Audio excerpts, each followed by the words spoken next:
Realme 15 Series 5G.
Realme 15 Series 5G.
Realme 15 Series 5G.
Realme 15 Series 5G.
Realme 15 Series 5G.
we have witnessed how this league becomes the home ground of future champions. Welcome to MDL Season 7. Kami po ang inyong casters today, Gretchen, Atsina, and Qwerty. At mainit-init ang araw natin ngayon dahil 4 series tayo na yun. Diba, non-stop yung mga aksyon nating natutukan. And so far, ay ito ang isa sa pinakainabangan ko talagang araw pag MDL dahil siksik lig-lig ang mga series natin na matutunghayan today. Tama, mainit na nga ang panahon, mas paiinitin pa ng mga teams natin, lalong-lalo na marami na tayong nakikitang nakakuha ng mga points as well as yung mga kailangan makakuha ng points para sa mga susunod nating rounds. Yung iba nakakahabol na, no, Gretchen? Oo, syempre. Kasi ito na yung hinahabol ng ating mga teams. Katulad ng non-stop victories made possible with the Realme 15 Series 5G. The Realme 15 Series 5G is equipped for high-performance competitive gaming with fast charging and a long-lasting battery. All in a body that's easy to grip for long hours of grinding. Play smoother, react faster, and hit your opponents harder. Stay tuned because more game-changing surprises are about to drop. At nakita naman natin wala mang madadrop pa sa ating group standings, ay pwede pa naman silang medyo gumapang paangat at sumulong pataas, Gretchen. Oo nga, kasi ito nga yung week 2 pa lang natin. So every match, every win would matter in terms of accumulating as much points as we can. At dito, matutunghayan natin yung current group standings and Qwerty. Ano nga ba ang mapapansin natin for Group A and B? Actually, I really love yung standings natin dito. Talagang may pagkakaiba yung Group A at Group B, pero makikita natin kitang-kita, malinaw na hindi pa natatalo ang code together with Aurora Hunters. And what I really like with this group, pinakitaan tayo ng code na hindi sila takot kahit sinong makalaban nila. Meanwhile, for Group B, dito mas dikit. Parang kailangan mas mag-step up ng mga teams natin kasi when it comes to points, halos magkakapantay. So, dito natin makikita kung sino ba talaga yung aangat at makapasok sa play-ins. Oo nga, tsaka since dikit yung points, dito din magmamatter yung every win, especially that for the side of Twisted Minds, Dewa United, may mga laban sila na yon. So, kung ma-2-0 sila, mas malaki yung points na ma-accumulate nila, that would really help them secure yung top spot nila. So, by the way, yung group stages po natin, ito yung way nila in terms of getting as many points as they can in preparation for the next phase. Oh, ito yung buffet na kailangan nilang i-enjoy.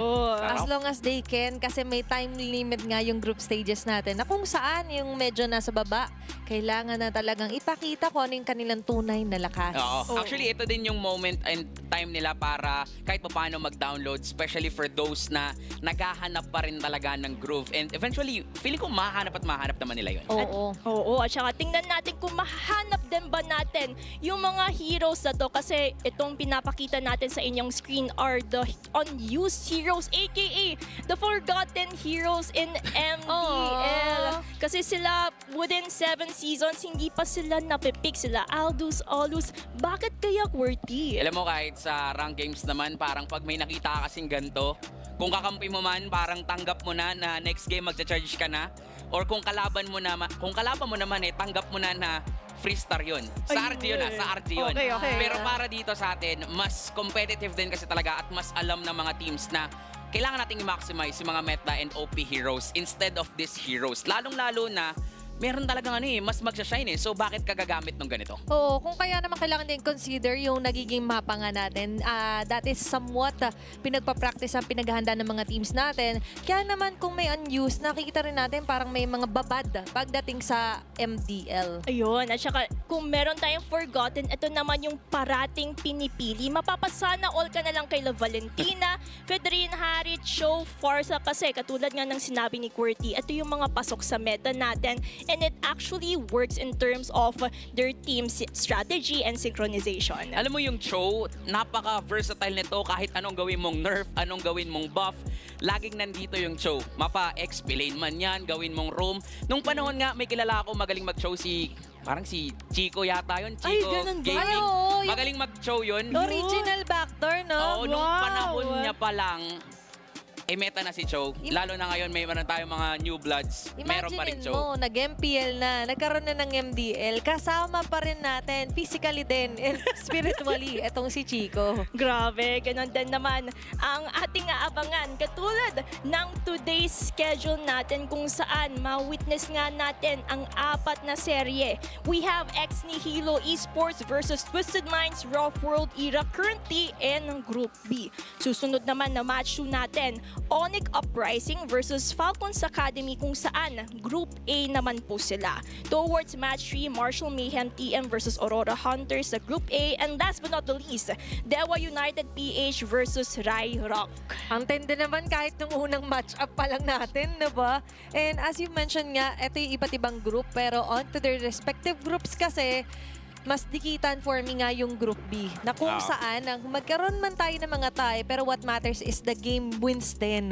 Okay, yan yung mga parang tiebreaker natin. Kaya ako sa inyo, talagang kailangan balance lang. Tingnan ko sino nga ba yung mga kailangan targetin. Oo. Actually, para sa Group B, doon natin makikita na laging meron talagang nakakuha ng 1 point or 1 game win sa mga matches. At may expect nga natin na ticket talaga yung matchups nila. Siguro na lang din kasi parang mas nakikita natin yung competitiveness dito sa bracket na to. Meanwhile, for Group A naman kasi mapapansin natin na parang meron talagang mga teams na nagsashine. To point out yung code, pati na rin yung Aurora Hunters. Oo, at saka let's see for our teams kasi kita naman natin there are certain teams who are shining. Pero for our match 1 between Nihilo Esports versus Twisted Minds Rough World Eras, parang yung main comparison natin here is David versus Goliath, diba? Kasi we're witnessing right now super rookies between Nihilo. Kakalabanin nila yung veterano sa mismong MDL at sila pa ang nag-champion last season. Oo, nako-consider kasi na Giants so far ang TMRW dahil nga grabe silang mangsuwag. Hindi pa dahil tama raw or TMRW sila, pero dahil din natutuloy yung dominating streak dito, especially sa mga key players sila. We have Matt and Wes.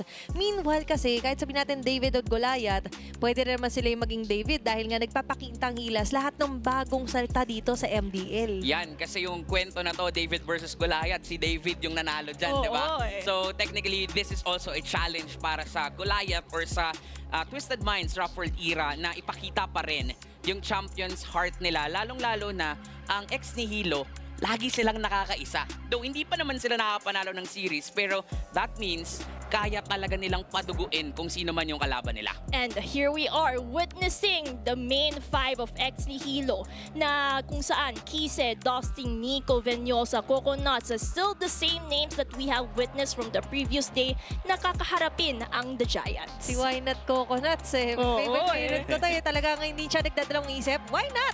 Hindi, go natin yan. And ngayon, yun yung kailangan i-empower dito na Nihilo to actually go beyond onto the expectations ng ating mga madla na nanonood.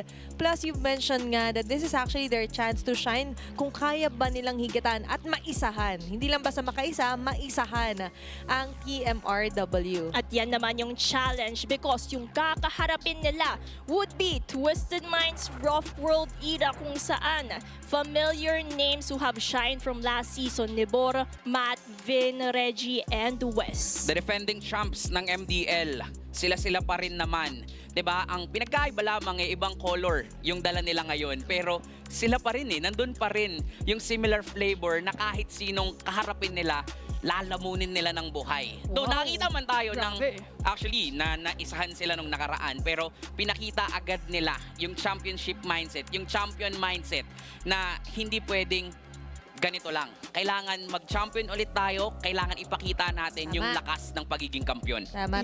Hindi basta makapasa, kailangan mag-excel. Ayun. At happy graduation nga pala sa mga graduate, moving up, recognition.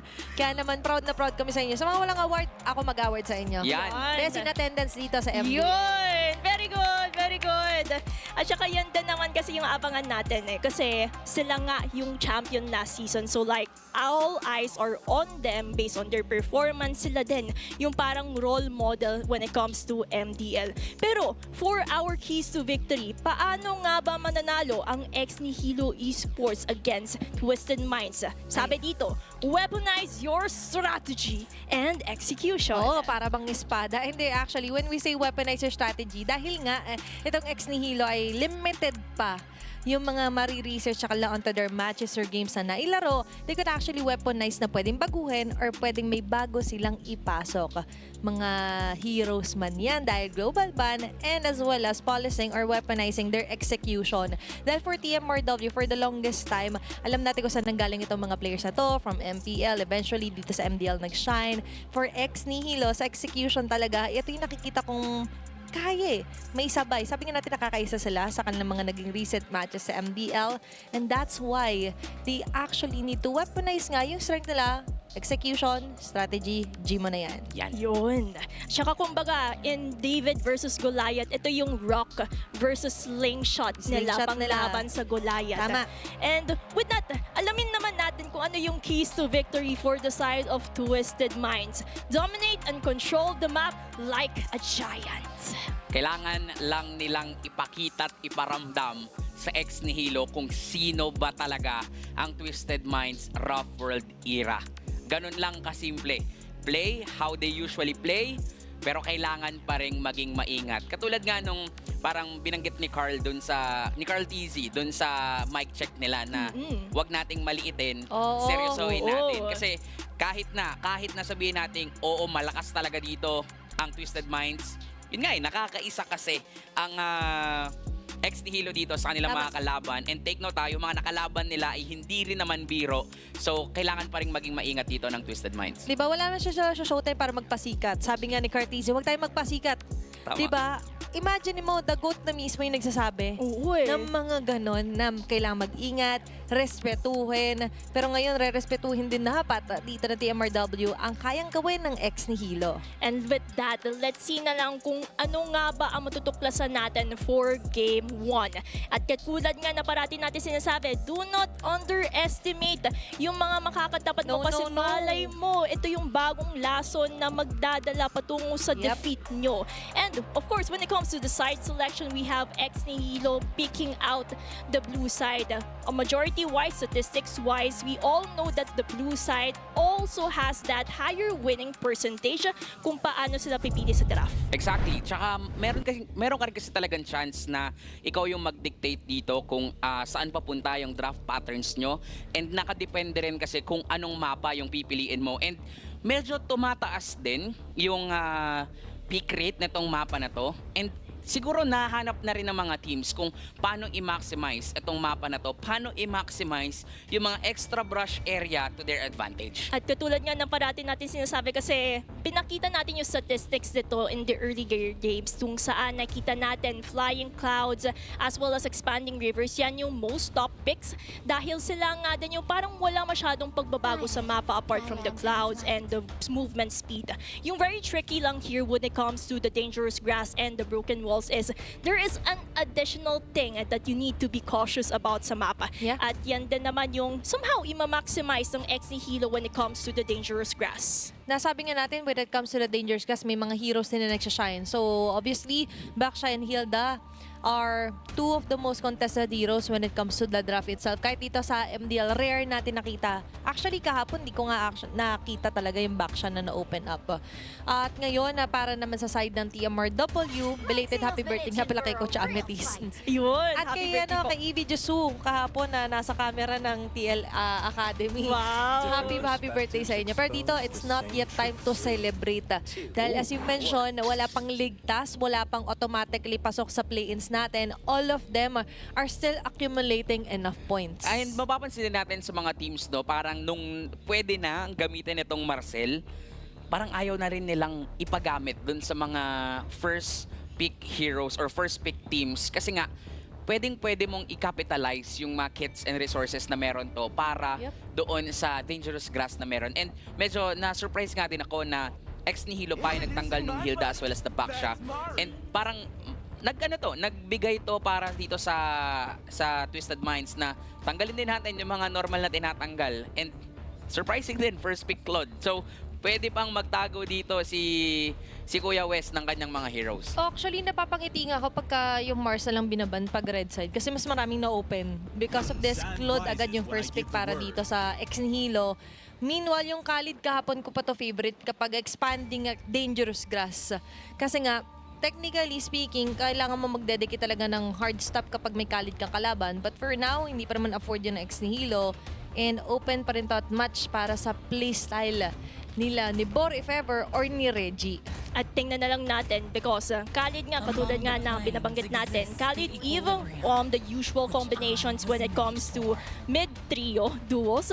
Kaya let's see na lang kung paano ba ito i-implement ng Twisted Minds. Since we have seen the trajectory of Eve, Khalid, ano pa kaya, Qwerty, yung possible picks ng Nihilo pangontra dito? Valentina is a natural counter din para sa Eve kasi kayang-kaya niyang kopento, and not just that, since meron ding Khalid nga, mas maraming options yung Valentina, and isa rin yun talaga sa mga nagiging high contention and pick rate natin dito sa MDL. Plus, yung Guinevere na tila ba parang nasa meta ngayon, Oo but nga, no? iba yung ipapakita nila at ipaprioritize sila dito, which is the Suyu plus the Cho. So makita tayo dito ng pick-off-centric lineup na gustong gawin ng Nihilo. Kaya hindi nawawala sa top 5 all-time stats ng MDL tong si Cho eh.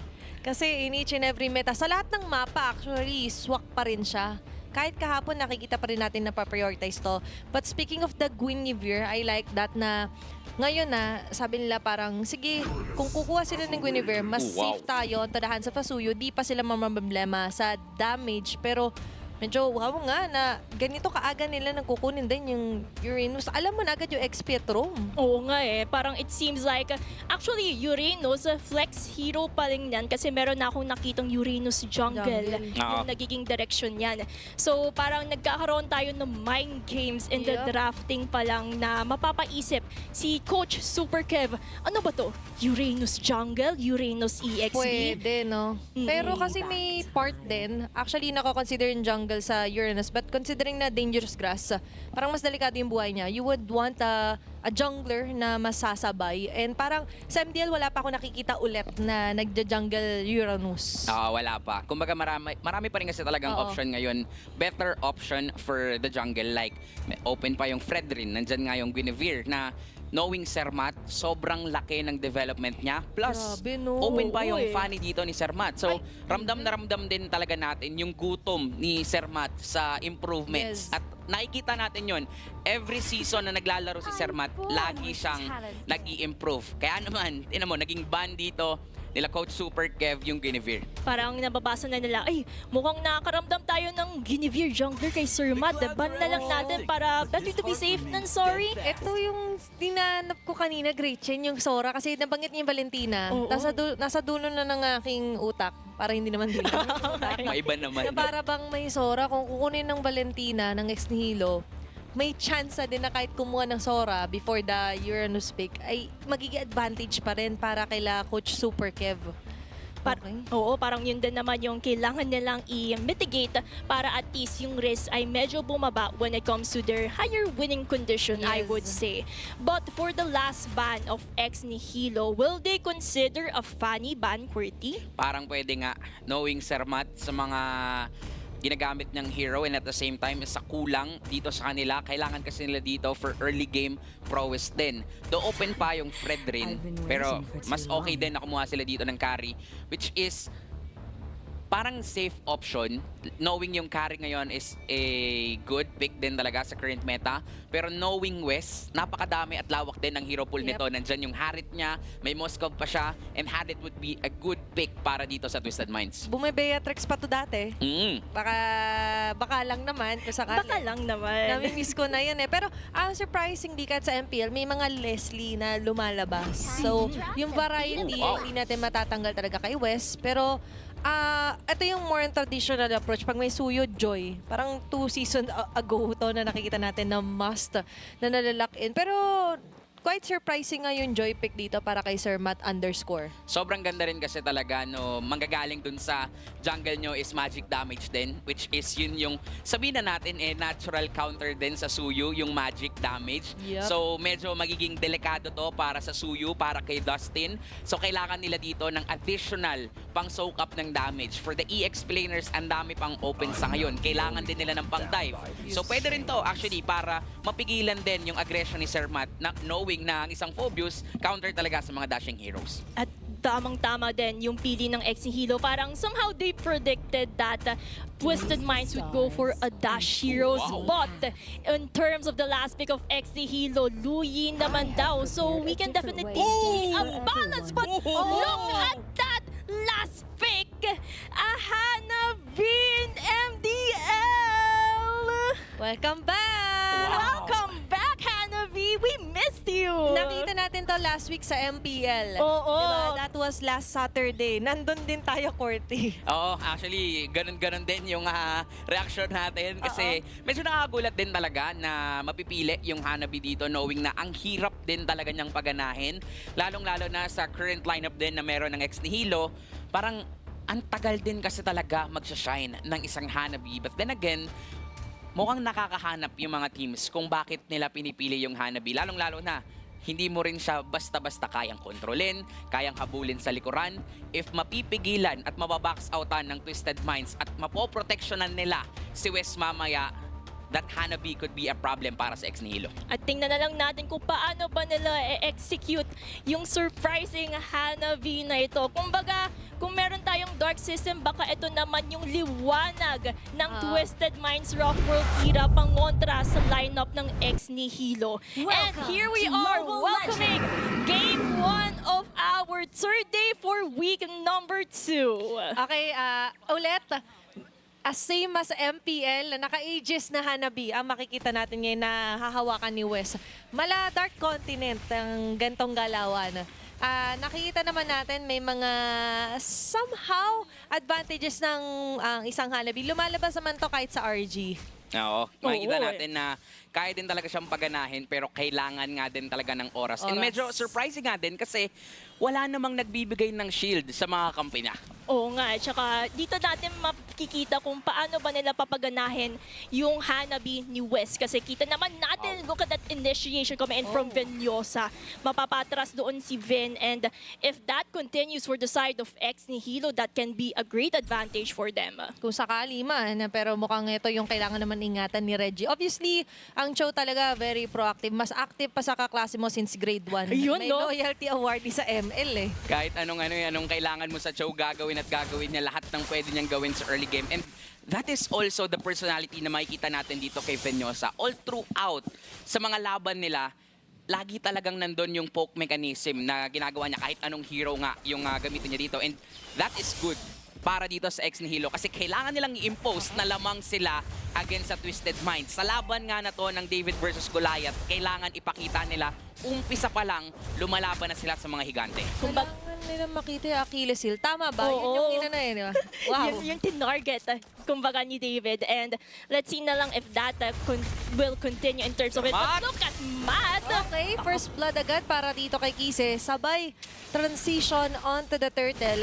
Nice mo para sa Nihilo, hindi sila nagpadag dito kay Matzilla. Oo. So kung giant ka, syempre may mga ilang parts na unprotected at di naging protected nga doon. Si Sir Matt Recta, purple buff, nag-aabang. Kita agad with the Void Crystal, Void Blast agad dito para kay Ven. Members of Nihilo umaatras. Pero hindi, lalaban pa rin sila Dustin and Venosa. Still on the purple buff ni Sir Matt. Naku po, it seems like gusto ng Nihilo makuha agad yung early game snowball potential. And this is good para dito sa Nihilo. They're maximizing the early game potential na meron tong lineup nila. Getting the turtle, maximizing yung overextension ni Sir Matt, tapos nung nakita nila na available pa yung purple buff, punta agad sila doon. And that is the prowess na meron nga kayong isang Luyi. So para sa Twisted Minds Rock World era, wala silang choice kundi tanggapin na binubrusko at binabata sila ng ex Nihilo at kailangan din nilang pagtuunan ng pansin si Wes.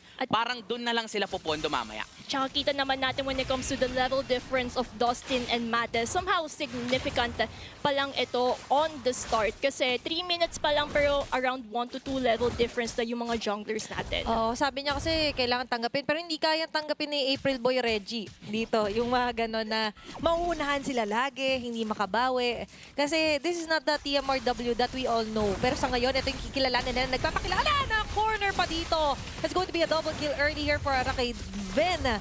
Plus, that's two crucial players agad na eliminate. Gold at mid laner ng ex Nihilo. Baba naman tayo. Naku, si Kung Wes. saan si West naman ang magiging gante. That's going to be a kill naman para sa jungler ng ex Nihilo. Ang ganda ng somehow pressure na binibigay ng ex Nihilo from the mid lane and the gold lane. Tama, pero kailangan pa rin nilang maging maingat doon sa mga area kung saan sila lalaban, knowing na ang kalaban nila ay Giants, ang kalaban nila ay defending champs. Alam na alam nitong mga to kung paano sila magka-counter punish. Though, maganda rin yung trade na ginawa ng ex Nihilo by getting a kill doon sa baba. Kahit papano, may equalize lang yung momentum dito sa early game. Oo, siya napapakinabangan nila na hindi ganun kakunat, hindi agad masakit ang isang hanabi, pero ngayon, kakasakita na ba? Third tayo lang kalapaglalabanan. Nakabang lead si Chris and Reggie going in with a raging sandstorms. Dustin will still get the turtle. Habol naman, nandun yung knockout galing kay Venosa. At pinakalikod naman ay may sariling galaw si Nibor. Uuwi, aatras si Mata.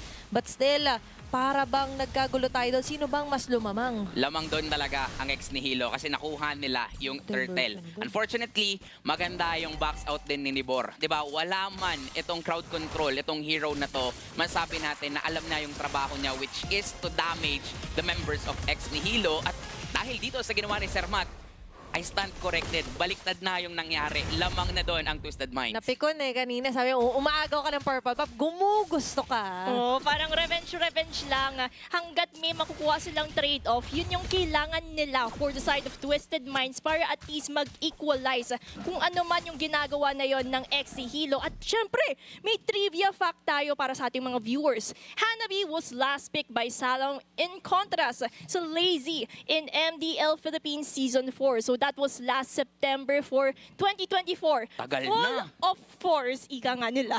Dalawang taon na yan sa September, pero ngayon wala pa September. Si Nico! Ay sigsimula na agad nila ang bagong taon. Tumalon na agad doon si Mata. Nico will fall down together with Dustin. 2 na naman on to none ang magiging trade natin doon. Tapos may Tori pang makukuha dito ang Twisted Minds Rough World. Dito natin makikita how they're maximizing their magic damage. Pero wait! Okay, pinaulan na ng mga bala. West will not run away dahil naipit siya sa sitwasyon. Ganda naman para dito kay Vin. That's a 1-for-1. Gold para sa Roma. Palitan, diversion play para kay Nico and Dustin. Saan sila pupunta? Ay! Mapunta para dito si Mata. Para gold, Soul Sever and Blade Search pero hindi enough to capitalize sa kill. Ganda din kung paano yung gulo na ginagawa ng ex Nihilo sa mapa na yun. No? We can definitely see a lot of pressures in numerous places in the map because of Nico utilizing that diversion gameplay. Yun nga yung makikita natin dito. Unfortunately, para din sa ex Nihilo, mas nakakapitalize at mas nagiging maganda yung macro mechanics na meron dito ang Twisted Minds Rough World. Alam nila kung kailan sila magtitrade, alam nila kung saan sila papalag, at alam nila kung saan sila mas lalamang. Kaya oo, sabihin na natin na tila ba parang ex Nihilo yung kumokontrol ng tempo because of that Louie. Yep. Pero meron talagang kalamangan dito ang Twisted Minds. Pero lalamang nga ba sila? Kasi sa ngayon, si Matt pa rin makakasecure ng last turtle of the game. Sumusunod si Matt. Nandun na nga lang din yung dash araw kay Nico. Pero lilipat sila dito kay Venosa. Nandun yung vacuum. But it's going to be a turret takedown sa taas. Bandang gitna naman. That's 3 members down. Gagawin pa nga 4. And Vin with a mega kill will be securing that. Coconuts is the only man left. That is too much of an advantage na nakuha ng TMRW. Gusto yatang dumepensa. Pero still, hindi pa sapat yung kits na meron siya. Tinatayuan lang. And a successful third takedown pa rin para sa TMRW. Isolated plays yung makikita natin dito at alam ng Twisted Minds again kung paano nila lalamangan dito ang ex-Nihilo, pointing out that they are really maximizing each and everyone's potential.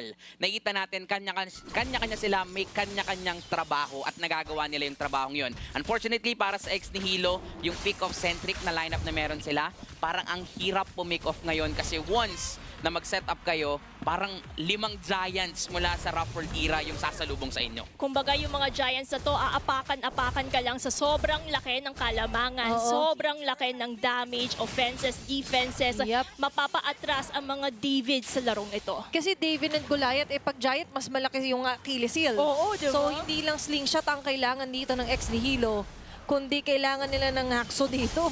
Oo. Kailangan nila ng pantibaga dito sa pinuputap na depensa ng TMRW ng mga higante nila Matzila. At tingnan na lang natin because meron na namang diversion with that Okay, continue nagmamadali! gameplay. Ay! Kumit pa nga yung wave ng Uy! Dragon, never makakatakas pa! Nakakapikon yun kung ikaw ang ex-Nihilo, pero hindi yata tatantanan. That's going to be a kill onto Nibor. But still, that's too much of a resource just to take down a single player na TMRW. Kumbaga, hinahanap na lang talaga nila kung sino yung nahihiwalay at naliligaw dito mula sa Twisted Minds Ruffled. And that is actually still good para naman sa ex-Nihilo. Ang kaso nga lang, meron kasing parating na Lord. And that is a go signal para sa Twisted Minds Ruffled na sila naman yung pwedeng lumaban. Okay, umabot yung resistance dito ni Reggie on to Dustin na pumilit na bakatakas. Pero abuta pa rin dito ni Matt. Or away with the rhythm of joy. Venosa with a kick. Yung damage magigisa pa to Reggie na papaligiran niya. Kahit magdasala ay mapapabagsak pa rin nila. Diversion lipat agad sa pinakalikod ng Lord. Nag-aabang. Alam ba nila nandiyan sila? Weso! Alam na agad ni Venosa. Nailatag naman ni Vin dito yung real manipulation. Members of TMRW ngayon na mananagasta. Coconuts with a blazing duet. Pero yung damage ang mga bala niya ay magbabackfire. It's going to be a wipe out. 5 members down para sa ex-Nihilo. 5 members down, wiped out for the side of ex-Nihilo. Twisted Minds can capitalize on this by taking on the Lord and making sure that their minion management is already good. Alam din nila na hindi pa to endable, kaya naman yung iba nagpupush, yung iba naman kumukuha ng Lord. And this is actually, parang mapapansin talaga natin para sa isang team na nakaranas na ng ilang pagkatalo, ang daming season na dito sa ating liga, yung experience, yung game knowledge itself, kitang-kita natin, kabisado nila kung saan sila lumalamang.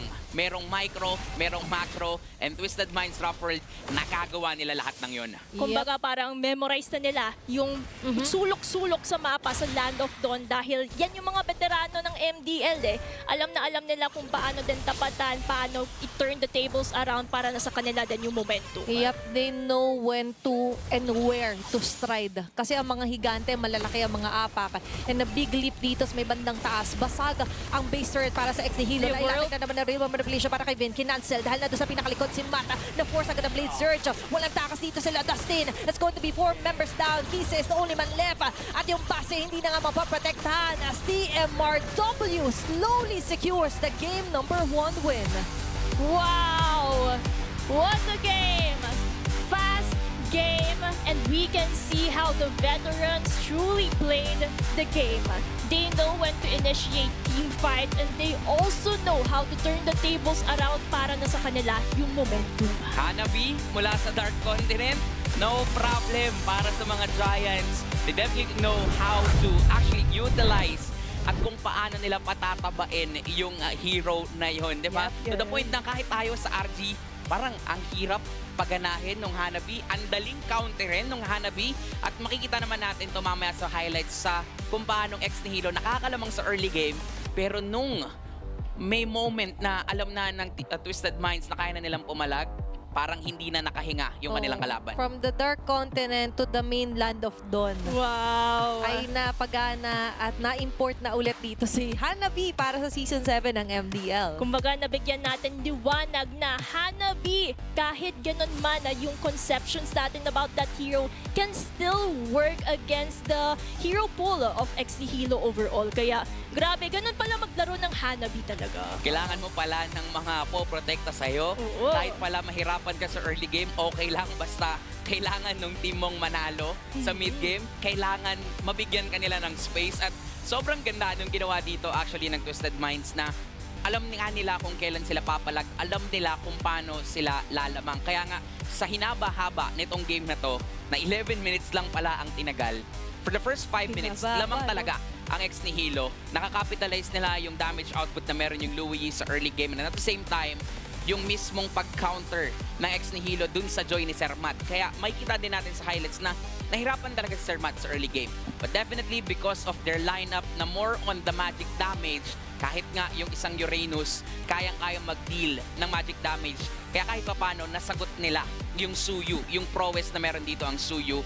That is why for Twisted Minds, nakita natin na, especially for Vin, ang ganda ng positioning niya dito sa larong to. Kumbaga, nung 5 minutes pa lang or 6 minutes, kita natin yung level difference between Dustin and Matt. But what I like about Twisted Minds is that around 8 minutes onwards, dun na sila nag-boom.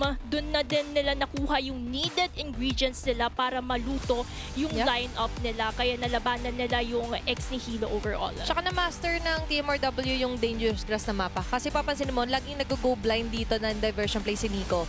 Not actually realizing na nagtatago yung mga members. So, nagbabackfire yung gusto nila na pag, sabihin natin, pang-jump in sa back mismo ng TMRW. Dahil hindi nga na alam kung nasan yung harap, nasan yung likod.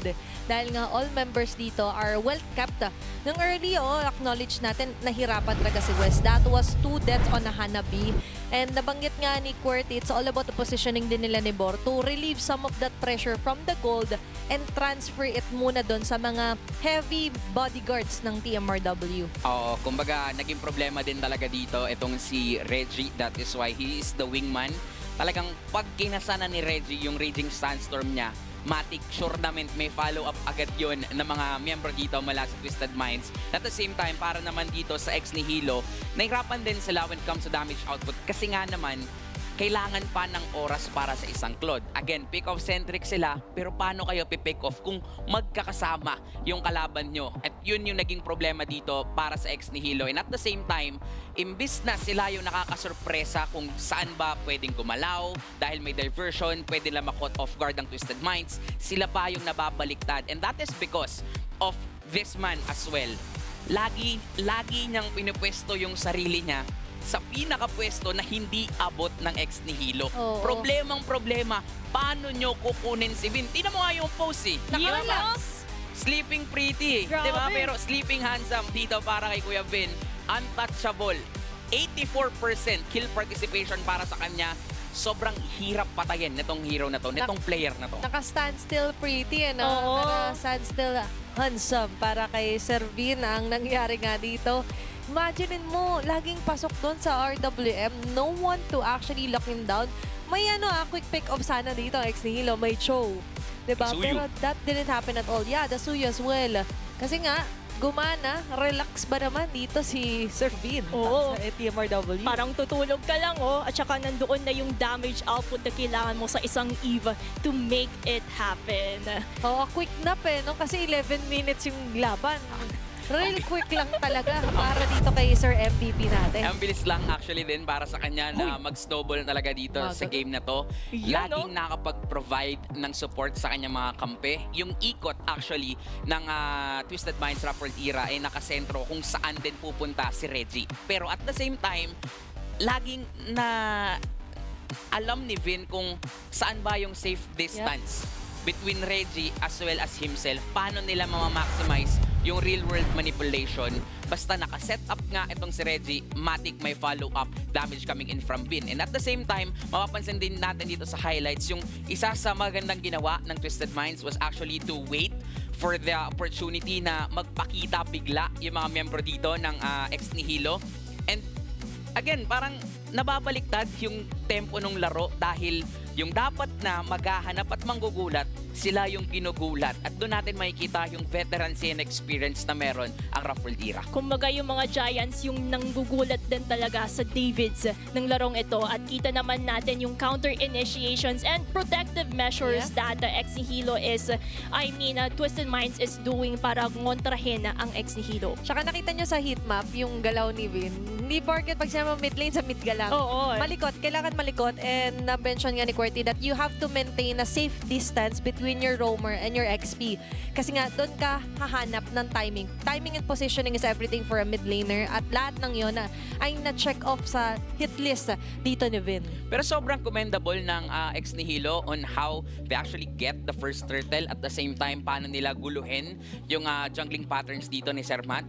Pero again, parang you're up against giants, hindi enough na isa o dalawa lang yung bala mo. Kailangan marami ka talagang bala na dala dito para lang din mapatumba ang Twisted Minds Ruffled era. So, para sa game number 2, parang kailangan din nilang i-adjust not just yung composition nila but at the same time, how they capitalize their current lineup. Hindi pwedeng straightforward kung kakalabanin yung mga giants. Oo, mahirap makipag-head-on collision sa isang giant, Oo, lalo't-lalo na ang kailangan nilang bala ay yung malalakas talaga, yung ramdam na natin agad even though it's early game, mid lane, or maybe even if it's a late game. Kailangan maramdaman na natin yung damage output na mga galing sa ex-Nihilo para syempre manggulat yung mga veterano dito sa MDL.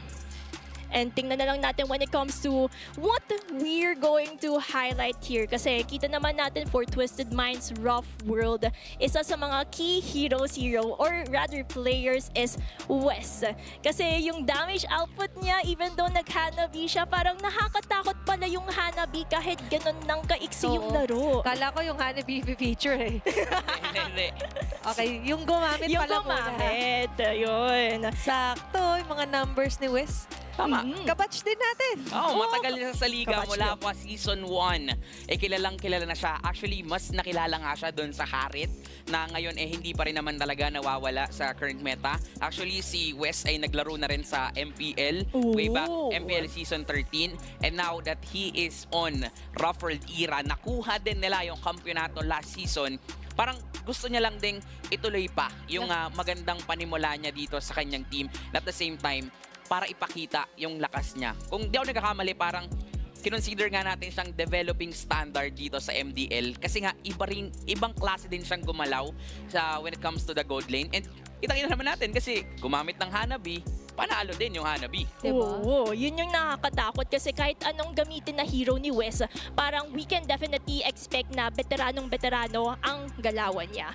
And with this, bago tayo magsimula sa ating Game 2, meron lang tayong short spiel regarding Acecraft kasi laro na ng Acecraft, retro co-op aerial shooter na puno na madaming skills, bullet bounce action, and classic cartoon feels. Siguradong maalala mo yung childhood mo. Kaya tara na! Naalala ko na. At play Acecraft at start your sky high adventure katulad ni Athena na naalala yung childhood niya daw. Oo, hindi. Naalala ko rin dahil sa Hanabi pick eh.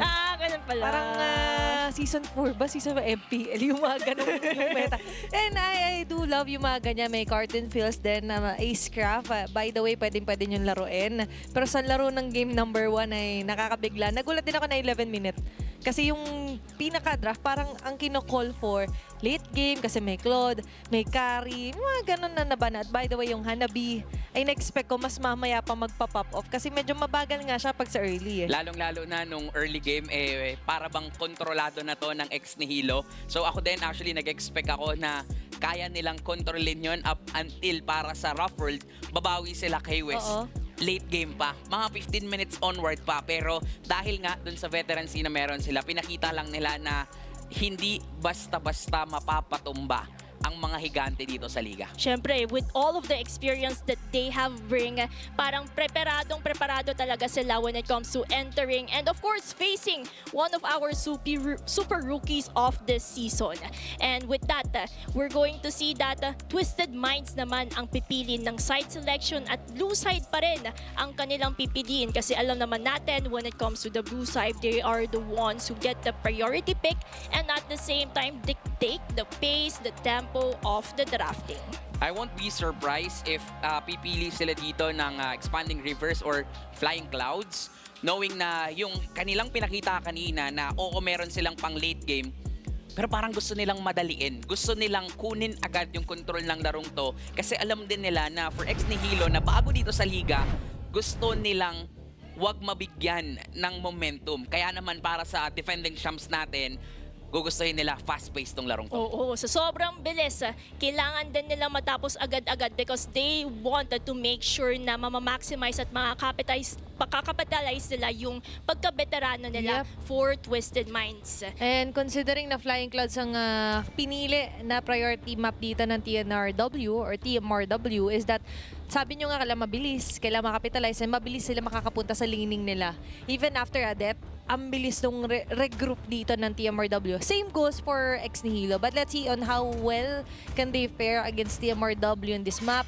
Still, pag blue side, locked in na talaga yung back shaban. Pero surprisingly, yung Suyu ang tatanggalin nila dito against kila Mata. Actually, oo nga eh. And medyo surprised din ako na pagka ba first pick ka, tinatanggal mo na rin yung backsha. Hindi mo ba kukunin yung backsha sa first pick, di ba? And pwedeng mag-open up to for a Zushin as well as the Freya. Pero I doubt para sa Nihilo na ibigay kasi knowing Twisted Minds, feeling ko if merong makaligtas at ma-open na hero, igagrab nila yung opportunity na yun. Freya, sir, na kinakabahan ako Oo, Freya eh.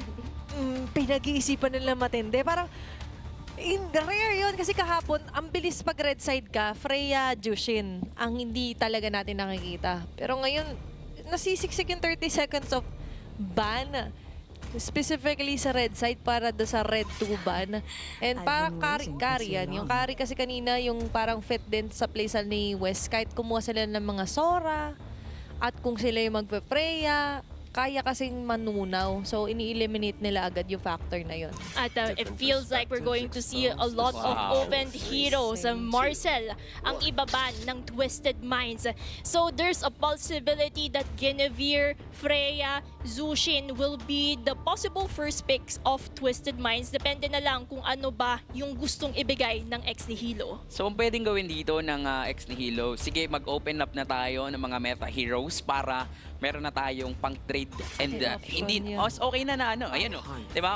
Tanggal sila ng Valentina, pero pwedeng kunin yung Zushin. Kung kunin man yung Zushin dito or even the Freya, merong answer with the Sora pick. So that is actually a good ban para dito sa kila Coach Super Kev para sa Nihilo. As in, meron na silang bigayan. Inyo to, amin to. Okay, so yun yung kung sakali, option nila. So, Freya ang hindi pinakawalan. So, more on the sabihin natin flex onto West. But still, ito yung hindi nila afford na ibigay din. Kasi may mga nagda-double Sora Freya. Kasi ilalagay yung XP Sora, tapos gold stay lane pa rin na gold. Kita natin to last M7, sobrang deadly na combo. So you wouldn't want to put that two together. Pero for Nihilo, parang kailangan ko nila yung Jushin. Kasi kung hindi, yari sila. Ang ganda ng dampot, tapos datalo na naman na Valkyrie Descent. Deadly yon kung sakali. And for Coach Super Kev, I believe nakikita niya naman siguro yon. Yun nga yung problema dito para sa Nihilo. Parang naipit din sila dun sa ginawa nilang bans kasi worth it bang kumuha ng Zushin? Kasi ang kailangan nyo dito, mapigilan yung Freya. Pero kaya bang tumagal ng Zushin na yan? Wala silang choice kundi kunin yan kasi mas okay nang kunin natin yan kaysa ibigay natin kay Vin. Pero sa kabila, mabilis na sumagot ng Gatot Kacha plus the Zetchan, which is, masabi natin na ang hirap din mag-Sora kapag may Zetchan because of that Fury of the Phoenix, yung vision plus the stun, mas magbibigay to ng oras and chance para dun sa Freya na for sure ay mapupunta naman kay West na makapag-snowball sa early game pa lang. At saka yung combination of Zetyan Gatot, nakita ko na to somewhere. It's like a double stun. Una, mag-Fury of the Phoenix muna si Zetyan. And once that is all set, kapag kumpul-kumpul na yung mga members ng Nihilo, tatalon ng Gatot Kacha para makapag-set. At Freya, finish off na lang ang gagawin niya. Ang magaling sa timing si Vin, di ba? Actually, tama ka. Nakita ko rin yun na, I'm not sure sa MPL yata yun, nakaabang na agad yung AOG. Mas mabilis kasi yung cast ng Fear of the Phoenix versus the AOG. So, mauna lang ng konti and that's it. Pero, a funny here para sa jungle ng Nihilo, I feel like this is somewhat pilit na rin.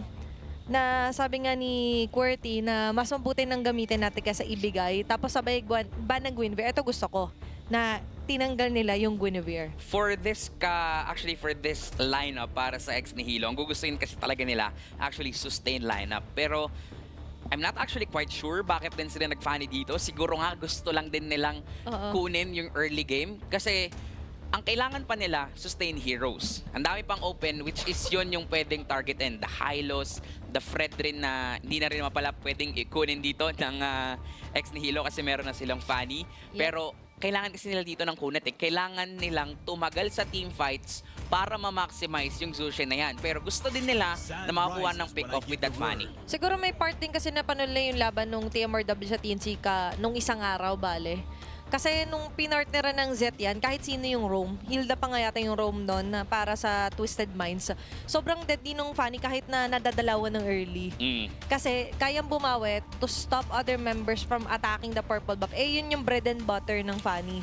So tinanggal agad nila yung ganong opportunity kay Sir Matt. Pero kasi katulad sinabi mo, parang nagba-backfire, napipilitan tuloy. Sa kakapagdamot mo, minsan ganyan, sa kakadamot natin, na pupunta tuloy sa atin yung part na parang kailangan natin ngayon mag-housekeep ng mga heroes na parang kumukontra sa gusto mo sanang lineup because of the first two picks. Yung Sora at Jushin, parang medyo iba yung facing sa Fanny, to be honest. So lesson learned, kahit pa paano minsan, hindi... Masama na... Hindi, masama talaga magdamot. Kasi mapapasama ka rin talaga. So pwede nang magbigay ka. Ang kaso lang, wala nang choice dito ang ex-Nihilo kundi magbigay talaga ng mga meta heroes. Possible ban would be Hilda and as well as the Hylos. Parang kailangan mo talaga ng pangharap dito para sa ex-Nihilo. There goes the Hylos. Normal naman yun na combo with a Zushin. And ang problema din dito sa totoo lang, since nag-Freya na sila or nag-Phobius na sila kanina, wala na silang direct counter din dun sa Freya. So wala na rin silang choice kundi tanggalin na lang yung Phobius na yon and then kuha sila dito ng isang kahit papano makakapigil dun sa tapang na meron yung isang Freya. Kaso badang to eh. 'Di ba kahit may with the windbreaker, maglalagay ka ng wall, kayang tumalon. Ayun nga. Kayang tumalon paalis nung I expect the Gold Freya and the Tank Rome na ganot katsa tapos sumabay pa ng Moscow. So ang hirap ngayon humuli. Kung ikaw ba daw, mapapakinabangan pa actually yung mga ilalagay mo dito kung sakali ng mga walls. Then liko Fred rin para kay Sir Matt. Grabe din naman kasi yung mind games na nangyayari dito sa Game 2. Parang everything is falling into place for the side of Twisted Minds. And it seems like for Exihilo parang na-checkmate sila rather sa mga nangyayari sa drafting. Parang it seems like for Badang, Fanny, mahihirapan sila pangontra dito. Is it just me? Parang I feel like they're too reactive sa mga nagamit na nag-success na hero ng TMRW. Hindi natin nakita yung weaponizing their strategy. Oo, yung diba? own identity nila parang nawala kasi parang may pressure na rin, paniguradong nararamdaman to. But at the same time, para din sa Twisted Minds, meron din silang twist na ginawa. Yung Freya na ina-expect natin mapupunta kay Wes, ayan yung flex. mukhang mapupunta sa kanilang sa kanilang XP laner na si Robin. Diba? Palaban pa naman to si Robin. Kay Nibor, diba? And, yun nga parang early game pa lang, ma-expect tayo dito na gusto talagang kunin ng Twisted Minds Ruffled yung control kasi binigay mo yung isang hero na palaban sa palaban na player, makaka-snowball sa early game. So parang kailangan tong i-watch out ng ex-Nihilo. At parang yan din yung gusto mangyari for Twisted Minds kasi yan yung sila eh. Yan yung kilala natin bilang Twisted Minds Rough World era. Their aggression in terms of the early game, the way they dominate the map and at the same time get as much objectives as they can. That's Twisted Minds overall. For the side of ex-Nihilo, if they want to make things work out, they have to really rely on Venyosa, utilizing a Badang to have that crowd control potential. And let's see if it really fits for Game 2 because this is a best of 3 series. So, kailangan makaisa dito ng ex-Nihilo if they want to force a Game 3. Pag kailangan lang i-take hold yung mapa kung sakali. Kasi yun yung key to victory, remember, ng TMRW, to dominate and control the mapa. So for ex-Nihilo, the way to do that is capitalize on the early phasing of the game, especially for a Fanny. Kailangan niya ng numero dito, QWERTY. Kailangan niya mapanguna sa pag-agaw, maging present sa lahat ng mga objective later on. Ang problema din sa lineup na meron dito ang ex-Nihilo, sino yung haharap? Ayun. Venyosa, oo, kaya niyang tumagal, pero feeling ko hindi nila totally ma-maximize itong si Neko with this Tushin. Sa early game, pwede. Oo, kaya pa nila sa ngayon. Pero with that, tingnan mo, yung folks, naaabot yung Zushin. Kasi nga, walang pipigil, walang harang, and that is the challenge para sa ex-Nihilo. Paano nyo pagaganahin itong lineup na to? Kaya hanggat maaari, nasa last option na lumate game to kung ikaw ang ex-Nihilo. You have to take advantage na early game pala. Nakaka-survive pa kayo even with the Jushin easily reach dito ng TMRW. Pero tingnan na lang natin kasi the main question is, will Twisted Minds really go for that late game knowing the threats coming in from Nihilo? Alam din Looking nila at the pokes, kita naman natin sa mid lane, there's that clearing wave potential. Alam natin mabilis mag-clear. But ito na, sumugod si Dustin. Okay, kakasabi pa lang natin na kailangan mauna talaga dito si Dustin. There's going to be a blood! At maiipit pa. Vin with first blood. Vinosa with an answer. It's going to be a jungle for a jungle para dito. Medyo hindi ko mabit yung kable dito nitong si Dustin. Nice attempt mula sa kanila. Yes sir, na-pick off man nila yung baba. Pero wait lang, meron ding laban dito sa may bot lane. Close call here para kay Lakise. Successful takedown naman para kay Nibor. At before the turtle take pa ito. Although mababa pa yung the timer sa abot. Pero sa ngayon, aabutan din nila Venosa na sila Reggie ay nakaporma, nakapwesto na may Neko na nagtatago na makikita agad na Reggie force yung Crimson Beacon, yung kable ay medyo hindi ko makakabit. Kaya naman yung kakabit ngayon ng retry para kay Sir Matt. Kill and a turtle for him. Napakaganda ng pwestuhan and at the same time, layering of skills for that team. Medyo na-delay yung kable ni Dustin. Parang kailangan munang mag-warm up din. Actually, di natin nakikita yung mala Spider-Man dito. That is why madalian lang din para kay Sir Matt na kunin yung turtle na to. And also, because this is a Fredrin, ayaw mo rin naman talaga lumaban sa totoo lang sa mga objectives kasi napakahirap labanan ng isang Fredrin pero napakahirap din hulihin ng isang Zetchan. Tsaka kanina pag dumidikit ka sa kanya, taunt lang ang sagot niya eh. Hindi lang siya, actually pati si Reggie. So yung laban dito ni Dustin ay mas tuminde pa, mga version 2.0 ng game number 2 natin.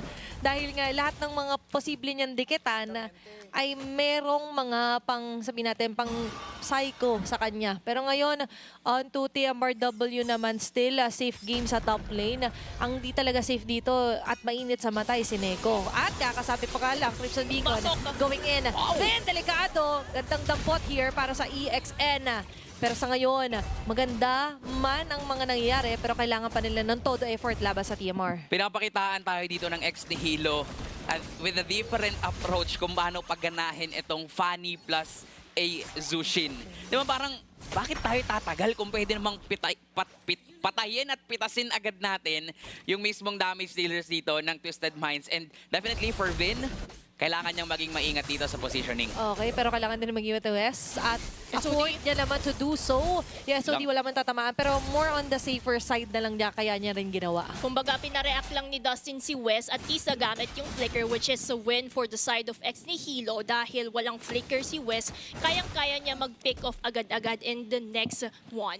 And when it comes to it, the second turtle, lalabas na yung mga members ng ex-Nihilo, Twisted Minds, umarangkada na sa mapa at sinisimulan na nga ni Sir Matt. Okay, same yung naging positioning dito ni Matt at ni Reggie.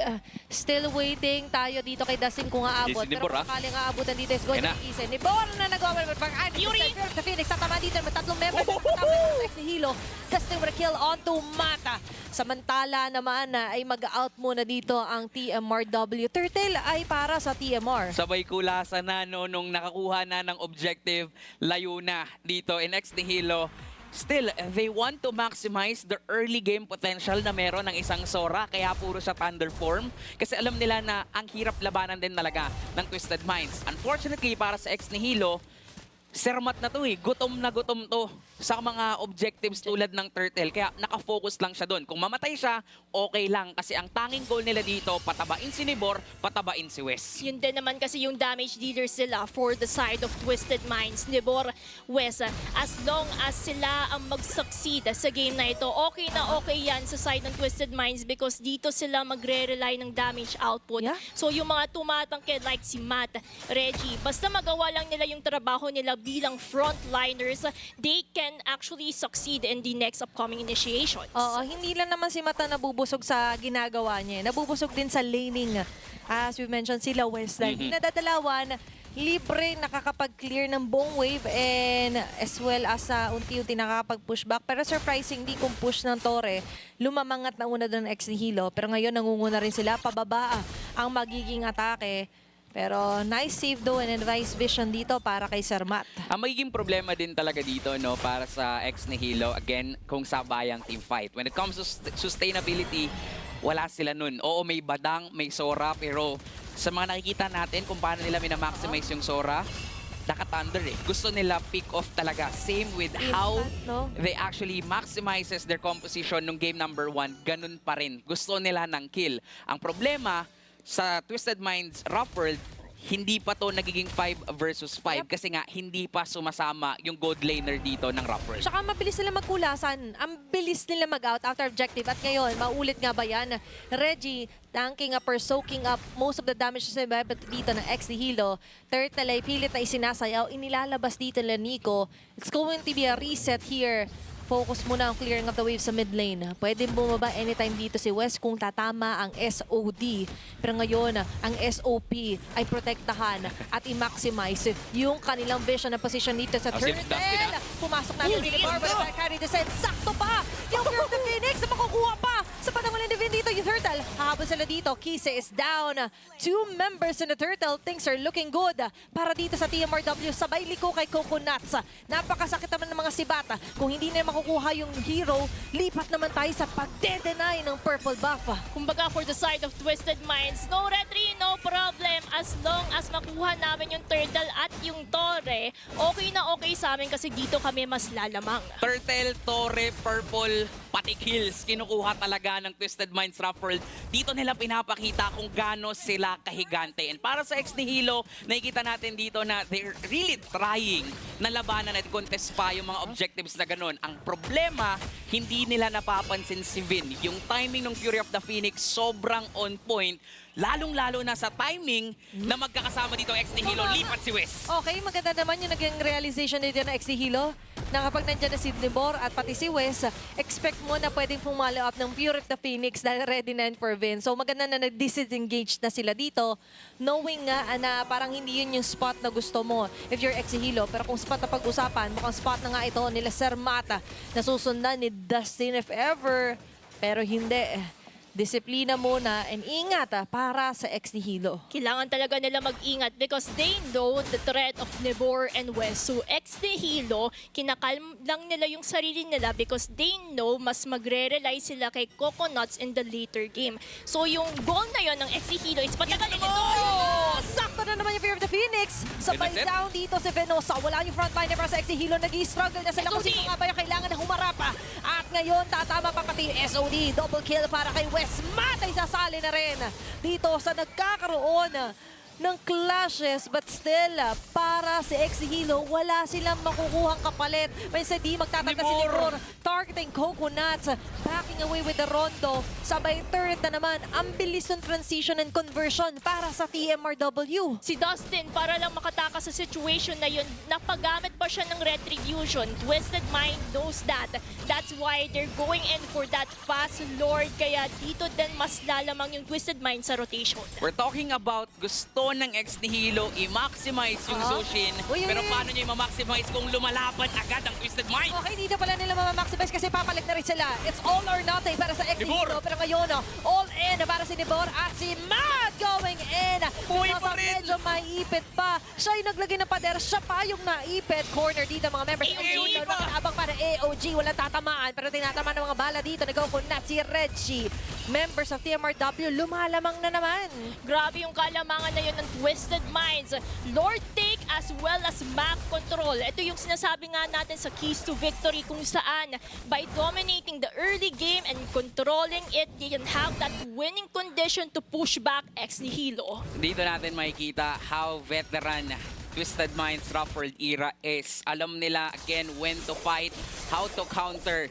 yung execution na ginagawa dito ng ex SOD. Nihilo. May SOD pang tatamaan. Dustin! Oh my gosh! What a play mula dito kay Wes. Ipaparamdam niya lang kung bakit mula Season 1 nagpapakitang gilas na siya dito sa ating liga. Grabe, lahat ng anggulo sa mapa, kahit nasa south siya, kaya niya pa rin kumitil. Crucial pa naman dahil dedepensa ang ex-Nihilo. Lord is still alive. 1/4 HP left. Pero too much na yung na-create na chaos dito ng TMRW. All the outer and inner turrets ay nabasag na nila. Sa sobrang basag, Yun na naman. ex-Nihilo, medyo nagkakaroon tayo ng quarantine zone sa kanilang inhibitor turrets. Because Hindi sila makakuha ng resources. And look at that! Every time na lumalapit sila, Twisted Minds damage output, it's truly something else. Dumadating na tayo sa punto na hindi na kayang lumapit ng ex Nihilo. Pag nagkaroon sila ng pagkakamali sa initiation or attempt nila, mababaliktad yun agad ng Twisted Minds Ruffle. That is because of the kids na meron, tong composition na meron nga ang Twisted Minds. Para sa ex Nihilo, gusto nilang maganda yung kable, gusto nilang maganda yung setup, Medyo pero sa paano mo gagawin yan kung tinutunaw ka agad ng mga heroes dito mula sa Twisted Minds? okay, buti medyo dumaplis ang SOD dito kung sakali. That was a sure kill onto Venosa. TMRW, ang dami lang gusto, pero lahat ng gusto nila, isa-isa nilang na-check yung wishlist nila. Kumbaga, this one, step 1, step 2, step 3, they're following a certain process and it actually works on their end. Oo. Kasi nasa kanila yung economic advantage, sa kanila din yung damage output and that tankiness that they need. Oo, mukha kasing may sistema. And the way to eliminate the system is step 1, tanggalin agad si Wes. Kaso kapalit ito, buhay ni Dustin. Nako po, wala ang jungler ng ex-Nihilo. 15 seconds ay mabubuhay yung Lord. So that means Twisted Minds can actually go and position themselves agad-agad. Pero that is still okay para sa ex Nihilo. At least napigilan nila si Wes. Napasayang nga ako kanina kasi yun yung kailangan talaga nilang bigyan ng pansin. Mapigilan yung farming ni Wes. Ang problema, hindi lang kasi si Wes yung problema. Di ba? Nandyan pa si Nibor na kung saan ay nagpo-flow sa itaas at ngayon, maganda to minamadali ng ex Oh no, Nihilo. okay, head-on na magiging collision dito para sa ex-Nihilo. Mapapabakaway si Reggie sa patba yung pagdarasali. SOD! Dahil nandito na yung mga members ng TMRW for the follow-up. Matt, on your hand with a bracer flat, hindi masyado tatama kay Coconuts. Buhay pa naman yung mga bala na sasaluhin lahat dito. Buhay pa! Pero buhay pa siya! Plot twist! Ito na pala yung chance para makabuhay pa itong mga members dito ng EXN. Ni Bor with a killing spree, umabot na siya. Vin onto Venosa, targeting him. Nowhere to go but to go down. May kasama pang recall and TP dito sila Sir Matt. Lahat ginawa niya na para makatakas. Pero mukhang they're dead set onto not letting him go home dahil sa taas. Sa taas! Ipapala yung plano ni Wes. Targeting the base third here for EXN. Kung hindi mo ibibigay, lipat naman tayo sa bandang gitna. Tinangki na talaga ni Sir Matt lahat ng pwedeng tangkihin. Sasaluhin lahat. Lahat ng pwedeng ibato dito ng ex Nihilo. Ayun na. Tatanggapin lang ni Sir Matt with open arms. Okay, Nibor versus everybody. Siya yung sinusundan doon ng 4 na miyembro ng EX Nihilo. Pero sa kabilang banda, ang ganda mag-divide and conquer dito ng TMRW. Allured in an instant, nalingat lang tayo. Grabe, kahit saan sa mapa, mararamdaman mo yung presensya ng Twisted Minds because they already know the sequence. They already know na, okay, distract niya lang sila, kukuha kami ng objectives, and they're really successful Oh no, for that. at napareferee na si Dustin. Oh my gosh, that's a huge sign para sa TMRW na mukhang kaya nilang tapusin to. Literal na tinitwist ng Twisted Minds yung utak ng ex Nihilo. Hindi na alam na ex Nihilo saan ba sila magpo-focus ngayon. Sila na mismo yung aangat dito sa pinakabase ng ex-Nihilo. Try to defend for their lives, pero kulang na. Yung damage dealers dito sa kanila, babawasan pa ni Dewa. At pati yung pase kukunin dito ng Twisted Minds drop for Lira. A sweep for Twisted Minds. The veterans, the giants of MDL Season 7, reigning once again and proving for their long streak here. Grabe, dahil nga match win streak sila, Grabe. minamadali nila yung bawat laban nila dito, 40. Kanina 11 minutes, ngayon tumagal ng onte, pero definitely kinontrol nila, tinwist talaga nila yung utak dito ng ex Nihilo to the point na hindi na alam, nababaliw na yung ex Nihilo, ano ba yung pagtutuunan nila ng pansin? At yan din naman kasi yung kailangan nilang i-decode for the side of the veterans. Kasi alam naman natin kung bakit sila nag-champion last season and they're still continuing that performance dito sa Season 7. Yeah. And yan yung biggest threat, I would say, for all of the teams who are competing here. How to decode the last season's champion, how to actually dethrone them para Yeah. sila ang mag-succeed. Actually, for me, malaking advantage yung maganda yung decision-making ng individual. Kahit wala sila on a team fight, they know who to target and when to pick. When it matters the most, di ba yung ginawa ni Wes tsaka ni Reggie, finorce nila dito si Dustin na, magki-clear to siya lang naman yung afford to do so. Retry is already down. May Lord pa man din. I know that Nihilo was trying to somehow survive pa ng konti. Pero still, parang doon medyo checkmate talaga sila ng TMRW. Oh, and aside from that, yung composition din dito, parang dahil nga ang daming pinagdamot dito ng ex Nihilo, sila pa yung naipit in the end.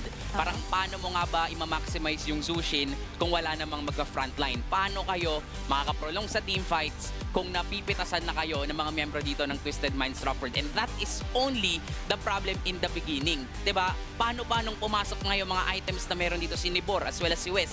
Ang dami na talagang problema ng ex Nihilo. And I really love mula dito kay Sir Matt, again, kung paano siya pwedeng mag-adjust from a utility jungle to an assassin jungle. Alam niya kung ano yung trabaho niya, nagagawa niya kung ano yung dapat niyang gawin. Kumbaga, kahit anong role ang bigay mo kay Sir Matt, mapa-assassin man, utility, any type of jungler, he can do it with a great job. And when it comes naman sa stats natin, we can definitely see na si West side kill lang nga siya eh. So sobrang laki ng space niya, positioning-wise, napakaganda ng binigay sa kanya na space. Kaya itemization-wise, damage-wise, na sa kanya na lahat. Petition to change his moniker to any side killer. Yeah, any side killer. Yun. Kahit saan mo kasi ilagay. Dahil kahit saang anggulo ay nakukuha, swak yung mga SOD right on point. And props din sa kanya mga nakasama, especially sa sandbag.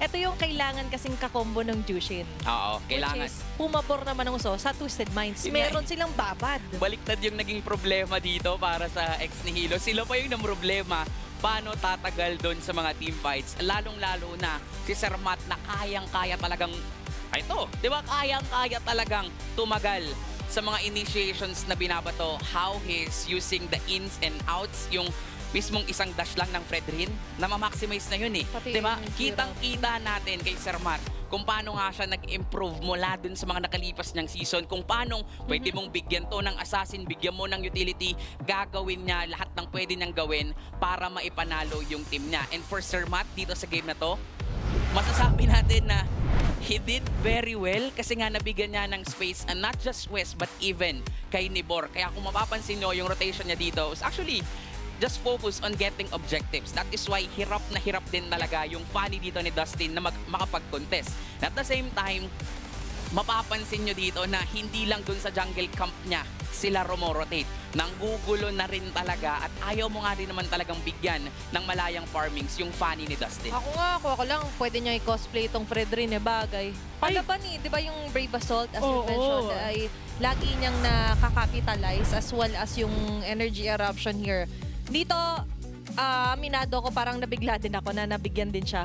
Pero kasi that was somehow parang gusto sana mag-set ng tempo ng Nihilo even at the cost of them overstepping their boundaries. Pero nakita naman natin yung pagbawi nila towards the first turtle onwards. Kasi even though lumalapit si Dustin, ang gamit nilang contingency plan, we have Sir Matt stunned, Reggie stunned, kaya hirap din mag-cable-cable si Dustin in the objective taking. At look at the SOD of Wesa, really on point. It's the taunt that counts para Ayun. dito sa TMRW.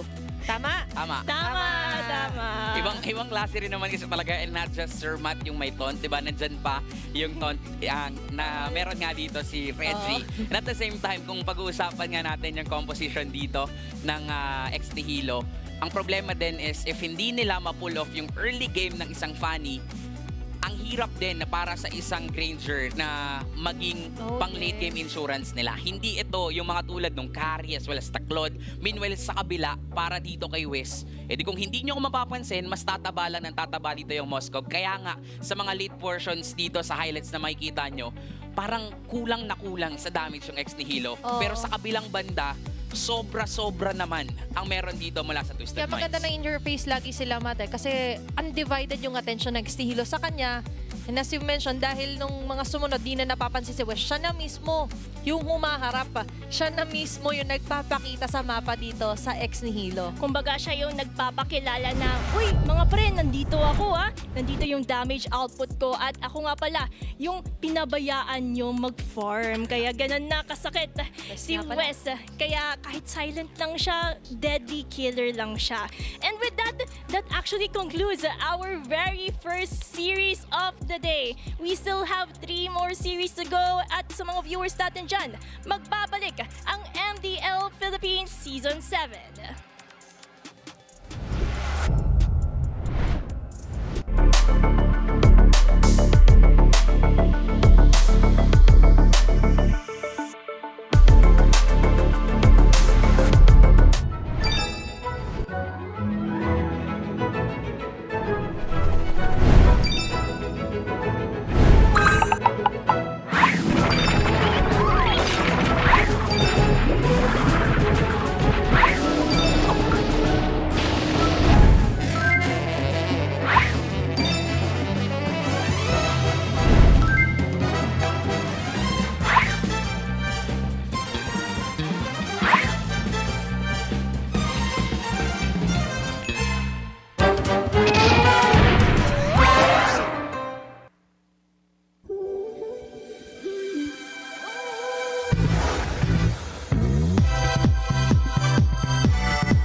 Realme 15 Series 5G.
Realme 15 Series 5G.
Realme 15 Series 5G.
Realme 15 Series 5G.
Realme 15 Series 5G.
Season 7.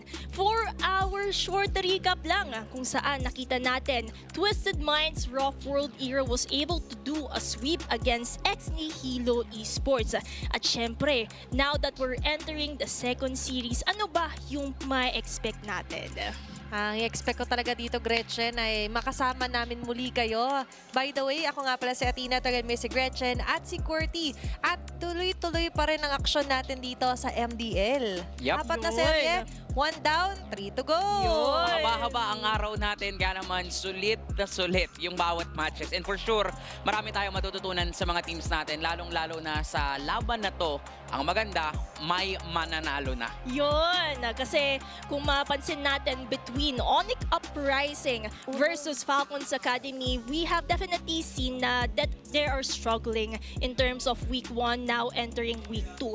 So, yung masasaksihan natin is sino ba sa kanila ang makakaunang puntos para sa group stage. Alam mo, tama ka dun na finally may isang mananalo na serye. Nananalo sila technically in terms of game, especially for Onyx Uprising, pero kung match up ang pag-uusapan, mas malaking bagay kasi pag na-close off mo on a 2-0, ang bawat matchup. 3 points kasi yun. Oo. And actually, para sa Falcons Academy, masasabi natin that they're really trying to find their groove. Actually, nakita tayo ng glimpse of hope nung kalaban nila ang Team Fuego, pero hindi rin nila natapos na close out yung game. That is why na-sweep din sila, nawala din agad yung momentum. Para naman sa Onyx Uprising, this is consists of veterans, pero they're really struggling. Siguro na rin kasi, since ang dami nga nilang experience, parang hindi pa totally nagja-jive kung ano ba talaga yung gusto nilang gawin sa mga bawat laban. And let's see kung mag-jive in ba ang Onyx Uprising dahil ito pa rin ang kanilang lineup. Nats God, Lelouch, Aizawa, Manila Boy, Yuke TZ. Still the familiar names that we have witnessed, pero sino nga ba ang mas makakagarner ng kailangan nilang puntos? At isa yan sa struggling nga ng Onyx Uprising. Nakita naman natin na para sa kanila, sabi nga ni QWERTY, consists of veteran and as well as grand finalists from Season 5 ang Onyx Uprising. So, one thing to note for me is that yung adjustment nila when it comes to shot calls and communication, I feel like may konting adjustment talaga na naramdaman dahil bago technically season nila to ng 5 sila na magkakasama. And with that, tingnan natin kung paano ba tatapatan ng Onyx Uprising ang isa sa mga katapat nila na yung araw, which are Falcons Academy, composed of course, Arwiz, Hecate, Unadre, Hayes, and Salam. Actually, itong team na to ay nag-struggle din last season, and now they're in the similar position, similar place, and that is why kailangan talaga nilang gawan to ng paraan. Ito na ba yung panimula sa paglipad ng Falcons tungo dun sa victory na inaasam-asam nila? Ang problema, sobrang laking challenge din because again, they're up against the veteran team. Baka din ngayon, nagiinit na yung Onyx. Kaya para sa Falcons, kailangan lang nila mag-focus doon sa kung ano yung strength nila. Baka naman ngayon mag-iinit din si Salam kasi lumabas yung Hanabi na siya ang huling gumamit noong Yun. September 4, 2024. Ayun, tingnan Diba? natin. Parang sabi niya, lumabalik yung mga hero na sanay ako na nagpa-debut dito sa MDL. And with that, ay pwedeng dito na yung new version ng Team Falcons Academy. Or kaya yung isa sa mga unused heroes sa pinakita natin nung intro. Baka Oo nga. siya Sana. yung mag-debut, diba? Leila Ayun. Mia dito. Please. Kung sakali lang. Pwede. Actually, Aldous. dito sa MDL, everything is possible. Yes, because of the presence of the Global Global Ban. Ban. Ayan. And with this, syempre, paano nga ba mananalo ang Onyx Uprising pangontra sa Falcons Academy? Ito ang isa sa mga key to victory natin. Realign and be united with your goals. Kasi marami nagsasabi na parang powerhouse, you have strong players, pero what about yung objective nyo? What about your goals? Kasi individually, you're very powerful. Oo, malakas ka individually. Pero it's a 5-on-5 setup pagdating sa mapa. Minsan, may mga clashes, specifically kahapon, na tila ba lamang na sila. But just because of one to 2 overstays or overextension ay tila ba hindi nagiging united yung form or front ng Onyx Uprising. At very important yan lalo dito sa MDL wherein yung early to mid part ng game ay kailangan talaga very sync yung buong upfront dito ng Uprising. Kumbaga, kailangan lang nila i-strengthen yung team nila.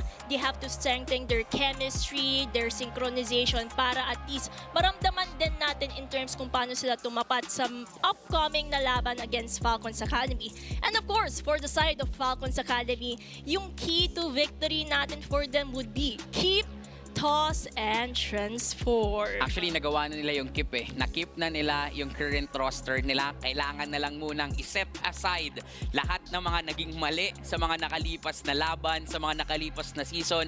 Kumbaga parang ikaw sa ex mo, kalimutan mo na yon. Kalimutan mo na ang nakaraan. Kalimutan. At baka pwedeng dito na ang panimula ng pag-transform ng Falcons Academy. At ang pwede rin nilang i-maximize dito is actually the struggling na meron nga ang Onyx Uprising. Since magkakasama na sila mula pa last season, masasabi natin na when it comes to chemistry, baka mas may advantage na sila. So they definitely need to transform right now kasi baka maging huli na ang lahat. Kailangan na nilang mag-transform para makalipad dito sa liga. Yep, they need to take advantage na finally dito sa matchup na to, isa sa kanila ang makakakuha na nga ng minimum of 2 points pag nanalo. Kasi kung umabot ng Game 3, that's 2-1 doon naman sa losing side. But still, a sweep is still a huge thing dito sa liga natin. Kaya yun yung somehow goal of both of the teams to make as much points as they can by doing a sweep, a 2-0. Kasi group stages, even though puntos-puntos wala pang may eliminate, malaking tulong kung ano man yung mag-garner mo towards the next phase. And let's see na lang kung paano ba nila uutakan yung isa't isa at paano din nila aarangkadahin yung mga respective strategies. Lalong-lalo na kasi para dito sa Onyx as well as sa Falcons Academy, they're in the group na kung saan nandoon ang Aurora Hunters, pati Code, and as well as ang Martial Mayhem.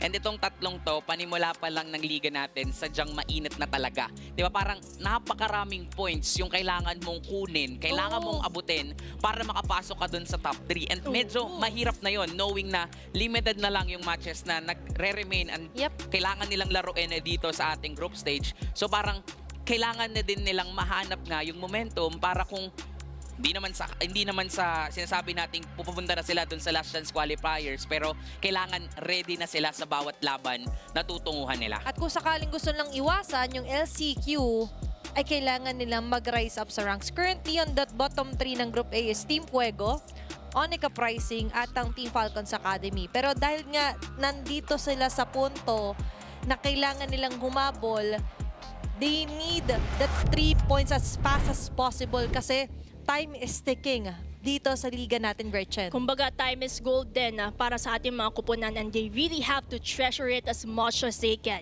Just a short recap, Onyx Uprising picks the blue side at the Expanding Rivers din ang pipiliin nilang mapa. So somehow, we have witnessed the similar trend based on statistics-wise kasi Expanding Rivers, one of the highest pick rates, I would say, when it comes to the maps that the teams are choosing because movement speed lang ang pinagkaiba nito kumpara sa iba. Tsaka parang dito din natin makikita na pwedeng gamitin to ng Onyx Uprising knowing na nakita na tayo na gumagamit din si UTC ng mga fighter gold lanes which is yun yung natural strength nitong current map na to. Lalong-lalo na si UTC sanay siya sa paggamit ng Moscow. At kapag ito yung mapa, yung Expanding Rivers, parang lahat ng heroes, ginagawa mong Moscow kasi from other side, makakapunta ka kaagad sa kabila kapag may mga objectives. So pwedeng hatong gamitin ng Onyx Uprising. But definitely, since ganun nga yung sinasabi natin, the double fighter setup, yung mga gold laners na ginagamit dito nitong si UTZ, yun yung tatanggalin ng Falcons. Grabe yung assignment dito ni Sir Max. Okay, target, Yoke TZ. Pero you're hitting 2 birds na rin with banning out the Sora and the Freya. Dahil nga ginagamit din to XP. So, that's very nice strategy dito para sa Team Falcons Academy. Nuts God is also being pushed dun sa mga Ali, sa mga Povius. And by the way, sa glue din na ginagamit niya recently. Kumbaga, versatile heroes kung ano man yung pwedeng piliin ng Onyx Uprising. X na natin agad yan para at least yung threat na meron sila sa Land of Dawn doon ay ma-eliminate agad. And when it comes naman sa banning of Onyx Uprising, we have Baksha, Guinevere, Hilda. So it seems like a lot of heroes will be open like the Zushin, Valentina, depende na lang siguro ang baban. Pero sabi niya, Wala. okay, walang Zushin, X na agad. Tama na yung Jushin. Wag na po. Ayaw namin makita yan sa Land of Dawn. Because of that, the Valentina will be opened. Alam mo, ito yung na-miss ko kay JM Fernandez eh. Kay Kuya Aizawa. Ibang klase rin kasi talaga siya mag-maximize ng mage hero. Pero sa kabila, mabilis na sumagot ng Marcel plus the Zetchan, which is ang tapang nila kasi nga may Valentina. Kumuha agad sila ng dalawang heroes na pwedeng kopyahin ng Valentina depende sa trip ni Aizawa. Kung anong trip dito ni Aizawa, kunin yung Golden Art ni Marcel or even the Fury of the Phoenix dito ni Zetchan, baka nga pwede pa nilang mas ma-take into their advantage. Pero nakakagulat nga yun yung first 2 picks nila na Marcel and Zetian. Literal na pang showstopper. Kasi Fury of Phoenix, tapos paano kung may Golden Hour pa sa vicinity? Walang galawa na ang pwedeng maging taktika dito ng Team Falcons Academy. Nila for Onyx Uprising, they're going for the same two na nakita natin na gumana naman by the way. Pero yun nga, as you mentioned, kailangan nila mag-realign sa targeting nila, Gretchen. At feeling ko din, yung Valentina first priority pick ng Onyx Uprising, it seems like they're willing to let go of a Marcel or a Zetian because they already have countermeasures to prevent kung ano mang dangerous traps na meron ng Falcons I Academy. like it. Countermeasures. Yun. Pero ano ang counter-attack naman? Yes. Diba? Yung mga counter-attack dyan is of course get a Shredder as fast as possible. Carry is one of the contested heroes dyan. Carry Claude. Oo, Pareho palang open. matik na yun eh, di ba? So pwedeng maging target yun ng Falcons dito para sa bans. Claude, Harit, Moskov, yung mga heroes na ginagamit nga ni Yuktz. And knowing na ganito nga yung current lineup na meron ang Falcons, meron silang carry, ang options na lang dito for Onyx, sasabayan ba nila sa late game? Kukuha ba sila dito ng maganda for the early at gusto nilang tapusin yung early? Pero parang kailangan pa rin kasi talaga na kumuha sila ng insurance for the late game knowing na based from their recent matches, they're really struggling to close out any game. So, dalawang option yung binigay ni QWERTY. Ayan na ngayon, either A or either B para sa Team Falcons. But they want to eliminate as much as possible yung mga kayang dumikit, mag-proc doon sa Celestial Armament. And of course, ang passive din ni Marcel. Pares kasi itong more on the defensive type na poprotekta sa sarili nila. Pansinin niyo yung Marcel and Zetian. And for me, Povius is one of those viable heroes na kaya nga lumapit ng dikitan, nang hindi masyado masasaktan. Pero ngayon, Uranus is also out para dito sa laban. Seems like they're also eliminating for the side of Onyx Uprising yung mga makukunat na heroes na pwedeng malimit ang galaw ng Harley. Kasi alam naman natin, Harley, spammable ang second skill niya at kaya niyang tumarget ng mga squishy heroes. At kita naman natin, for the side of Falcons Academy, Akari, Marcel, Zetiana, in the earlier game stages, kaya niyang mapitas agad-agad yan. Pero alam mo yung ano dito, no? Parang masabi natin, ang tapang pa rin talaga ni Lelouch for getting that Harley despite the fact na meron ng Marcel kasi pwedeng maipit siya at mapicturean siya dito nitong Marcel ng Falcons Academy. And again, that Moskov, knowing Yuktz, specialty niya to. And parang fino-force nila into that Claude para labanan sa late game. Tsaka ang nagiging kontrapelo sa MPL sa Harley, Marcel. Just forgot kung si Kaloy ba o si Nova, yung kapag sa kanya kinumit yung Deadly Magic, maglalagay siya ng Golden Hour, i-stop niya sarili niya para ma-prevent yung easy takedown ng Harley. So, na-eliminate agad yung strength ng Harley na mga instant burst, kumbaga. And with that, you're right about acknowledging na grabe yung tapang para dito ng Onyx Uprising to show a Harley even though there's two main na magdi-deal talaga doon sa mga clashes which is the Marcel and Zetian. Actually, pati nga yung Joe ang tapang niya dito kasi baka mahirapan silang mag-pick off. So, definitely for Onyx Uprising, kailangan nilang step up yung momentum nila. Kailangan mabilisan silang maka-pick off dito. Kasi once mahanap agad ng Falcons yung slight opportunity na pwede nilang pigilan dito ang Onyx pricing, for sure gagawin nila yon. And I'm really surprised then with this Arlot pick. Again, mas binibigyan nila ng option si Aizawa for the ultimates na pwedeng kopyahin. So again, nakadepende kay Sir J.M. Fernandez kung ano ang gusto niyang kopyahin para mas mapagana dito at mas mapaganda yung mismong team fights nila. Or pwede rin namang nililito nila. Ino-overload nila kasi hindi naman pwedeng sabay-sabay gayahin Lahat niya kopyahin ni mo, Sir eh. J.M. Oo nga, Fernandez, di ba? Isa lang ang kailangan niya piliin dito. At alam naman natin na yung isang yon ay kailangan talaga, yun yung priority niya. Kailangan ingatan niya.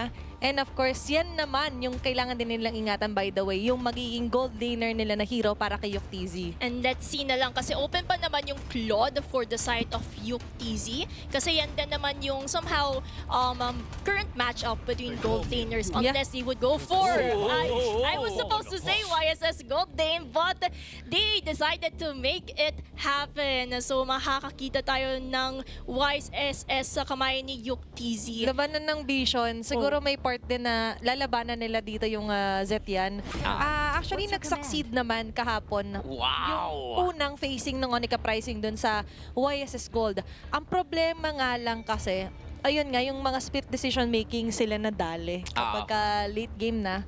And now, hindi tayo nabibitin sa Fanny, ha? Hindi nga, parang nakikita natin dito once available. Pero ang problema din kasi, Ay, yung problema yan. pagka funny ka, and mahirap din may kakampi kang Marcel kasi ikaw din mismo pwedeng mapicturan. So habang nasa area ka, sige, pipicturan ka, stolen shots yun.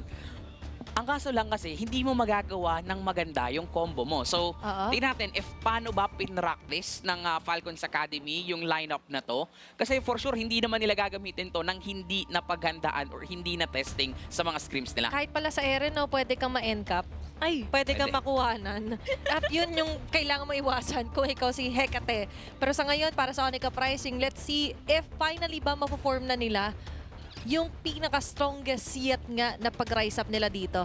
at tingnan na lang natin kung yung struggles nila from week 1 ay malalagpasan nila entering our week 2. Let's see, on contrast dito sa Falcons Academy versus Onyx Uprising, kung sino ang mas mananaig, sino ang makakalabkas sa mga obstacles sa papagdaanan nila just to get the wins that they need.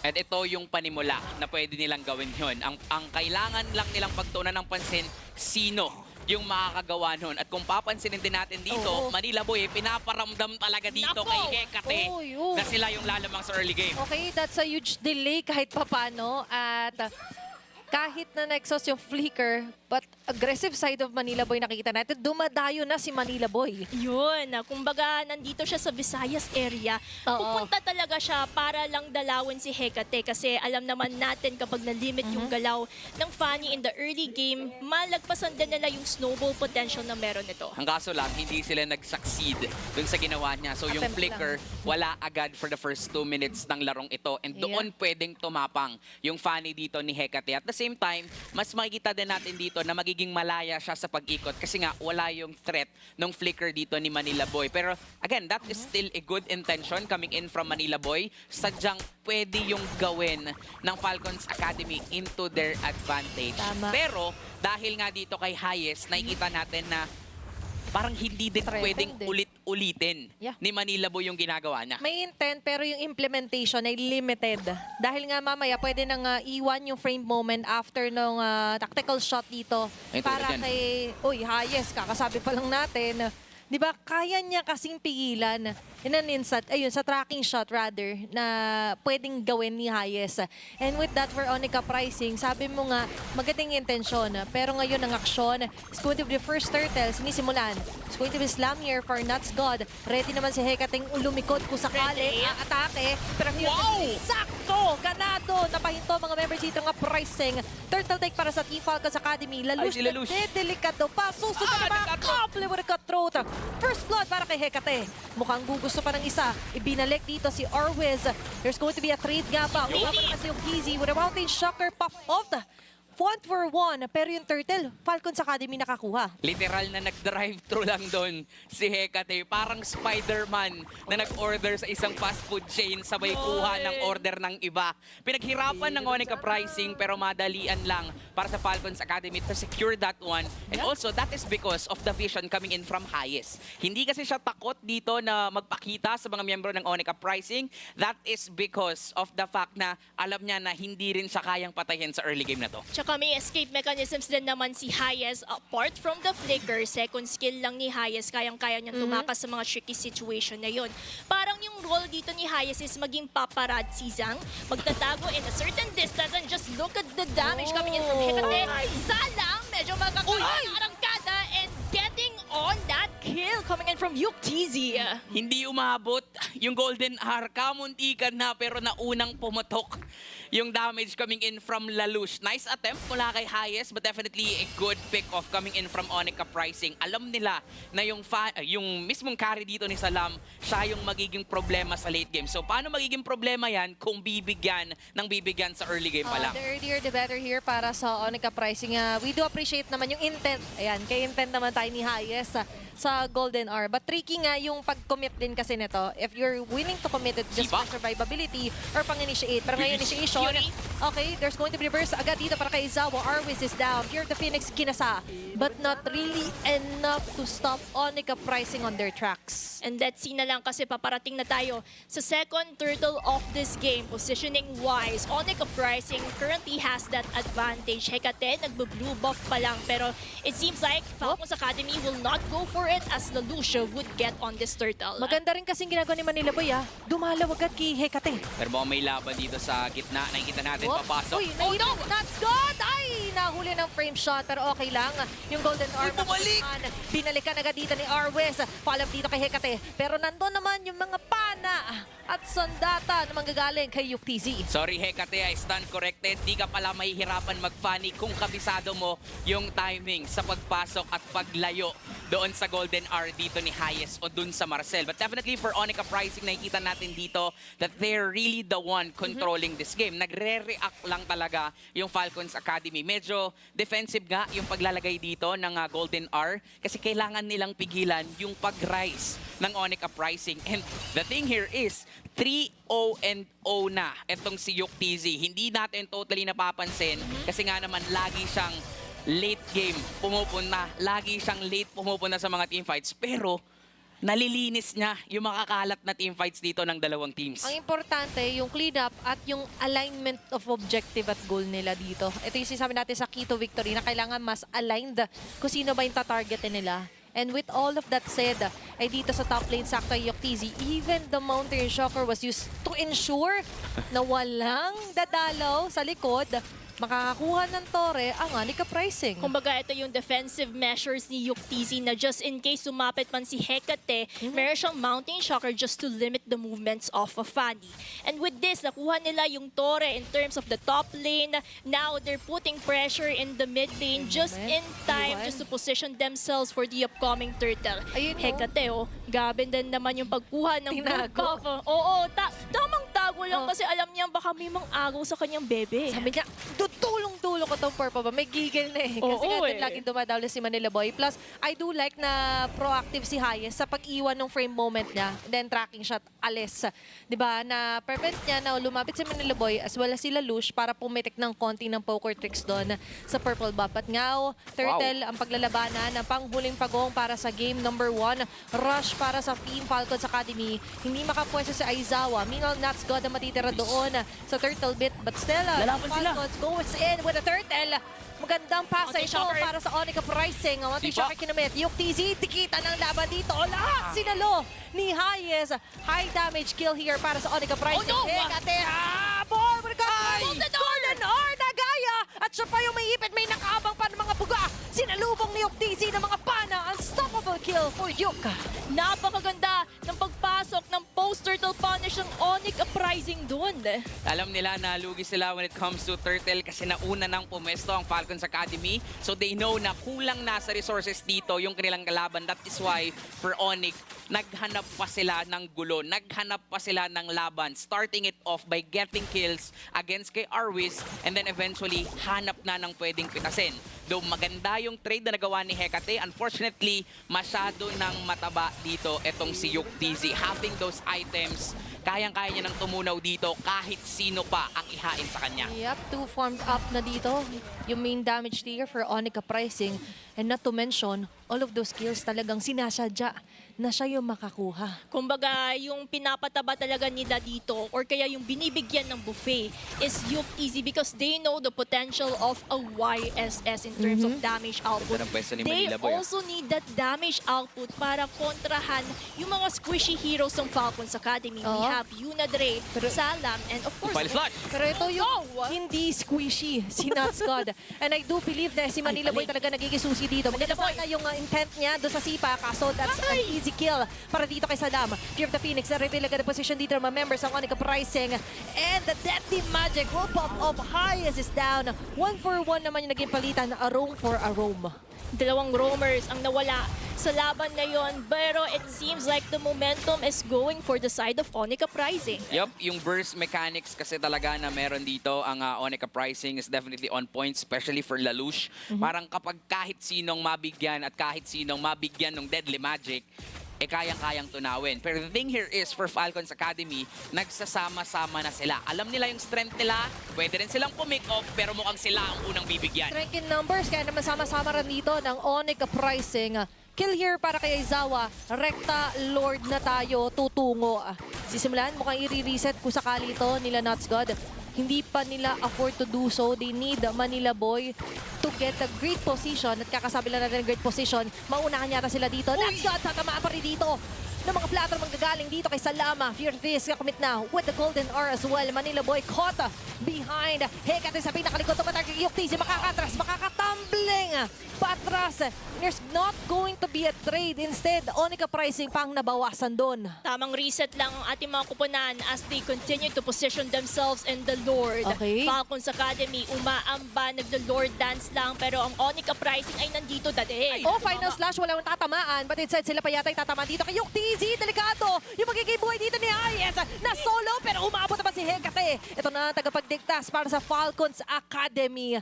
At ngayon, marireset na naman. Pangatlong reset na to para sa Lord. And this is what we're talking about. Kailangan maging united ng Onyx Pricing towards their goal. Kasi naghain si Manila Boy pero walang follow-up. Na-punish pa sila ng Falcons Academy and now, ang kailangan na lang gawin dito ng Onyx Pricing, maximize the time na wala yung mga miyembro ng Falcons Academy. Kakarating lang dito ni Hecate. Fear the Phoenix is there. Sakto pa. Masyashot na si Yuktz and the Lord ay makukuha ng Team Falcons Academy. Nuts God not in a great position. An easy kill for Salam. Isa-isa nagtumbahan. That was a kill.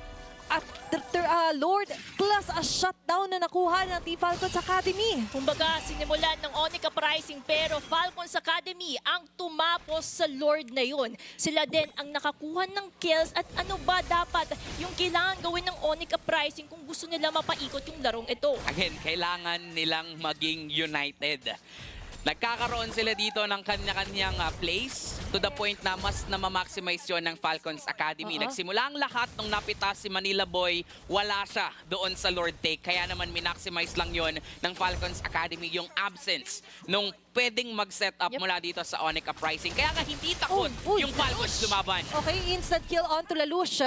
Even without the Fear of the Phoenix, that was a sure kill para sa Team Falcons Academy. Dagdag pa na without Manila Boy, there was no vision at all na meron palang Hecate na incoming kanina at meron incoming na ulit. Hay sa pinakalikod, iniiwan yung frame moment. Final slash na medyo makakansel na para kay Arwis. Yung ginayang Golden R, rather yung original na Golden R, malalatag pa rin naman. Stopping them on their tracks. Pero Team Falcons Academy on their hand. Simot, biyaya lang muna. Sipa para kay Manila Boy. Makakataas pa rin si Hecate. Yung mga kable, medyo nagpapanik, hindi kakapit, pero makakatakas pa rin naman. On the other hand, maiwan yung dalawa. Andiyan na yung sa lubong. Aabot natin yung mga bata magagaling dito kay Yuktz. Megagal for Aizawa. Ibabalik sa sabunutan dito ni Nuts God si Salam. Medyo sinasalam yata siya dyan. Pero sa likod, merong Hecate Falcons Academy. JM Fernandez, Aizawa with the setup. Yun yung pwedeng magsimula sa pagbawi dito ng Onyx pricing. Sadyang si Hecate nagiging maganda yung laro niya dito. Alam niya kung sino ito targetin. Kaya naman kahit papano, mapipigilan pa rin yung pag-rise up dito ng Onyx pricing kasi si Yuk TZ yung naabutan niya sa likuran. Kumbaga, parating target ng Falcons Academy would be for Yuk TZ itself because they know the threat of Yuk TZ towards the damage output coming in from the side of Onyx Uprising and Toss. Yan talaga yung kailangan ingatan ng Onyx Uprising. Protect Yuk TZ at all costs. They have to make sure na hindi siya maakbot nila Hecate, Arwiz, and maybe as highest when it comes to that golden hour. Kung sakaling hindi ma-protect, ang plan B dito ng Onyx Pricing is to get as much as possible most out of it. Diba? Mapatay si TZ pero kailangan may kapalit. Lagi at lagi. Hindi pwedeng lagi silang nasa short end of that stick. Pero ngayon mag-stick muna sa plan ng Team Falcons Academy, ensuring their position dito sa Lord na magre-respond. Kasi nasa punto na tayo ng game para sa Falcons Academy. Kahit sinong humarap, kahit si Nutsgod pa yan or even si Manila Boy, bibilin na ng Falcons Academy yung trip na to. Pero may conceal play tapos Fury of the Phoenix! Okay, yung ginaya Fear the Phoenix pa. Ang magkakaroon Yung ng Lord. magandang equivalent. Pero yung Lord pala ay hindi aabutan. Dito ng Onyx Pricing. Punish kay Arwiz. Pero Lord para sa Team Falcons Academy, QWERTY. Experience ang makikita natin dito. Sige, sa inyo na yung buhay ni Arwiz. Basta sa amin, yung bigger objective. Okay, ngayon, Team Falcons Academy knows too well. Naaabot pa naman kung sakali mapita si Arwiz. But what we cannot let go is yung gold na nakukuha to sling down the Lord plus taking control of the map.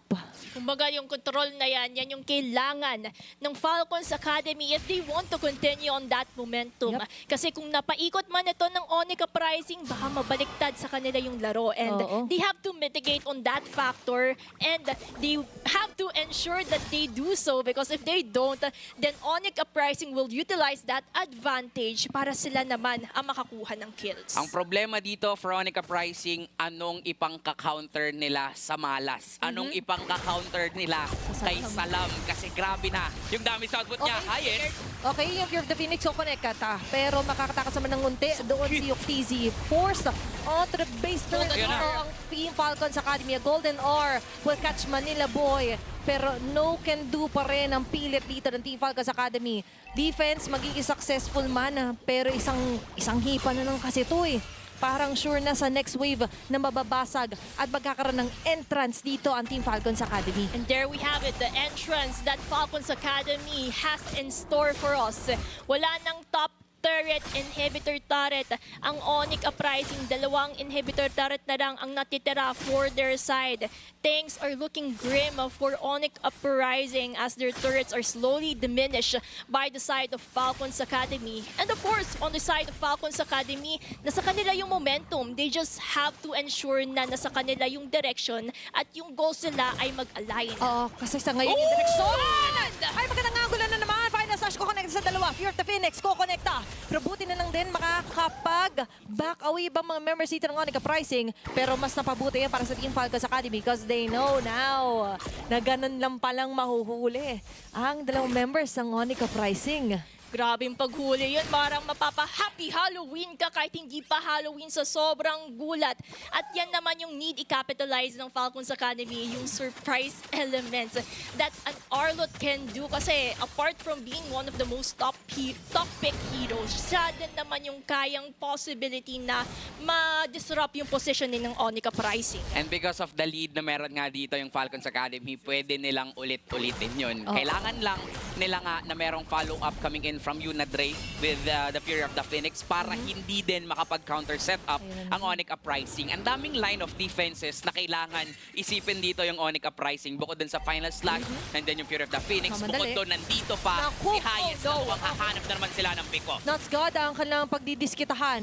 Good thing though na makakapag-back away but there's no more flicker here para sa glue ni Nutsgod for Onyx. Meanwhile, for Team Falcons, mukhang round 2 pa. Ramdam ko na nire-reserva pa rin ni Arwiz yung final slash niya kung sakali lang na may dumaan na members dito ng Young Sonics. Saka not just that, yung pagkasa nung ilaw dito, nung alam ng Falcons Academy na wala ng barko, kanina si Yuktisi, naglayuan sila. Naku, nowhere to go but to go back muna para sa Onyx Uprising habang si Salam ng alahati yung buhay. Nice attempt Dewa para dito kay Lelouch.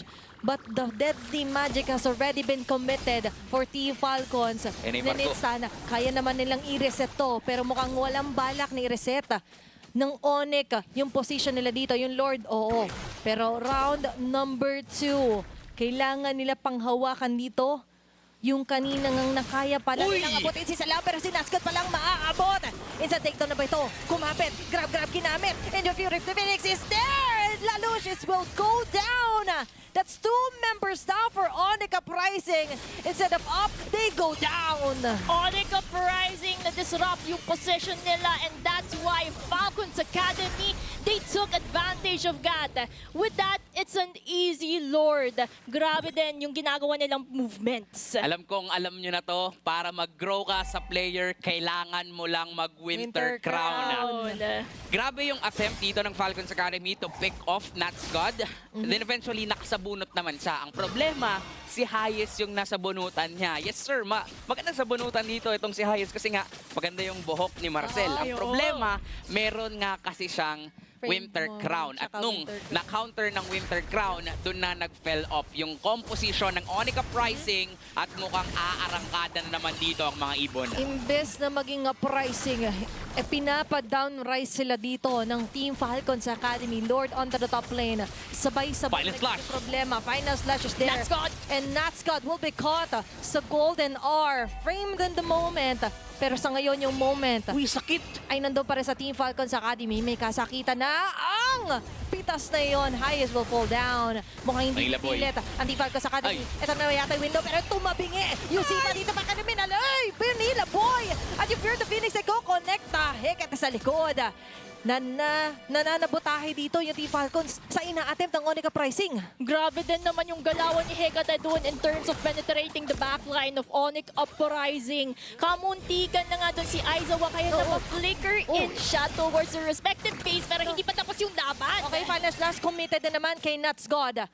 Disiplina para dito kay Yuktisi. Pinakawalan na yung Mountain Shocker just to try and stop Team Falcons on their tracks. Nakikita natin dito na ang hirap pasukin sa depensa na meron ang Falcons Academy. Ang daming attempts coming in from Manila Boy, Lelouch, and even from Nuts God. Even si Aizawa, nag-attempt siya dito na kumuha ng kailangan niyang ultimate para lang makaset up. Unfortunately for Onyx Uprising, naka-ready din si Hecate. Naka-ready din yung Fury of the Phoenix si Unadre. Dagdag pa natin yung fact na naka-ready din itong si Hayes. Ang daming po problemahin ng Onyx Uprising para lang maabot itong si Salam. Kaya yung 2 kills na meron dito or 2 deaths na meron, yung carry ni Salam, those deaths came from the early game pa. Ngayon, hindi na siya mapatay kasi hindi na rin siya maabot ng Onyx Uprising. Kumbaga, ang dami pumoprotekta sa Falcons Academy for a certain carry because they know kapag napita si Salam, doon mag-crumble down yung defenses ng mga Falcons.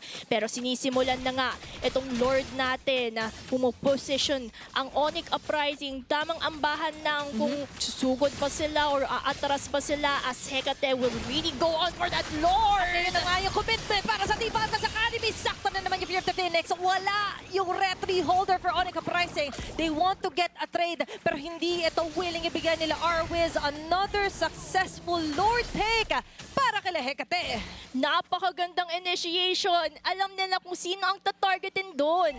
Alam din nila na kaya ding i-burst down kahit sinong lumapit sa Onyx Uprising. That is why for Onyx, merong mga hesitation. May pagdadalawang isip kung lalaban ba talaga sila. Kasi nga, saradong-sarado yung backlines dito ng Falcons Academy. Dagdag pa natin na sobrang dali para sa Falcons Academy pigilan yung tapang ng Onyx because of one single ultimate and that is coming in from Unadre. Papasok pa naman si Arwiz. Okay, yung Sipa, ang kukonekta man. Kaso kukonekta din yung mga Yuri, outlet na yun na gagaling naman. dito kay Hecate. Yung Tizi, mga katakas man. Pero may Lord na pinoproblema dito ng nagka-pricing. Golden R. Tuloy-tuloy pa rin sa pagkabate dito ang Team Falcons Academy. Golden R makukumit. Dalawa ang mai-stop. may kinopya. Ito yung ginayang Golden R. Highest pa ang tutumba. Lalo siya pinakalikod. Makukumit yung Deadly Magic. But still, immortality lang ang mapapop off niya doon. At double kill for Aizawa. Successful man ang defense. Pero duguan ang naging depensa dito ng Onyx Uprising. Overflowing of minions for the side of Onyx Uprising dahil wala na nga din silang inhibitor turrets dito. Nakita natin na for Falcons, tinry nilang tapusin yung laban pero napakaganda rin ng timing. Yung mismong kinopya dito ni Aizawa is the Golden R. Kahit papaano mapipigilan yung pagtapos ng Falcons Academy on their base. And at the same time, yung damage output na meron nga yung Valentina, masakit na rin naman talaga. Take note, hindi pa din namamatay dito si Aizawa at nakakahanap na ng momentum ang Onyx. That's a change of scenery ngayon for Onyx Uprising. Unti-unti silang umaabante. Na-commit na agad yung Fear of the Phoenix here. But still, pipilit, magsasucceed naman sila dito sa push at butas ng base ng Team Falcons Academy. And ito na nga yung somehow hinihintay na moment ng Onyx Uprising in this 23-minute long game. Wow, 23 After minutes. long, countless endless battles that happened in the Land of Dawn, finally they were able to get the rhythm that they need Yep. para kontrahan ang Falcons Academy. 20 seconds na lang, nandito na yung upgraded Lord na sinasabi natin, and it can dictate kung ano nga ba ang magiging flow ng laban. Kanina pinag-uusapan natin kung paanong hindi maabot dito si Salam. Pero ang problema din for Falcons Academy, kung hindi rin naman abot ni Salam yung kanyang mga kalaban. Diba? That is why, as of now, hindi pa rin nadadagdagan yung kill score dito ni Salam. Kasi nga, hindi rin naman nagpapadalos-dalos yung Onyx Uprising sa pag-initiate. Nakikita natin dito, humaharap of course si Hayes as well as si Arwis, pero naiipit na rin sila sa mga teamfights. Fear of the Okay. Phoenix, kinomit, mukhang iba-burst down nila yung Lord. Okay, pinitin lang nila ilayo dito si Lelouch. But a great escape dito para sa Team Falcons Academy. Naramdaman nila na para bang may nawawala sa mapa. Manila Boy will get the position dito sa Pixel Brush, malapit sa Lord. Mukhang fake Lord to kung sakali. Hindi pa afford ngayon ng Onyx Uprising na commit to ng full on, lalo at hindi nila sure kung saan magagaling si Hecate. Ang daming factors kung saan sila papasok. Pwede sa Pilot slash! Okay, Manila Boy ang mahuhuli doon. Makakapagbakoy pa rin naman with a Jit Kundu. Ay, But, sumilayo. yung mga members of Team Falcons ay tila ba lumalayo-layo muna ng konti. Para tayong naglalaro ng tag of war dito, di mo alam kung kanino ba pumapanig yung Lord Dance na to. Oh. Pilot slash hindi kumonekta. Okay? Are you in or are you out? Kasi sa ngayon, na yung mga members sa Team Falcons Academy. Pinakaharap naman yes. ng atake. Mountain Shocker to reveal the position dito ng mga members Uy, ng Arwis! Academy. Ito yung kapit with the grab. Arwis ang mapagdidiskatan dito ni Nuts God. Yung final slash walang kukonektahan, but kumukonekto sa pinakalikod naman sila Lalus. Yung mga target with the crown is activated. May immortality pa naman kung sakali makakapag-back away with the space escape. Pero Manila Boy is already down. Aizawa is doing it with a legendary kill. Pero mapapatay with a shutdown ni Arwis. That's a heavy damage na na-blow out dito ng Team Falcons laban sa Onyx Uprising. 2 members down for Onyx Uprising, and Falcons Academy can utilize that advantage to get on this Lord. Nagmamadali na sila. Mukhang hindi na sila mag-i-stop. Tuloy-tuloy lang. That's going to be another Lord. Pang-limang Lord na yata ito na makuha nila. Final shots ko dito ni Arwis. That's Amoy too pa! much to handle. Tatlong miyembro ng Onyx Uprising makakasalubong niya. Matagal pa naman bago mabuhay yung ilang miyembro dito ng Falcons, pero ganun din for Onyx Uprising. Ilang segundo pa bago mag-spawn. Nandiyan na pala, makakasama na ng Falcons Academy ngayon yung Lord. But definitely para sa Onyx Uprising, they have time, they have clear wave potential. Pero ang problema kasi, kulang din yung Falcons Academy. 50 seconds pa nga para kay Arwis. So magiging mahirap to para sa kanila na tapusin yung laro. Pero kung sakali, pwede nila makatuwang dito yung wave na pumapabor sa kanila. Top wave approaching Onyx Uprising. Medyo heavy na yung sitwasyon para sa Onyx Uprising. This is involved Lord na nakuha ng Team Falcons Academy. And as much as possible, hindi mo gusto na makaapak to. Sa likod!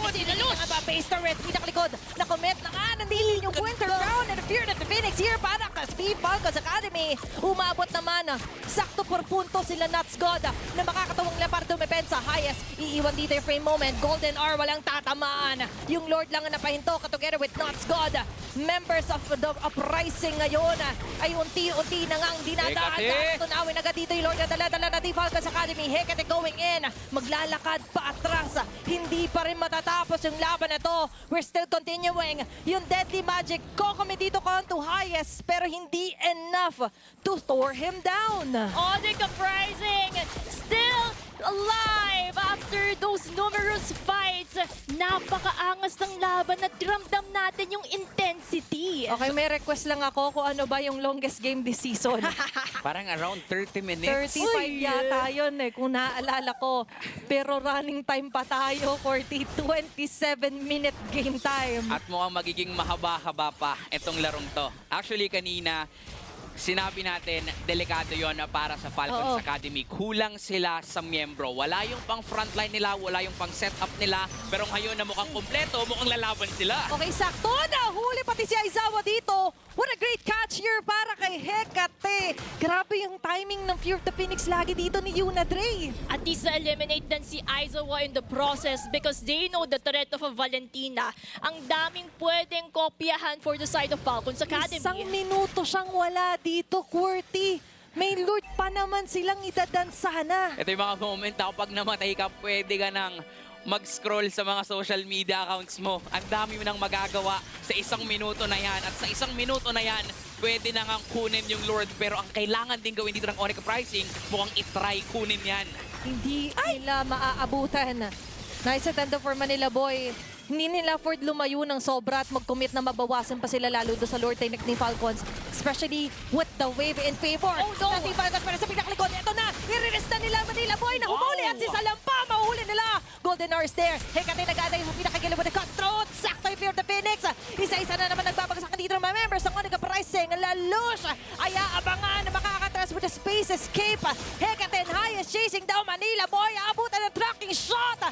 At ngayon, ay magkakaroon pa rin yata tayo ng madugong depensa para sa Onyx Uprising. Natsgad, pinipili ilayo si Arwis. May Lord ngayon na kailangan tunawin din ang Onyx Uprising. Sabay-sabay yung problema. Pero ano nga ba yung sistema? Kasi na yung sistema ay ilaban bago pa makaapak yung Lord na sa pinakabase ng Onyx Uprising. Because they know kapag lumapit yung Lord sa kanilang base, medyo dehado ang positioning ng Onyx Uprising. At ngayon na nga, ito yung iniintay nila. Kung kakayanin ba nila without yung TZ kasi yung damage, the damage is just too much to handle. Hekate targeting Lalush na mababa atras. Members of the Falcons Academy ay nag-aantay ng pinakapagkakataon nila na makatakas. Pero highest pa ay mapipitas doon ni Lalush. Grabe na yung depensa. Grabe na yung mga nangyari. Ang hahaba ng mga detimers pero mas mahaba yung pagtunaw dito sa Lord ng Onyx Uprising. And with that numerous pickups, with that extended team fights, pati yung laban, may extend rin. Extend lang ng extend hanggang kaya nila. Ganon kadikit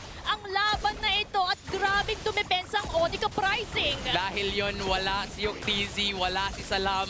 Kulang na kulang sa damage output ang dalawang teams natin. But definitely for Onyx Uprising, especially for Lalush, nakita niya yung slight opportunity na pwede niya nga i-burst down itong si Hayes. And that also gave way para dito sa Onyx Uprising na madali nang depensahan yung Lord kahit na kulang sila sa damage output. Hindi rin kasi makalapit doon yung Falcons Academy. Again, nung wala si Salam, wala din silang pang burst down. Natsgad tumatagal na sa laban kasi nga wala si Salam. Pero kung makikita natin ng 5v5 to, definitely mag-iiba yung takbo. Pero ngayon, na unti-unti nang nagka-countdown yung Lord, yan yung pwedeng magdikta kung sino ba talaga yung makakahawak ng control dito sa game na to. Ito na naman, yung sinasabi natin, napakahabang Lord Dance.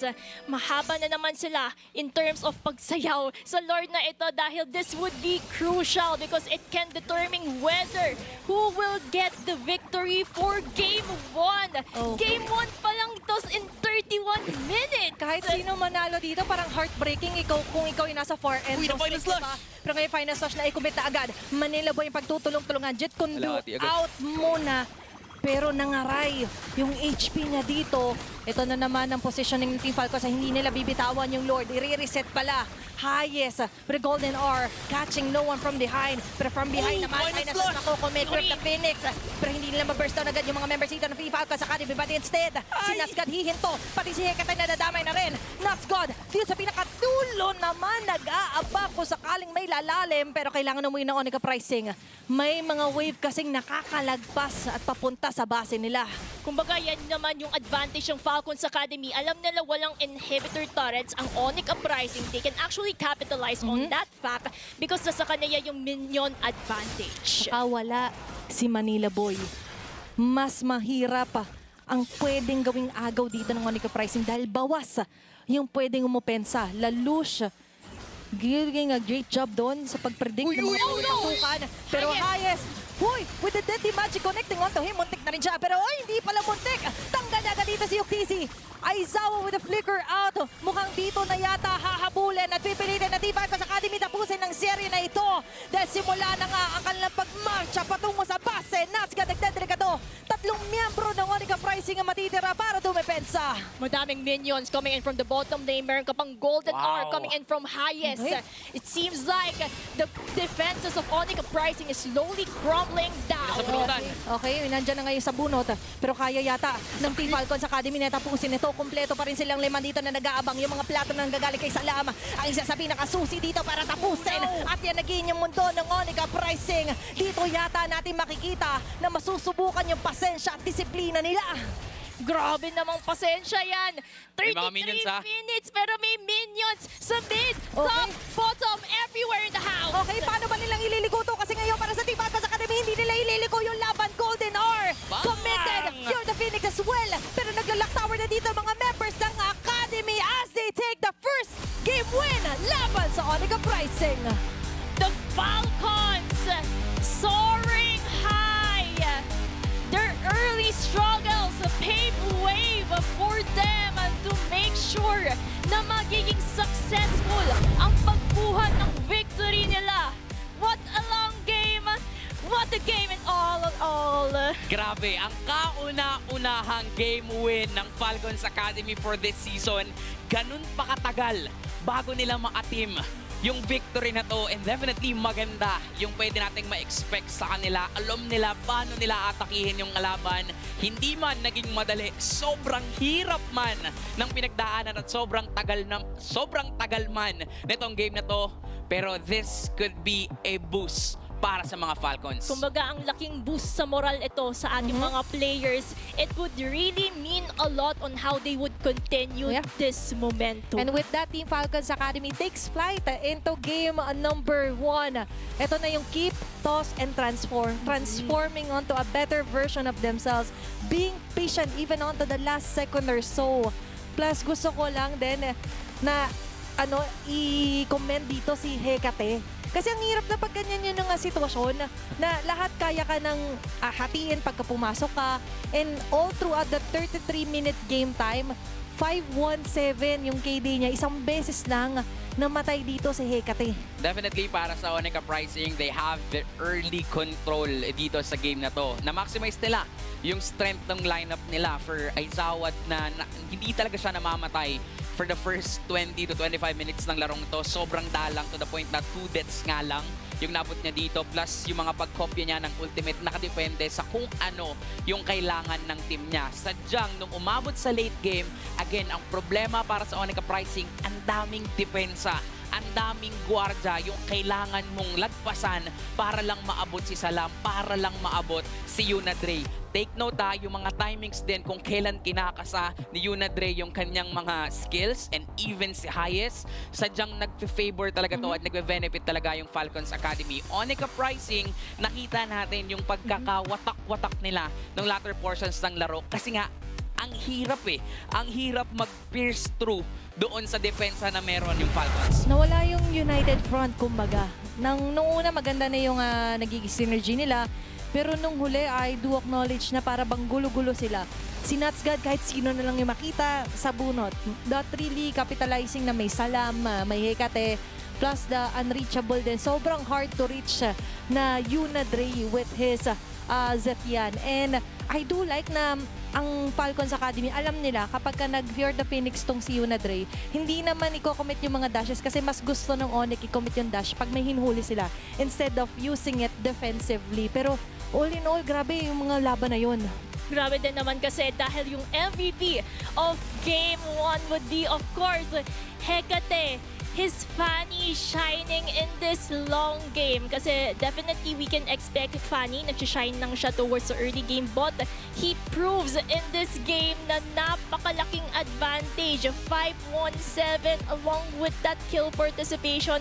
Malaking tulong yan for the side of Falcons. Same nga sila ng post ni Fanny na para bang tinutulungan niya pang hawakan yung sword. Kulang na lang no, ibigay na ni Fanny yung espada dito kay Hecate because he did very well dito sa game na to. We're talking about kung paano mahirap kapag isang Fanny na may kakampi ka na isang Marcel. But definitely, again, hindi naman siya nahirapan dito because he knows the timing when to go in and when to go out. And also, nakita natin dito na hindi takot etong si Hecate na lumaban doon sa mga objectives despite the fact na dapat lamang yung Onyx pricing. Nilalaban at nilalaban talaga nila.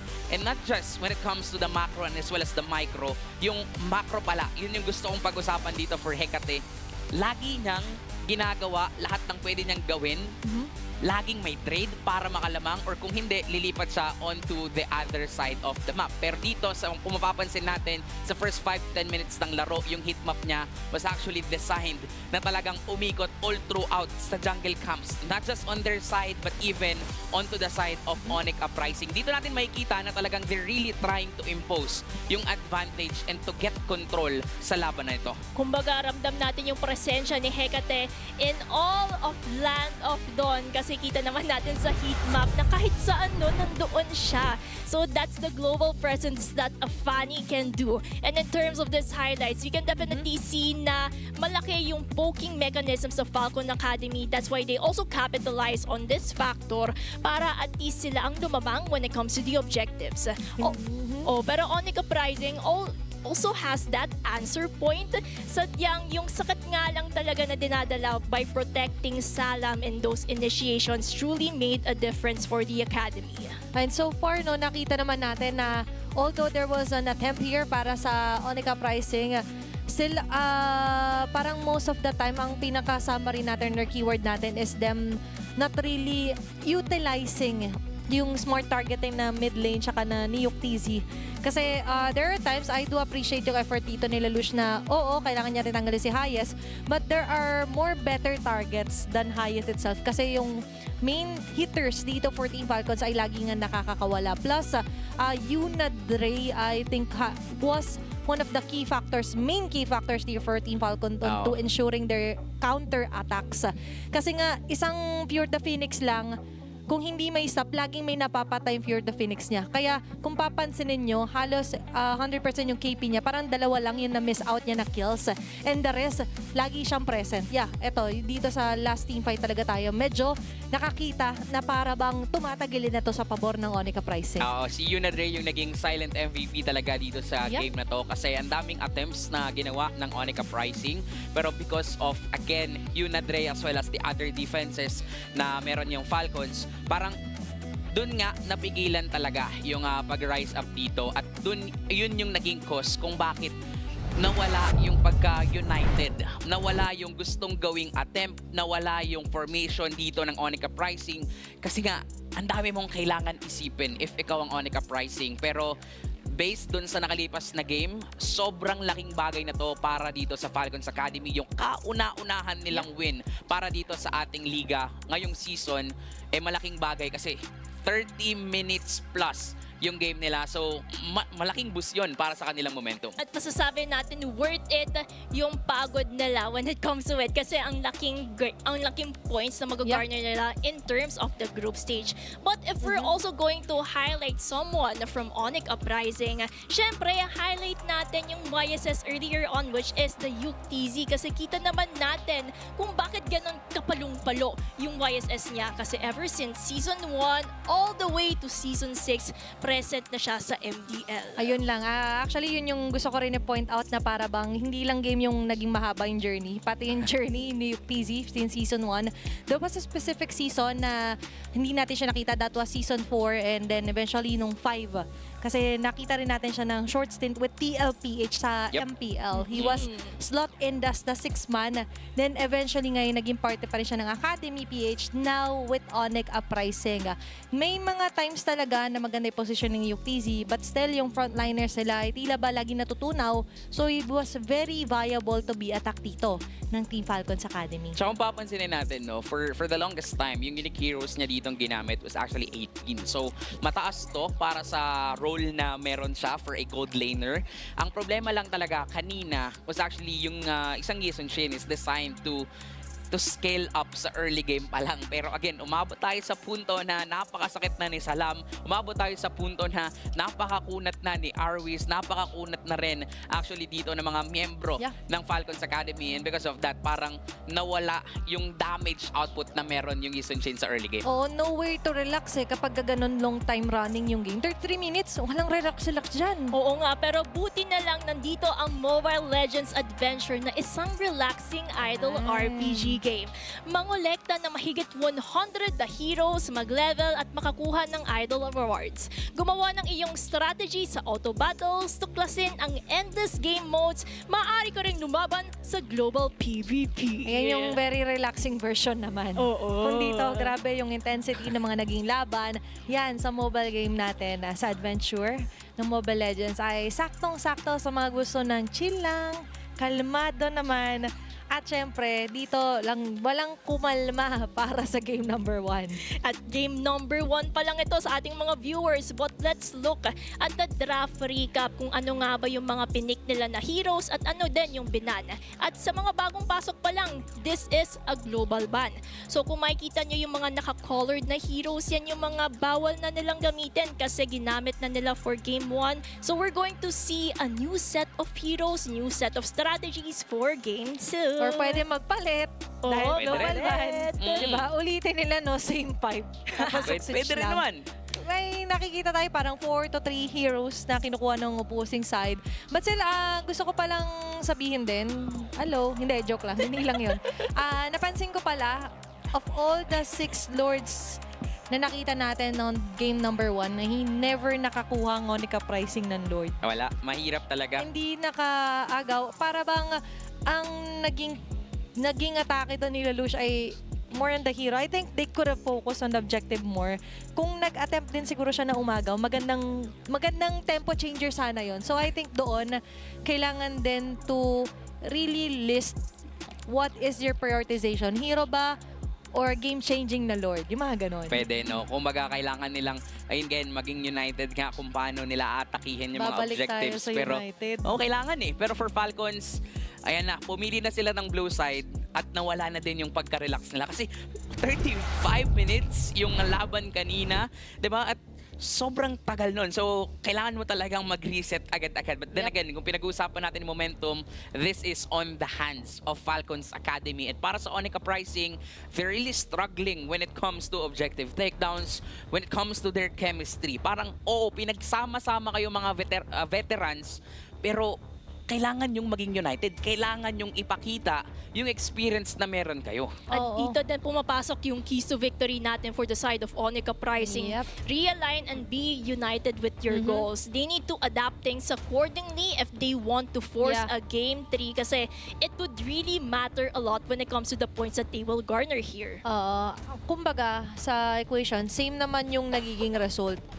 Pero, what about the formula that you're using? You want the same goal to eventually win, pero iba-iba kasi kayo ng nagiging solution. Parang sa mga exam, show your solution. Oo. Pero doon nagkagulo. Kasi hindi pareho yung formula na ginamit.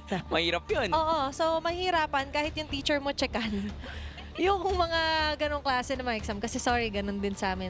Ay! Magbabakasyon na kasi kami. Ay, Kaya, happy graduation pala sa mga graduate today. At happy vacation sa mga magbabakasyon na. At sa mga nag-exam pa lang, good luck, Good luck. sa inyong mga exam. Kasi katulad nyo, kailangan ding malagpasan to at masagot ng Onica pricing Oo, kailangan. ang rumaragasang Falcons Academy. Kasi malaking dagok to sa kanila, lalong-lalo na sa mental state nila. Again, Onica pricing is struggling for this season. Pinag-uusapan na natin, they have the experience but definitely they lack when it comes to chemistry. So, this is a huge challenge para sa kanila. They didn't have the best start, kumbaga.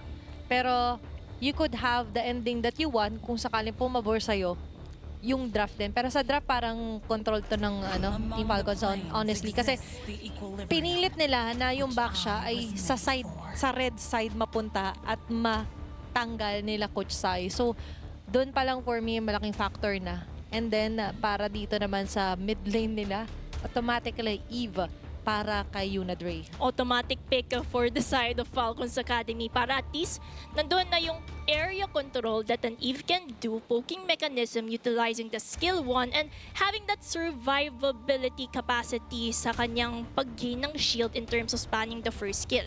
So malaking tulong yan for the side of Falcons Academy. In contrast naman dito sa Onyx Uprising, Porty, ano ba yung mga pipiliin nila kaya?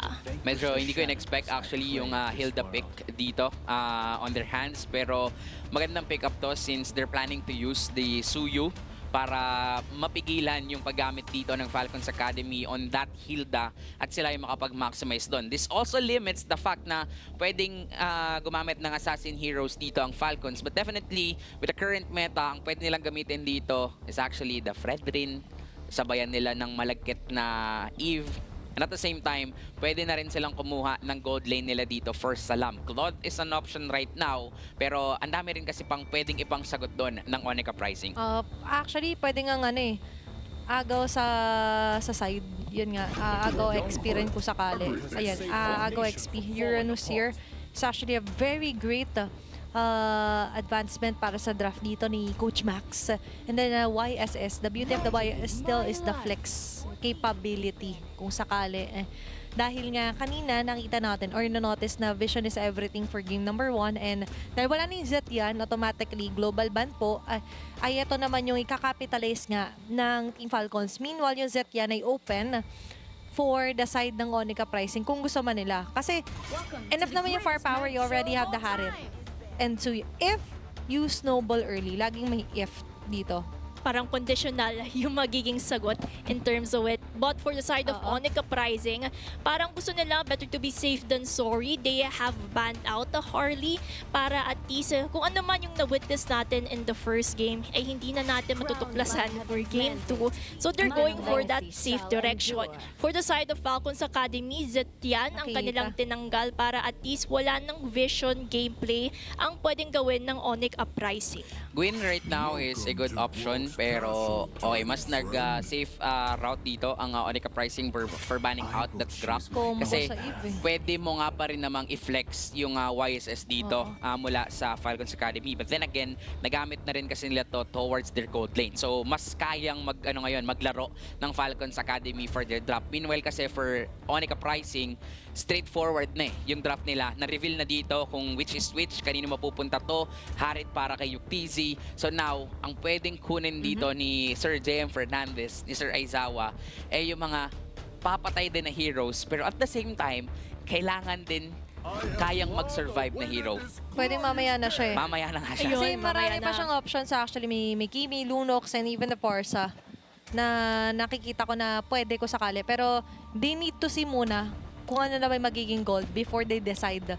Kasi baka masyadong reachable yung unkillable. And you wouldn't want that if you're Onyx Uprising. Para at least meron silang safe distance when it comes to those types of threats para at least sigurado na sila. But for the side of Falcons Academy, Moscow is the best option for them. So we're going to see a YSS jungler at yung glue na nakita natin sa earlier game ay mapupunta sa side ng Falcons Academy. Rogue glue, yung makita natin, then there goes the Farsa. Pero medyo matapang din si Aizawa dito on getting that Farsa. Again, may glue, meron pang Yisun Shin, meron pang Uranus, may Moscow pa na mas magiging madali para sa kanya if mag-feathered airstrike dito etong si Aizawa. But the thing here is, kailangan lang mauna ng Onyx Uprising ulit sa mga team fights. Kailangan nila mag-snowball, ma-maximize yung early potential na meron sila. Kasi kung tataba na naman dito si Salam, again, yun na naman na magiging problema. Paano ka kontra ng kamalasan sa late game kung nasa kabila itong si Salam? At yun din naman yung kailangan ingatan. For their side, for Falcons Academy, they have to make sure that they protect the damage dealer at all costs. And at the same time, for the other side, the Onyx Uprising, they have to make sure that Yuktizzy will flourish. Yung positioning ni Aizawa would also be a key to success here kung pa nila popoke by utilizing a feathered airstrike.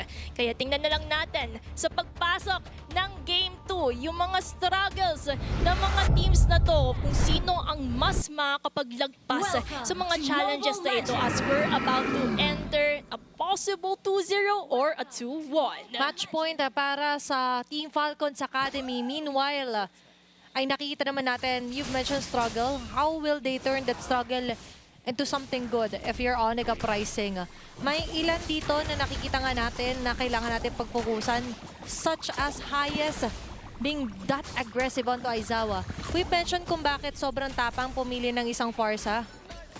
Dahil nga, 4 yung pwedeng umabot sa kanya, bypassing each and every wall na itinatalaga nila dito. And going back ng QWERTY, dahil nga doon sa naging draft naman, for Team Falcons, ano bang awit nila dito? Actually, ang awit nila dito, again, early game control. Yun yung Farsa ni Aizawa, kailangan nilang magamit yung fast rotation na pwedeng to, together with, of course, the mobility na meron si Manila Boy using this Hilda. At the same time, yung level 3 prowess pa lang ni Lalush, kailangan na talaga nilang makakuha agad ng pick-off. Ang problema, sinong pipick offin mo dito sa early game? Hindi naman pwedeng si Arwis. Uranus yan, ang punat yan. Hindi rin naman basta-basta lalabas dito yung Moskov. So, this still tricky para sa Onyx Pricing. Kasi alam din naman ng Falcons na pwedeng ganoon yung gawin dito ng Onyx Pricing. Pero tuloy pa rin ang awit ng buhay hanggat nandito pa nga yung pag-asa. And Onyx Pricing on the other hand, nakikita natin, will they maximize the use of the Hilda? Kasi sa ngayon, too risky nga. 'Di ba? Hindi naman mag-atubilin, mag-exhaust ng mga pana rin dito si Hecate just to try and ensure na walang mang-deny, walang manggugulo. Pero sa golding natin, parang mas mamaya pa natin malalasap kung meron mga first blood dyan. Kasi first turtle ang paglalabanan. It's going to be Arwis initiating dito na ipigilan sila Nutsgod sa pagpasok. Manila Boy, wala pang ultimate. Yung mga damba, pigil pa. Pero sinabayan yung Feather Dershak dito ng RWM cancelled out. Hindi naman na ma-maximize dito yung AoE for Onyx Pricing. It's going to be first blood here for Hecate. Pero pagong naman nakuha doon nila Lush. Kumbaga palitan na nakuha man ng Onyx Pricing yung turtle, nakuha din naman ng isang kill ang Falcons Academy. Nakita natin dito, no, trade lang yung ginawa dito ng dalawang teams natin. Again, yung prowess na meron ng Onyx Pricing to get the early control, nagawa nila doon sa objective. Ang problema, Falcons Academy, alam din nila how to trade on that turtle. That is why, masabi nga natin na pwedeng sila pa yung lumamang dito. Oop! Uy! Inabutan umabot. pa rin. Na para bang makapigil, hindi nga yung mga pangyayari doon. Recommit here for Onyx Pricing, but ito kasi yung kailangan talaga kapag earlier the better against sa Uranus. And ang Onyx Pricing is take advantage of that. Pero ngayon, take advantage ng Team Falcons. Na malayo din yung mga mid laner. Manila Boy will fall down for the second round dito sa game number 2. Grabe din naman. Parating casualty si Manila Boy, pero meron naman tayo yung creation at makakatakas din naman si Lalush there. Okay na, nakaahagaw ng purple buff dito si Lalush. They're off to a great start, but can they be consistent about this? Nutsgod, pumasok agad. May naka-reserve na bravest fighter kung sakali, but Team Falcons Academy were caught off guard dun sa steal na yon. Yup, napakagandang pag-maximize again ng Onyx Pricing sa kits na meron yung kanilang composition for the early game. Sa dami ng nangyayari dito, nagiging tug of war battle na naman. Ayan Palitan na naman sila ng side kung sino yung nagko-control ng game na to. That is why for the gold lead, sobrang liit lang nito. Kasi nga, nakakahanap naman yung magkabilang side na team ng paraan para makakuha ng trade. Kumbaga, nakakahanap sila ng equalizer in terms of having that limiting yung snowball potential ng isa't isa. But here we are, entering the second turtle. Positioning would be the key to success here. Arwis, medyo umaamba na sa entrance ng turtle as well as si Salam. Nandyan na din sa likod-likuran. At tingnan na lang natin kung sino ang mas lalamang. Okay, Manila Boy being proactive na gustong i-displace dito si Hecate sa posisyon nila. Reset lang muna na real quick sa turtle. Siya balik dito ang Team Falcons Academy. Fall on 5 yung pwede mangyari dito. Zaman Force, Hecate ay nilagpasan.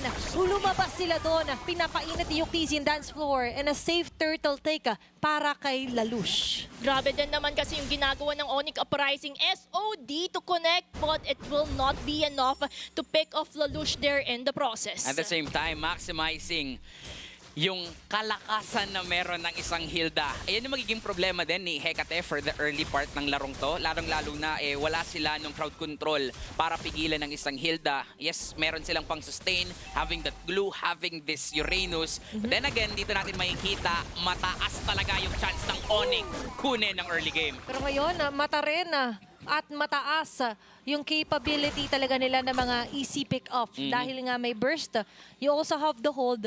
You've mentioned ito yung medyo kulang for Team Falcons Academy. May literal hold sila sa sabunot dito ni Hayes. But the problem with that is too targeted on a single person versus onto what Onyx pricing can do na kaya lang i-maximize yung damba na meron dito si Manila Boy. And talking about Manila Boy, nabigyan mo ng 2 beses kanina, but now he's showing signs of improvements, letting Yuktz get most out of their gold lane na makakabasag pa ng Torre. Mirror move sa taas. Prevention na makalagpas si Lalush. Inabangan. Surf missile ko connecta. Spread as well. Lalush falls down. Counter na kay Nuts God. Papasok. Manila Boy. With last hit on to Hecate. Nahuhuli sila dito sa RWM. Pilit na lumalabas si Nuts God. Makakasurvive pa ba? Kakapit. Inilalapit na pilit dito. Si Salam and si Hayes naman ay makakasurvive. 2 for 1 ang naging palitan sa top lane. Napakagandang initiation. Alam nila na makakapitas ang Onyx pricing there, kaya sinalo din naman ng kabilang team. And thus, we're going to see somehow they were able to limit na naman yung snowball potential ng Onyx pricing sa larong ito. Nagsimula lahat nung ginawa dito ng Falcons Academy at binuhos lahat ng pwedeng ibuhos para lang ma-pick off sila Lush. Ready man yung Onyx pricing dito to make a counterplay. Yes, nakuha nila si Hecate pero ang tumataba pa rin etong si Salam. Isang Spear of Destruction na outplay niya dito yung Onyx pricing. Yeah, and they can afford na isama na si Salam at any moment, so basta tumama yung SOD. Pero ngayon ang tatamaan is going to be the last turtle of the game na masisecure nila Lush safely. Things are quite calm sa mapa dahil nag-aantay pa ang Team Falcons nung power spike dito ni Salam. Yan na, pwedeng lumipat. Oops, hindi Pwede. lumipat. Okay. Ay, lumipat pero wala man nang manayari. Yep. And if we're going to also highlight something, Onyx Uprising was able to get these 3 turtles. So that means malaki yung advantage point nila in the early game. Bumabawi. And tingnan na lang natin kung paano babawi ba ang Falcons Academy. Na-maximize dito ng Falcons Academy yung global presence na meron, yung kanilang Moscow. And kung usapang paano sila babawi, actually pang late game pa talaga. Knowing na they have the double marksman setup, kailangan nila ng oras. Meanwhile, for Onyx pricing, oras din ang kanilang kalaban. Oo, kaya ngayon pa lang sinisimulan na nila. Ay! They-check Oh, no. off yung mga nagpasakit ng ulan ng Game 1. Highest, now at his lowest. Kasi hindi siya basta ngayon makapag-stop ng mga members ng Onyx Uprising if they commit to do so. Turret might be destroyed din sa top lane at sabay pa nga nilang pinupush off yung ibang mga wave. But thankfully daw para sa Team Falcons Academy, sa may bandang baba, nagkakaroon naman ng moment si Arwis na makaka-farm at makakapag-push din ng wave. Kumbaga sa Onyx Uprising, parang nakapag-realign na sila with their respective goals. They already know what to do, kaya naging iba yung laro nila sa early game, naging iba yung tempo because they were able to redirect one another that this is your job, this is what you have to do, and thus, it paved way kung paano nila nasa-secure yung mga early game objectives. Mas maganda na yung delegation of tasks nila as of now, and they're really united as of now. Again, ang kalaban nila dito, oras. Kailangan nilang madaliin to at hindi hayaan tumaba ang Falcons Academy. At hindi rin nila hinahayaan dito Kasi any moment soon may makita si Yuktz, talagang binibigyan niya. And that's the second time na mapipitas dito si Hayes. Rekta sila sa baba. Capitalizing na baka akala mo Salam lumalagpas sa mata namin na free farm ka sa baba. Hindi. Pero after that, transition din tayo dahil yung unang lord ng laban ay sisimula na dito nila Lush. Cornered out dito yung mga members ng Team Falcons Academy.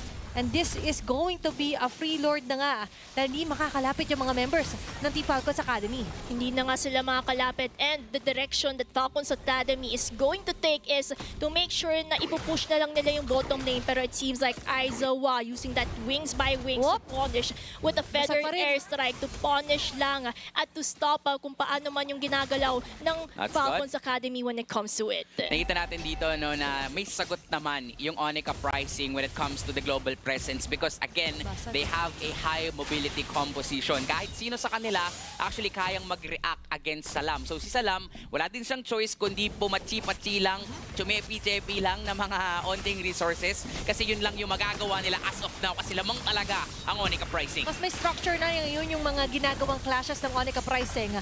Capitalizing yung AOE na meron dito sa Aizawa plus yung TZ focus fire doon sa pag-clear off ng mga wave. Now the Lord will be marching on to the bottom side.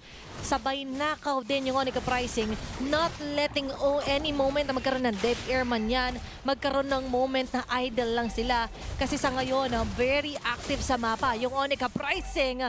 Na wait lang, napaflicker doon si Yuna Dre.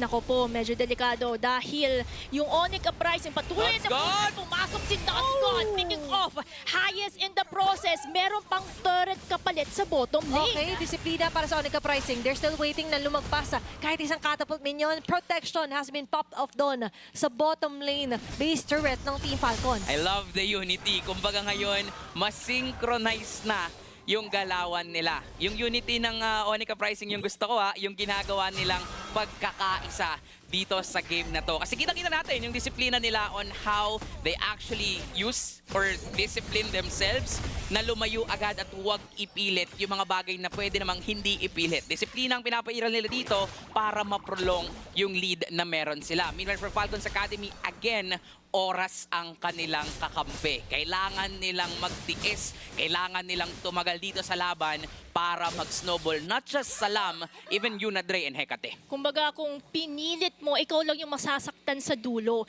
So kailangan na iwasan yung mga ganun na moments and just take your battles kung ano lang yung kaya mo. So knowing your limits would also be the key kung paano nila lutasan yung problemang ito. Pero pwede mo rin naman i-push yung limit mo. Pwede rin. With everyday workout, with everyday practice. At yun yung ginagawa ng Onyx pricing. Pushing their limit to the highest talaga. At si Yan. highest nga dito yung isa sa talaga nabibigyan lagi. And kakabanggit ko lang din, they're not letting highest retain his position. Even if it means delegating si Manila Boy lang sa kanya. Kasi sobrang laking ni highest dito na bagay.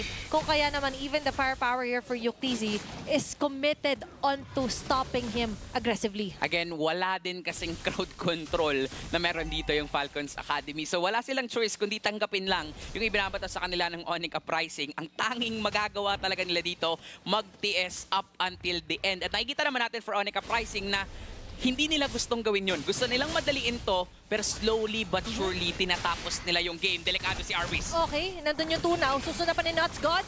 May makakapag-flicker out naman doon si Arwiz. Consecration already activated. Lord, half an HP left.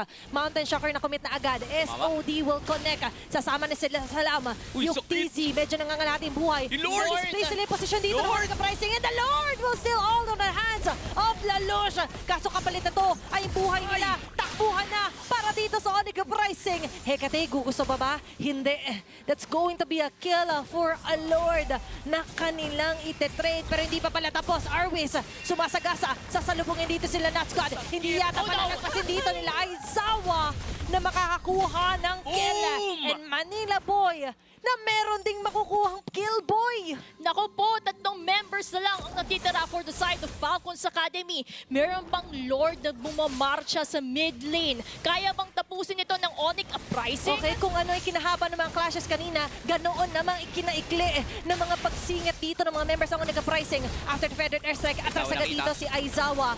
And that's going to be a vision plus a defense para dito sa Team Falcons Academy. Nice defense pa rin para dito sa Falcons pero hindi naging maganda yung post-Lord punish nila doon, lalong-lalo na for Onyx pricing. Kasi alam ng Onyx pricing na kaya nilang mag-counterplay. Wow, and we also have a milestone achieved here because Aizawa has reached 500 total career kills here sa MDL Philippines. He Iba is ka talaga. currently ranked second in all-time career kills, and let's see kung meron mapipitas naman dito. Okay, he's aiming for the top 1. Kasi sa ngayon, gusto pa yata lang kumuha ng kill. Pero mapipilitan silang umatras. Hecate.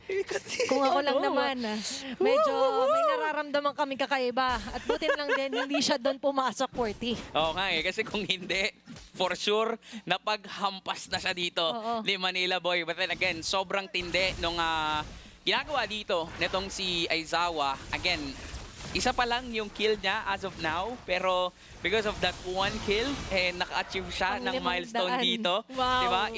Ibang klase ka rin talaga, JM Fernandez. Sana abot ang isang kill mo. Kaya nga, pwede ka para sa 500 kills in total dito sa MDL. And again, ang pinaka-nakakayabot sa kanya. Oh no, always. Wait lang!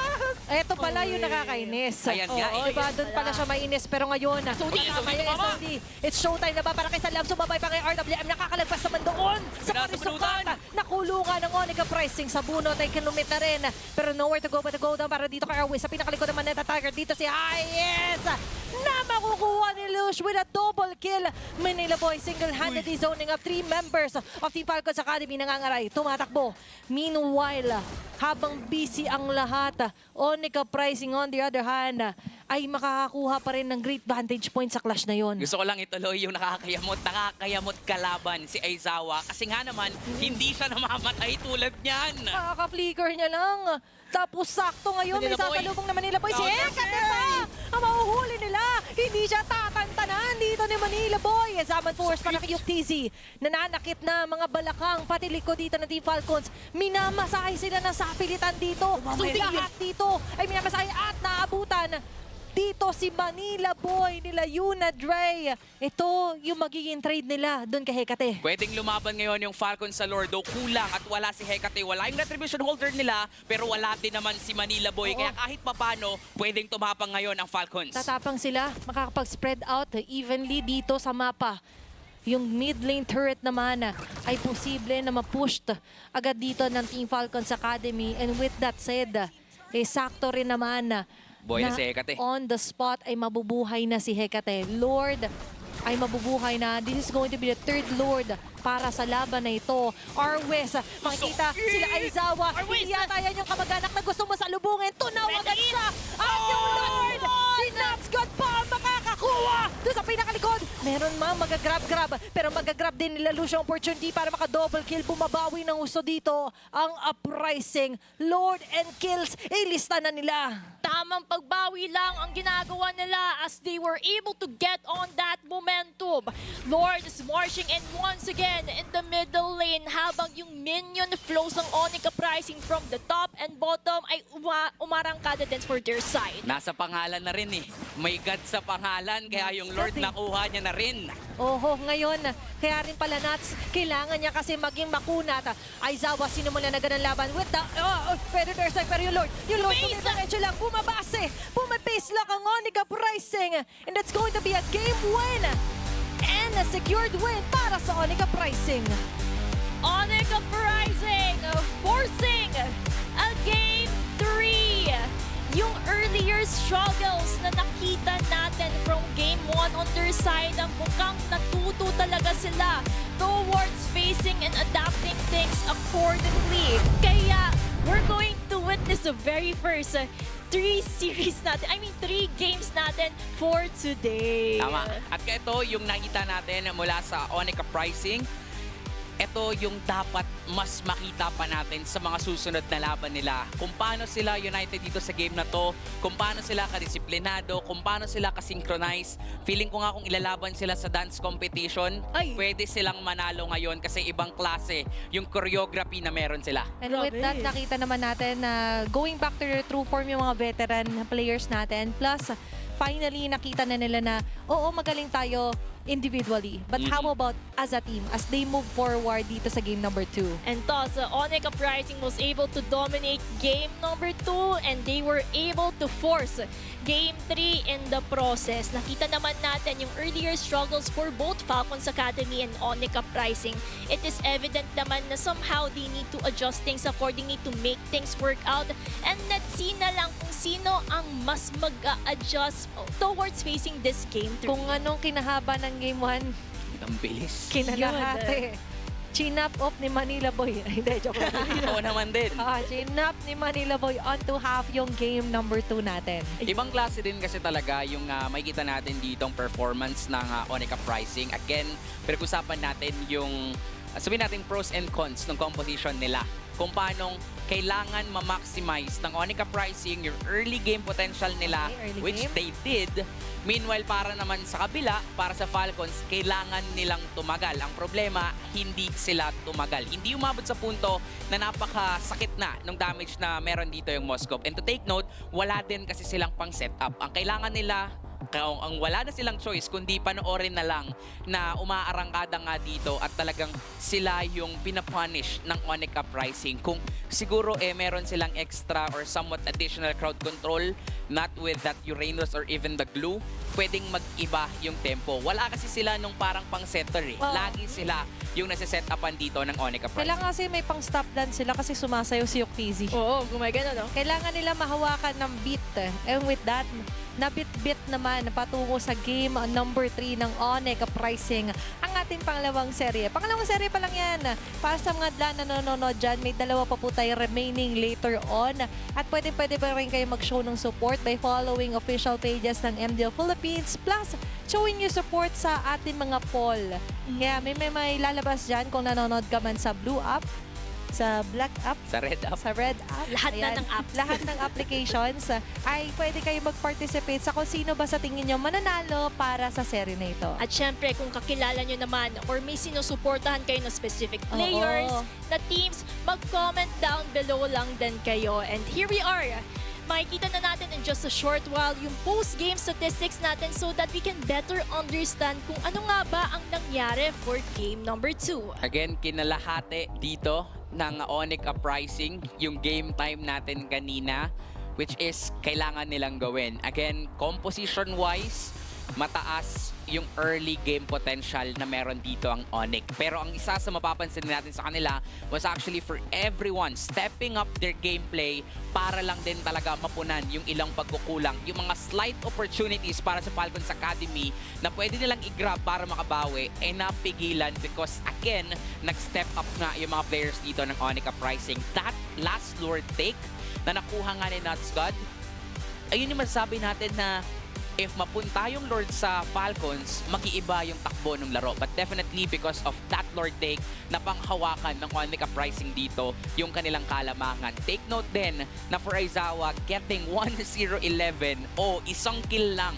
Pero again, yung kill na yan was actually the kill na magdadala sa kanya dun sa milestone na na-achieve niya for this season, for the whole MDL history. Hindi lang naman kasi yung kills yung nagmamatter. Kung paano niya sinuportahan dito yung mga kampi niya. Siya yung wingman dito kung paano pinigilan niya si Salam na makapag-push. Yung global presence ng Moscow napigilan because of Aizawa. Maganda rin na sa sides ng Team Falcons ay dinalawan agad nila na Manilboy. So with that, na-open yung objectives onto Lalush. And this time, he wasn't restrained at all. Ito pala yung magiging kalakasan when Lalush is activated.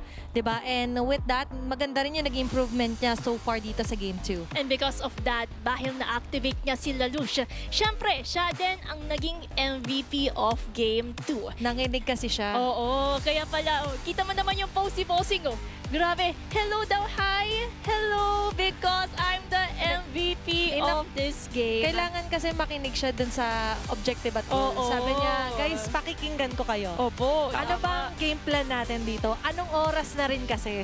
Oo. Yun. Sabi niya, what time is it? It's Onyx Onyx time. At time! actually, nagawa at napakinggan niya lahat ng shot calls dito ng mga kampi niya. Paano nila kukunin yung mga objectives. Etong makabagong Suyu build, having that Sky Piercer, parang ito na nga yata talaga yung sabihin na nating sandata ng mga Suyu user at nagiging standard nga on getting kills, getting objectives, getting the control para sa mga Suyu users. Kasi nagawa naman nilang kunin yung early control. Again, commendable din for Falcons Academy na tumatagal sila sa mga laban. And problema nga lang, wala nga silang pang-set. Diba? Hindi naman kasi nila birthday, so wala silang pang-set. Pero, teka lang, nakot-offer daw sarili kong joke. But then again, kulang nga sila dito sa pang-initiate. Wala silang pang-counter set. Wala silang pang-dictate ng momentum. What they have is they have sustainability. Ang problema, hindi pinapansin yung sustainability na yon sa damage na meron nga yung mga miyembro dito ng Onyx Uprising. Take note din kung paano inaatake ito ng Onyx Uprising. Alam nila when to disengage at kung paano nila ikakite yung mga miyembro ng Falcons. That is why nalulugi talaga sa team fights ang Falcons Academy. Kumbaga, they know what battles to go for and what battles to retreat from because dito din natin makikita yung decision making and discipline of the players of Onyx Uprising. Maybe because it is due to their veterancy and at the same time, they also know kung ano ba yung mas nananalo sila sa mga winning conditions. And we can definitely see that Aizawa has a really good placement sa Farsa niya, really maximizing yung feathered airstrike kung ano yung pwede niya makontrol and thus they were able to get on game 2 in a dominant way. Okay, yan din yung nagre-reflect talaga on choosing your battles wisely. It doesn't matter kapag merong clash na nangyayari, pinipilit ka, that you react. You choose when to react and where to react. Yan naging susi din dito para sa Onyx Uprising. At yan din naman kasi yung kailangan nila in order for them to go on sa Game 3. Galikan natin sa full draft recap that we have ever since Game 1, Game 2. Kita naman natin that for the side of Onyx Uprising, ito yung mga heroes na bawal na nila gamitin. Also goes the same for Falcons Academy. So dito tayo makakakita ng somehow new strategies in going on sa Game 3 kung ano nga ba yung mga heroes na papakita nila. At malay mo yung mga most picked heroes would also reflect here or yung mga unused heroes. At dito na rin magiging kumbaga challenge para sa dalawang teams natin. Gaano sila naghanda. Yung game number 1 was so long na kung saan medyo nakakapagod talaga yon para sa mga players natin. Pero pinakita ng Onyx Uprising na for game number 2, madali silang mag-reset. Pero now, for Game 3, depende rin to sa mapa. Kasi para sa kapapasok lamang po sa stream natin, meron din tayong yung map pick system na meron kayong chance makapili ng mapa, pero that is only for game number 1 and game number 2. At yung tiebreaker natin, para malaman kung sinong manalo, that is randomized. So, hindi na natin makikita Dalawa na yung... lang. Ano may pinili nila? Flying Clouds? Flying Clouds at saka Dangerous Grass. So- Kasi coin toss tayo kapag game number 3. Props to Wilbur, Chico, ayan, kay Lacent. Yon. Pati kay Sir Lance Benedict Yulo. Yun! Ayan yung mga very, very, very, very mabait, nagbabantay to ensure our tournament is running smoothly. Yan! And for transparency na rin na yung remaining na hindi nga napili ang magiging mapa natin na para sa game number 3. Buti Pero pa dito, Great no? Shen, dito makikita natin na para bang papunta tayo sa broken walls. Yeah. Broken walls nga. Oh, grabe naman manghula si Athena. Napakagaling. Kasi for our viewers context, lahat po ng mapa ay pinipili. Mapapasana all ka na lang na pinipili ka dahil wala pong mauulit. Just like our system ng global ban. Yeah, ayun. Sa game 3, random to. So, ang choice lang game 1, game 2. Dito, hindi sila pipili, hindi rin tayo pipili. It's being randomized for the game number 3. Ayan. Kaya ngayon, let's see, kasi blue side, eto side, sa side, it's going to be blue side Onyx, and then red side para sa Team Falcons Academy. Grabe, ang bilis ng bans natin, Courtney. Oo nga parang kailangan nilang maglaban into Bilis, draft. Ganon din kabilis na kumuha dito agad ng Claude. Yung carry ay bawal nang gamitin ng Falcons Academy since nagamit siya ni Salam. So, ang pwede nilang gamitin dito is actually the Harriet. Sila naman yung gumamit nun. Yung Moscow, bawal na rin kasi nagamit na rin to ni Salam. So, dahil nasa global ban tayo, again, matitesting paano naghanda ang dalawang teams natin. They can actually get the Eve, kung di ako nagkakamali, pwede pa nilang gamitin to. Pero hindi rin naman totally pwedeng i-prioritize. Bawal na. Bawal na yung Eve na gamit nila kanina. Pero eto, ni Yuna Dre. Pero ito ay pwede pa. Yung crack na hindi napapansin. parang nawala Oo. yung taas sa contention rate ng isang graph. Actually, nare-realize ko yung kung bakit naisip natin kasi Wow. dahil nga hindi natin nakitang gumana ng sobra. So para sa global ban, yun yung tricky. Pag di mo siya napagana for a specific game, nakakapanghinayang. Dahil bawal mo nang ulitin. Pero ngayon, sila naman yung gamit ng Lapu. Pero ang common denominator talaga nila is yung Daklod. Kaya ito talaga yung for first pick mo if you're Onyx pricing. Now for the mid lane, ang remaining na paggagawa nila kung sakali is going to be Wow. Ay, ang ganda. the Kimi Lunox dahil wala nang Valentina Farsa. Yes. Tama, Valentina and Farsa for Aizawa, but he has the Zetian. May Zetian siya. So, kung sakali, pwede itong ma-open, makukuha nila, specifically dahil nakita na natin nag-Fred rin sila. So, baka magpondo sila doon sa objective fights. Maganda rin actually yung mga utilities na kinukuha dito ng Onyx pricing, which is yun naman din talaga yung masabi nating pwede nilang i-maximize because of the broken walls, and that section was actually banned. So na-figure out din dito ng Falcons Academy na kailangan puruhan si Kuya JM Fernandez. Pero para din sa kanila, kailangan na rin nilang kunin yung Harit agad-agad. Kasi kung hindi, malilimitahan ng option dito itong si Salam. So pwedeng maging mid lane battle dito for Unadre and for JM Fernandez or Aizawa. Palawakan sila ng hero pool ngayon. Kahapon lumililya tong si Aizawa. May So, Lilia din. may Harley ganon ban. sila na pwede na mapakita sa atin. Harley agad yung ban dito. Great. Ang bilis ng ban. Pero yung sa pickings tayo, medyo nagte-take ng time. At saka, yun din naman yung pinag-iisipan nila. And I also like how they, for the side of Falcons Academy, nerd pick nila itong Harit because they actually know na hindi na pwedeng gamitin ng Onyx Uprising. So, they have chosen to prioritize Grok Lapu as another alternative para at least nandyan din naman yung capitalizing on the first two picks that they can do. For the side of Falcons Academy, Louis, Zetiana, yung mga heroes na pwedeng dumay version, magkaroon ng vision ang tinanggal nila. And for the side of Onyx Uprising, Harley, Guinevere. So for Falcons Academy, what are their options when it comes to their next pick? Pwede nga silang kumuha na ng mid lane nila para malimitahan dito yung option ni Aizawa. Pero knowing Aizawa kasi napakalawak ng hero pool niya. So pwedeng kumuha na rin sila dito actually ng kanilang jungler. Ang problema, anong jungler yung gagamitin nila? Mali.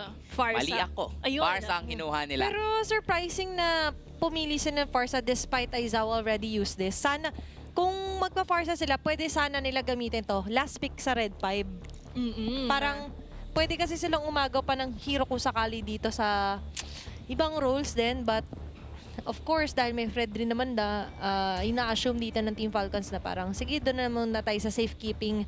Then, pang-counter na lang natin dito yung possible nating jungle. Yun. And the Highness and the Kimi, as you mentioned, ay makukuha ng Onyx pricing. Kaya nga medyo ano na rin no? Parang naipit din yung Falcons Academy dito. Yun, there goes the Suyu. Parang ito na yung isa rin talaga sa mga magiging option mo para lang makasabay doon sa isang Fred rin. Pero ang problema nga din kasi dito sa kanila, paano nila tutunawin yung Fred rin, yung Hylos sa early game at paano nila may iwasan yung mga setups dito nung isang Arlot. Pero kung magagawa nila yon at malilimitahan yung possible snowball ng lineup, the double marksman setup dito ng Onyx Uprising, pwede nilang mabawi itong series na to. Tingnan natin kung mabawi ba ng Onyx Uprising because of that threat ng double marksman na pwedeng maging parang hindrance for the side of Falcons Academy kung paano sila magsusor towards Game 3. And let's see if these early struggles of both of the teams, can they actually combat it in facing one another dahil right now, every win would matter the most. Every point would matter the most in terms of accumulating as much points as they can. And thus, we're about to enter Game 3 at kita naman natin kung paano nilang pinaghandaan, paano din nila itong pinag-aralan in terms of going for it. Oo, pareha ng na match point. Yep. Isa lang ang sure na talagang aangat ng husto pagdating sa puntos. At yung isa mapuputol na ang medyo LS na atake dito sa MDL. And that's the reality that nakikita ng mga players natin na kailangan talaga every game bigay natin yung strongest form natin. At yun yung maganda kasi merong mapuputol na win streak. Kumbaga, magiging daan to para unti-unti nilang mahanap yung binibuild up nilang chemistry, yung binibuild up nilang momentum. Pero hindi rin kasi natin masasabi kung sino ba talaga dito sa dalawang to yung makakasecure ng panalo. But definitely the pokes are coming in mula dito sa Falcons Academy. Kailangan nilang gawin to, kailangan nilang i-impose na sila yung lamang sa early game. Kasi kung hindi, baka makahanap ang Onyx Uprising ng chance para kunin ang control sa game na to. Oh, kasi karatula yung nilalagay actually dito ni Hayes. Sabi mo sa impose. So nilalagyan, post no bill. Wow! Bawal pumarada dito. Ayun. Bawal tumambay dito. Kasi kapag napatambay dyan si Aizawa at si Nuts God, featuring Manila Boy, featuring kasi nag-aantay pa siya ng Glorious Pathway. Wala pa. Doon sila mahihirapan ng Team Falcons Academy and hindi nila gusto na bumababad ang Onyx Uprising later on. Kumbaga, alam nila yung possible threats sa manggagaling sa Onyx Uprising and that's why Falcons Academy, they are also proactive in terms of limiting these types of situations. Now that we're about to enter the very first turtle of both of the teams, medyo bumababa na yung rotation nila, Yarita. spotting one another by utilizing yung wall. Ito na yung Sabi sa sinasabi inyo natin, no? Yung parang wanted. Nandito ka, pre. Bawal ka dyan. Bawal pumarada dyan, Ayun. boss. No loading and unloading zone. Ayun. Pero sa ngayon, sino ba makakapag-load up ng first turtle? Pababa ang atake dito ng Onyx Uprising. Team Falcons on the other hand. Pwede naman actually sumagasa doon sa likod, yung daayan, yung Kaso sa may wala likod pang force yun, na ah. Rife mid-bush si Hecate. Pero Final slash! and a final slash will connect on the three members. First blood para kay Manila Boy. Pero Arwiz, nakafocus pa doon sa turtle. Habang sila yung nagkakagulo-gulo, babalik sila Lush, getting the turtle. Sabay balik ulit sa clash. Maganda yung nagiging tag team dito ng Onyx Uprising. Instead of puro pull, sila yung nagpo-push back dito sa Team Falcons. Na-caught off guard ang Falcons Academy. Nag-aantay sila sa moment na pwede nilang nakawin yung turtle, pero nagulat sila sa flicker final slash play nitong si Nuts God. Na-isolate na naman yung mga member ng Falcons Academy at doon nanalo ang Onyx Uprising. They have the sustainability at kapag napaghiwa-hiwalay mo etong grupo ng Falcons, kukulangin talaga sila sa damage output. And it seems like yung Nuts God, naging susi talaga siya towards this positioning Falcons Academy in that last turtle. At yan din naman yung kailangan ingatan ng Falcons Academy, the threat of Nuts God's final slash kasi yun din naman yung nagde-disrupt sa position niya. And that's why they have to be careful upon entering the second turtle. Lalo yung Double. ganong linya at laban ngayon with a blazing duet. Duke TZ will get an easy kill dito. Highest falls down. And with that, kita naman natin terms of the rotation overall, naging kalmado ulit yung mapa and both of the teams, they're really preparing for the next turtle kasi yan naman yung next objective that we have to watch out for. So for the side of Falcons Academy, Qwerty, ano ba yung kailangan nilang gawin para at least maiwasan yung mga surprise attacks yun coming in from Nuts God? Actually, kailangan nilang mauna. Kailangan nilang i-maximize dito yung tech charge, even the feathered airstrike. Kasi as of now, kaya pa naman nilang mag-burst. Ang problema lang, lagi sila ang nako-caught off guard dito ng Onyx Uprising. This is a battle kung sino nga ang unang makakapag-set up. Ang problema lang din kasi for Falcons Academy, since nalamangan sila, 2K na lead na meron dito ang Onyx Uprising, parang magdadalawang isip sila na mag-set up. Kaya naman, yun yung minamaximize ngayon ng Onyx Uprising. Dahil medyo natatakot na yung Falcons, lumalamang sila. Ginugulangan na nila ngayon ang Falcons Academy. Mauna taya kasi syempre pag taya ka, ikaw yung nag-chase. Ayun. Ikaw yung nangahabol. Kaya nakahabol din sila doon ng Onyx Uprising eh. Pero for now, Team Falcons Academy, nakapwesto na ulit dito. Pangalawang paglalabanan. Arwiz layo committing a combo with a flicker as well. Pero mukhang dito, yata siya madadali. Nila Nuts God na nakaabang. Oh, feathered airstrike. Nakasada dito yun na day. But being cancelled out by Manila Boy. Aizawa with a free hit. Arwiz is going down. Highest with a mighty swing. Pero hindi mighty yung makukuha nilang swing dahil ang momentum is still on the side of Onyx Uprising. Onyx Uprising was able to get on and capitalize, pushing back the members of Falcons Academy in the process. And take note, if I'm not mistaken, naka-sky piercer na dito si Aizawa. They have to be careful in that certain threat. Tsaka ang napansin natin kanina was actually, again, na-divide na naman yung team fight. Arwiz, Yung intention niya to pick off Aizawa. Yun naman din talaga yung kailangan niyang gawin dito, pigilan yung damage dealer. Ang problema, walang follow-up na naganap kasi naharangan din ni Manila Boy yung mga miyembro dito ng Falcons Academy kaya hindi sila nakasunod dito kay Arwis. Then dun yung setup coming in from highest, tinry talaga nilang abutin si Aizawa. Even the feathered airstrike, yung pinakadulo na range na meron dito itong si Yuna Dre, tinry nila. Pero ang problema, si Aizawa kasi yan, the unkillable mage is once again back dito sa ating laro at nagpapakitang gilas na naman siya. At ngayon, yung traction pulse as well ay medyo nakikita natin na aggressive ginagamit dito ng Onyx pricing. Just to try and check kung merong mga nagtatago dito from Team Falcons Academy. And you're right, focusing on their strongest form. Where are they strong? Kapag hindi naaabot sila Aizawa, when Yuktisi gets a very bountiful form sa top lane. At paano ba naman hindi magiging bountiful? Pinupush back agad ni Manila Boy doon si Salam. So there's nowhere to go but to go back kung ikaw yung harit. At kita naman natin, nakuha din nila yung top turret, which means Onyx pricing is getting that slow control towards the Land of Dawn. Nakukuha nila yung needed momentum in order to push back the members of Falcons Academy.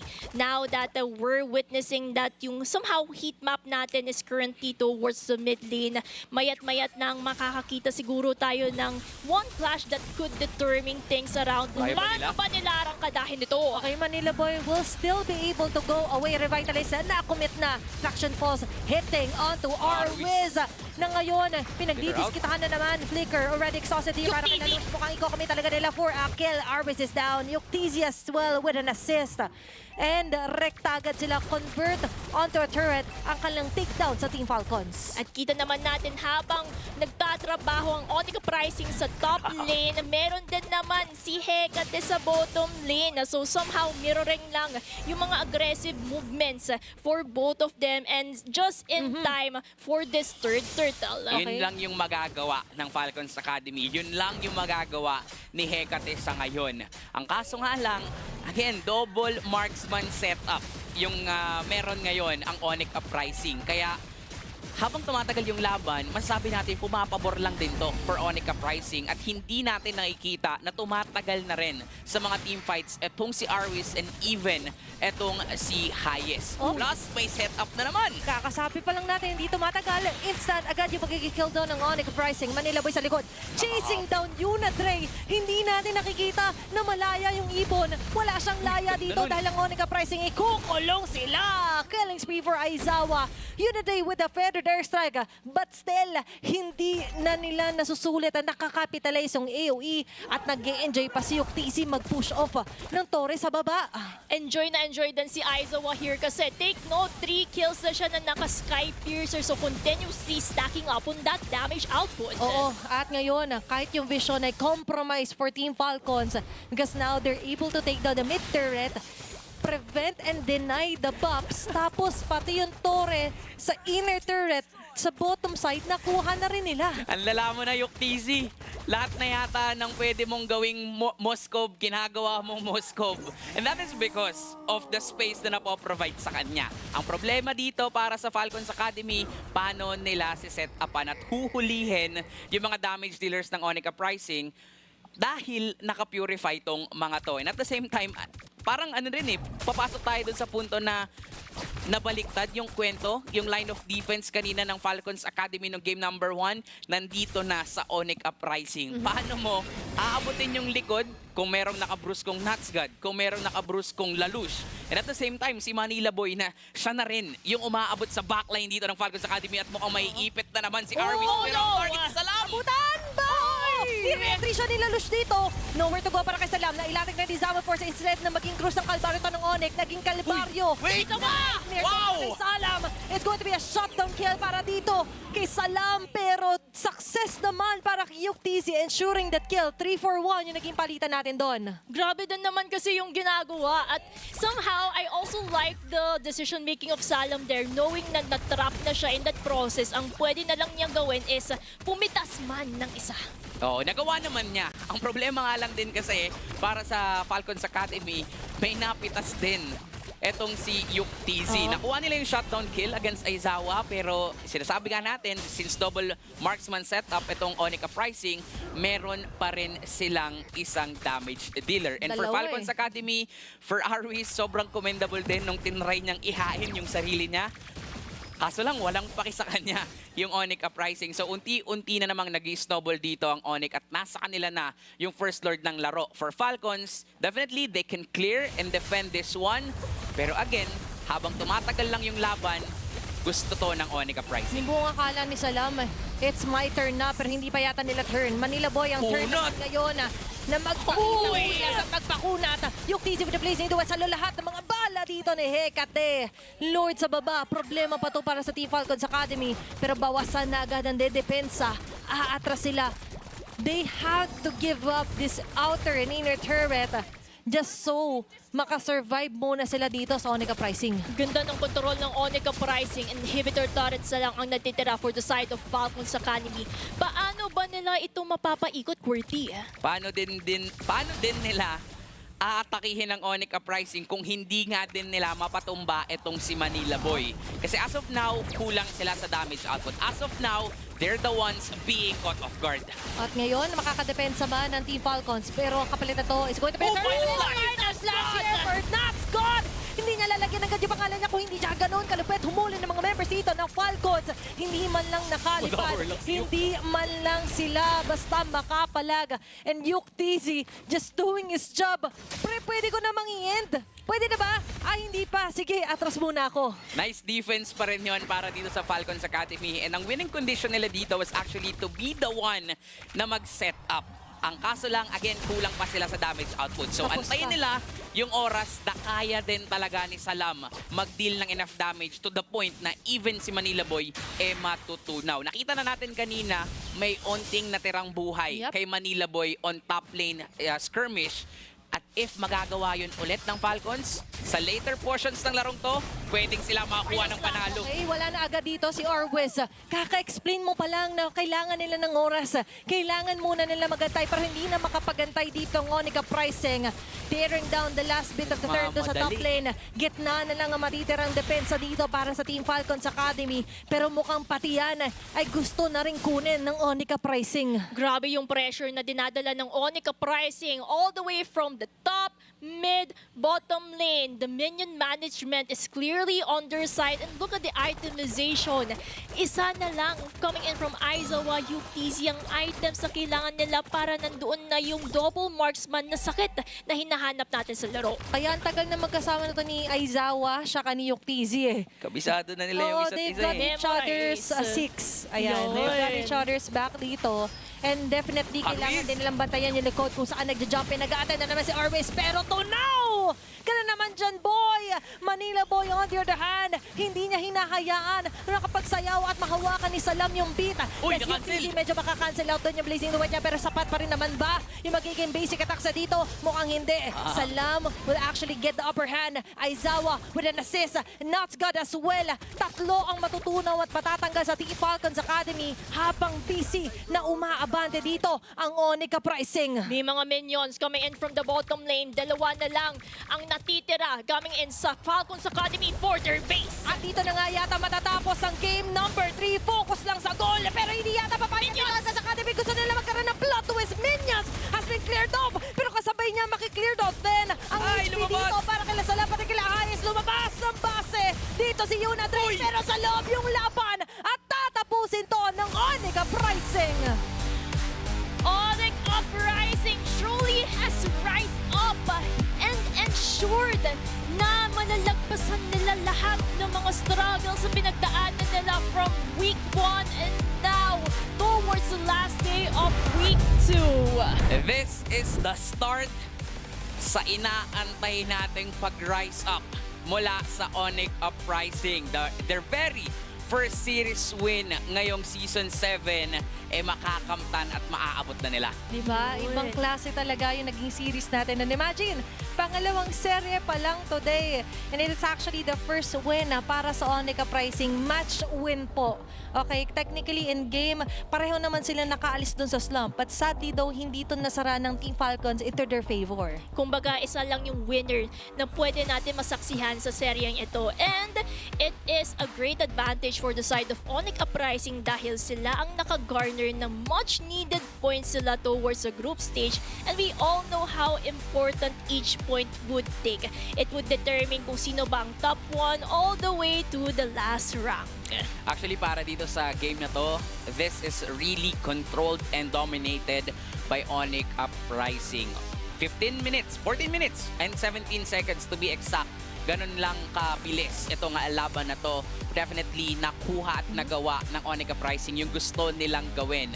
To add up din dito sa mga nakikita natin at makikita pa natin mamaya sa highlights, wala nasurpresa talaga ang Falcons Academy. Nakulong sila at tila ba para silang mga ibon na nilagay sa hawla dahil dun sa mga setups na ginagawa ni Nutsgod, pambubrusko nila Lush, and even for Manila Boy, ang kukunat nitong mga heroes na to, na checkmate din talaga ang Falcons Academy when it comes to the draft. Tsaka nakita kong trend dito, parang spaghetti, pababa ng pababa ang timers natin for each game.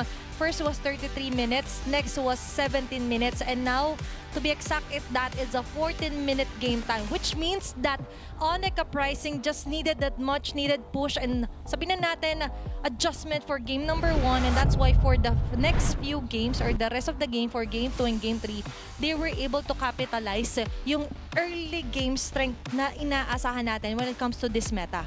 Tsaka naman yung mga pang late game, naging hayahay sila dito. Taking note, rich guy natin, and of course the carry would be no other than Yuktisi, and that is because of the spaces being provided by the other members of Onyx Uprising. Naging hayahay nga si Yuktisi dito. Sinabi nga natin kanina, tila ba ginawa niya lang Moskov dito yung Claude kasi ang trabaho niya lang ay makapag-farm up, bumasag ng mga tore kasi nagagawa na ng ibang miyembro pa ng Onyx yung trabaho nila. And at the same time, ito si Unkillable Mage na namatay man siya dito, pero that is the only death na nakamtan niya for this game. Pero aside doon, sobrang ganda ng nabigay niyang suporta dito para sa mga team, sa mga kakampi niya, at siya yung naging damage dealer talaga for the early game. Kasi ang kompleto, Unkillable, Killer Mage. So Yun. he was a Killer Mage muna for the series. And as we mentioned nga, very important yung naging back-to-back duo dito ni Yuktisi and Aizawa. And focusing on to his movement sa mapa din, na kung saan wherein may makukuha sila or ma-intercept sila na kahit isang member, even if it's Arwis, they'll take that gamble to take it all. And when it comes naman sa heat map ni Aizawa, we can definitely see na nandun yung presensya na kailangan niya as a mid lane to make sure na masuportahan niya yung mga side lanes and at the same time, provide the damage output that Takimi has. Kumbaga sinusuportahan niya dito yung Hylos ni Manila Boy, yung Fred rin nila Lush kasi walang damage yung dalawang yun. Pure tankiness and pure sustainability. For this one, sobrang ganda nung attempt na ginawa talaga dito ng Falcons Academy just to reach out. Aizawa on the backline. Unfortunately, again, he is the Unkillable Mage. And aside from the fact na killer nga din siya dito sa larong to, talagang nahirapan ang Falcons Academy abutin yung mga damage dealers dito ng Onyx Uprising. That kill coming in from Salam was actually a nice outplayed. Unfortunately, para sa Falcons Academy, sobrang kulang nung damage nila para tunawin yung mga frontliners dito ng Onyx Uprising. And not just the frontliners are the problems dito ng Falcons Academy. Dagdag mo pa yung super duper sakit na mga marksman na meron nga dito ang Onyx Uprising. Again, pinag-usapan natin habang tumatagal yung laban, mas gusto lang to ng Onyx Uprising. At hanggang dulo, walang naging sagot ang Falcons Academy. Kumbaga, they were able to find the right balance between a tanky frontline and a damage output na backline. So, nandiyan na yung na-witness natin in game Game 3 kung saan nanaig talaga yung strategiya at nakita din natin kung paano nag-redirect yung Onyx Uprising as a whole team in terms of combating dito ang Falcons Academy. Na-layout yung battle plan, they followed the system, a strong structure para sa Onyx Uprising para dito sa second match of the day. Ayun, second match pa lang yan pero napakainit na ng mga nagiging labanan natin. So mga viewers natin dyan, we still have 2 more series that we're about to witness. So don't forget, stay tuned lang kayo dito sa MDL Season 7 at magbabalik po kami. Kami po ang inyong nakasama, Gretchen, Atina, and Qwerty, and see you in a while.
Realme 15 Series 5G.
Realme 15 Series 5G.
Realme 15 Series 5G.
Realme 15 Series 5G.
Realme 15 Series 5G.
Philippines Season 7. Kami pa rin ang inyong mga kasama, Gretchen, Atina, Qwerty.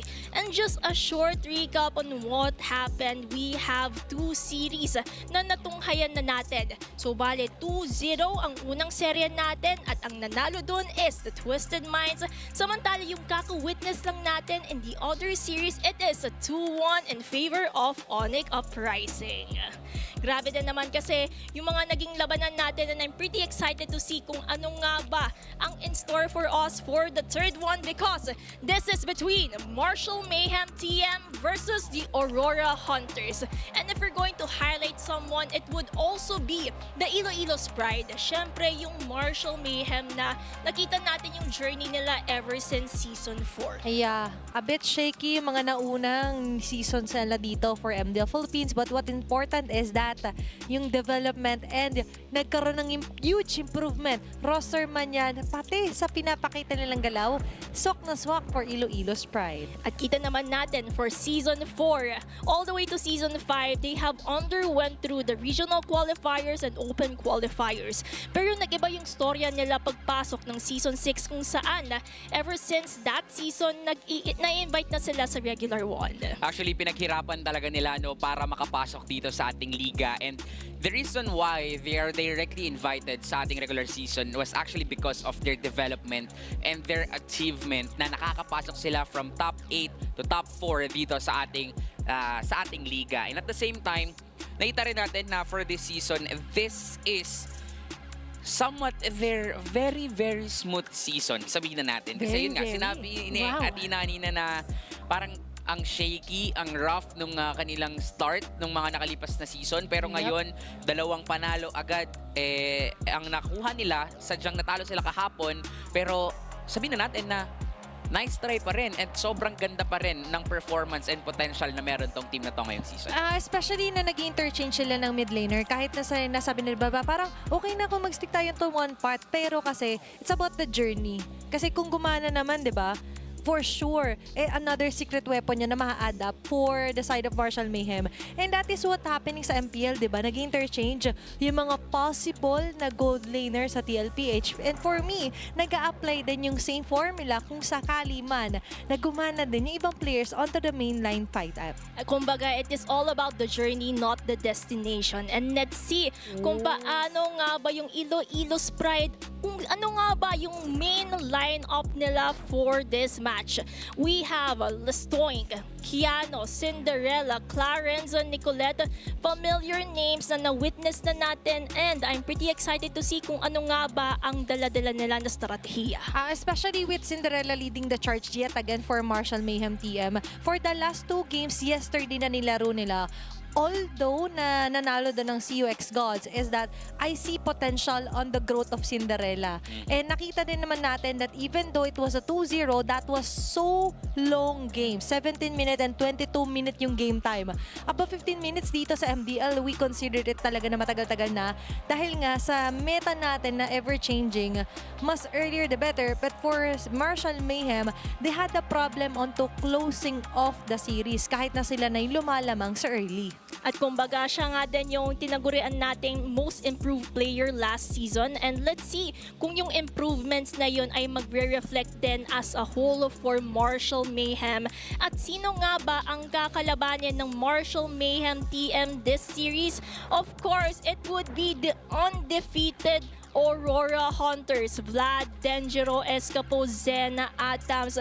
And all I can say is they are truly at their top form right now. Sobrang ganda ng form nila ngayong season. Tila ba gusto nilang maabot ulit yung nagawa na nila nung mga nakalipas na season, which is to be in the finals. Pero syempre, hindi lang naman basta mag-runner-up ang ina-team at gustong maabot netong team na to. Bagkus, nakitang-kita naman sa kanilang mga galaw that they're really wanting to be the Hunters para doon sa championship natin for this season. And since they're undefeated, this is a challenge for the Iloilo Pride.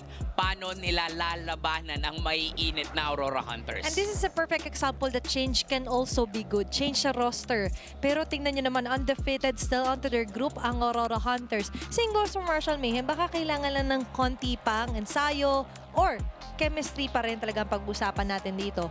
And going back to the point nga na sabi natin, ito ay more on the revenge din nila from that almost championship title. Now coming back for more strongest form, but can they be consistent about that form? Consistency is the key nga, ika nga nila. And let's see if they can actually maintain it pangapat dito sa Marshall Mayhem. Pero pag-usapan naman natin yung keys to victory. Simulan natin sa Marshall Mayhem, which is turn Mayhem into calculated strikes. Ang importante kasi nagkakaintindihan kayo. Messy man sa paningin na iba yung nagiging clashes, but as long as each of you knows who to target, that is actually a very good strike back para sa Marshall Mayhem. I've mentioned yesterday nga yung kanilang naging long games, although it was a sweep, felt like Marshall Mayhem almost got it eh. Masyado na naging chaotic, but nakikita ko sometimes, ito si Cinderella, nakakapag-fire back naman paulit-ulit.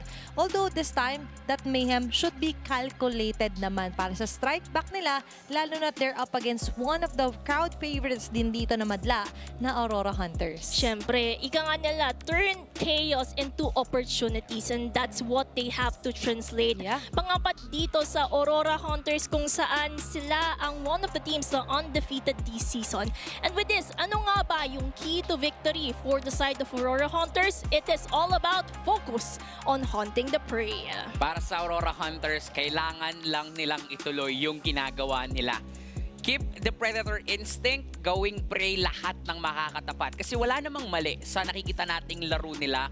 Meron mang mga i-improve pa, pero alam na rin nila yon. At mas nagiging malinis din yung bawat laro nila dito. Gaya nga na pinag-uusapan natin kanina, they're in their top form. Kailangan lang sila ang maging predator. Huwag nilang hayaan na makakuha ng slight opportunity ang Marshall Mayhem to unleash their chaos. Kasi definitely mababaliktad ang istorya natin, and ayaw yun ng Aurora Hunters. Kumbaga na-tie up dun sa identity nila na being the hunter, and nakikita naman natin yung instinct nila ay nare-retain pa rin onto prioritizing the kills, but also prioritizing onto getting most of the macros pagdating sa mapa. And let's see kung mako-continue ba nila yung somehow macro-micro skills that they need to take into consideration upon facing Aurora Hunters. And with the side selection, Marshall Mayhem picks the blue side. And alam naman natin yung advantage point when it comes to the blue side. Sila ang priority pick. Sila din ang merong dictation of the flow of the draft. Yup, and pwedeng ito yung panimulang bawi ng Marshall Mayhem kasi again, galing sila sa talo kahapon. Pero yung pagkatalo kasi nila kahapon, close fight yung pinakita nila. Merong mga room na mukhang makakabawi na sila. Sadyang naramdaman din natin yung sobrang gigil, kaya medyo naging chaotic talaga yung laro nila. But now na they will pick broken walls, kailangan nating makita dito yung chaotic but at the same time calculated play style ng Marshall Mayhem. And not just that, even yung mga last picks, magiging huge factor to para dito sa dalawang teams natin, because knowing Cinderella, naglalabas siya ng mga Odette, knowing Atams, naglalabas siya ng mga Argus Gold Lane. Kahapon nakita rin tayo ng Tamus Gold, which is hindi man naging effective, pero yun nga, malaking factor yun para sa dalawang teams natin, because these two teams have the experience, sadyang magkakaroon lang ng gulangan at pagalingan when it comes to execution. They have to be careful when it comes to the unpredictability that each of the teams can bring in the drafting phase. And they also have to, you know, have calculations kung ano ba yung pwede nilang sagot just in case mapick man yun. And surprisingly, kahapon din ng Aurora Hunters ang unang naglabas ng Odette, by the way, dito. And surprisingly, Odette, mas kinokonekta natin to sa side ng Marshall Mayhem because of Cinderella. Kay Cinderella. So, there's a part of me na hindi na lang si Atams talaga ang may mga cheese picks dito for Aurora Hunters. They're taking advantage of the global ban as well onto showing us new heroes na could possibly climb the meta game. But the Harley is still a must ban para dito sa Marshall Mayhem because Aurora Hunters was actually successful onto using this with Denjiro. And let's see na lang kasi since we have a different trajectory sa banning, which are Fanny, Harley, Zushing, maybe I can see that a lot of heroes can actually be open kasi nandyan pa naman yung Freya, Sora, Valentina na somehow nakakatakot kapag sila yung makakapick. Pero it seems like Aurora Hunter, sabi nila, X na natin agad yung Freya. Matik na yan. Tinanggal, no? Pagka red side ka, matik tatanggalin mo yung Zushin as well as the Freya. But for Marshall Mayhem, nagiging target dito itong si Gab Ginto, si Kuya Denjiro. Diba? Naging champion na to eh. Diba? Sa ating liga way back ng season 3. And alam din kasi talaga ni Denjiro on what role to choose o kung paano magtrabaho, depende sa kailangan ng team niya, mapa-utility man o mapa-assassin.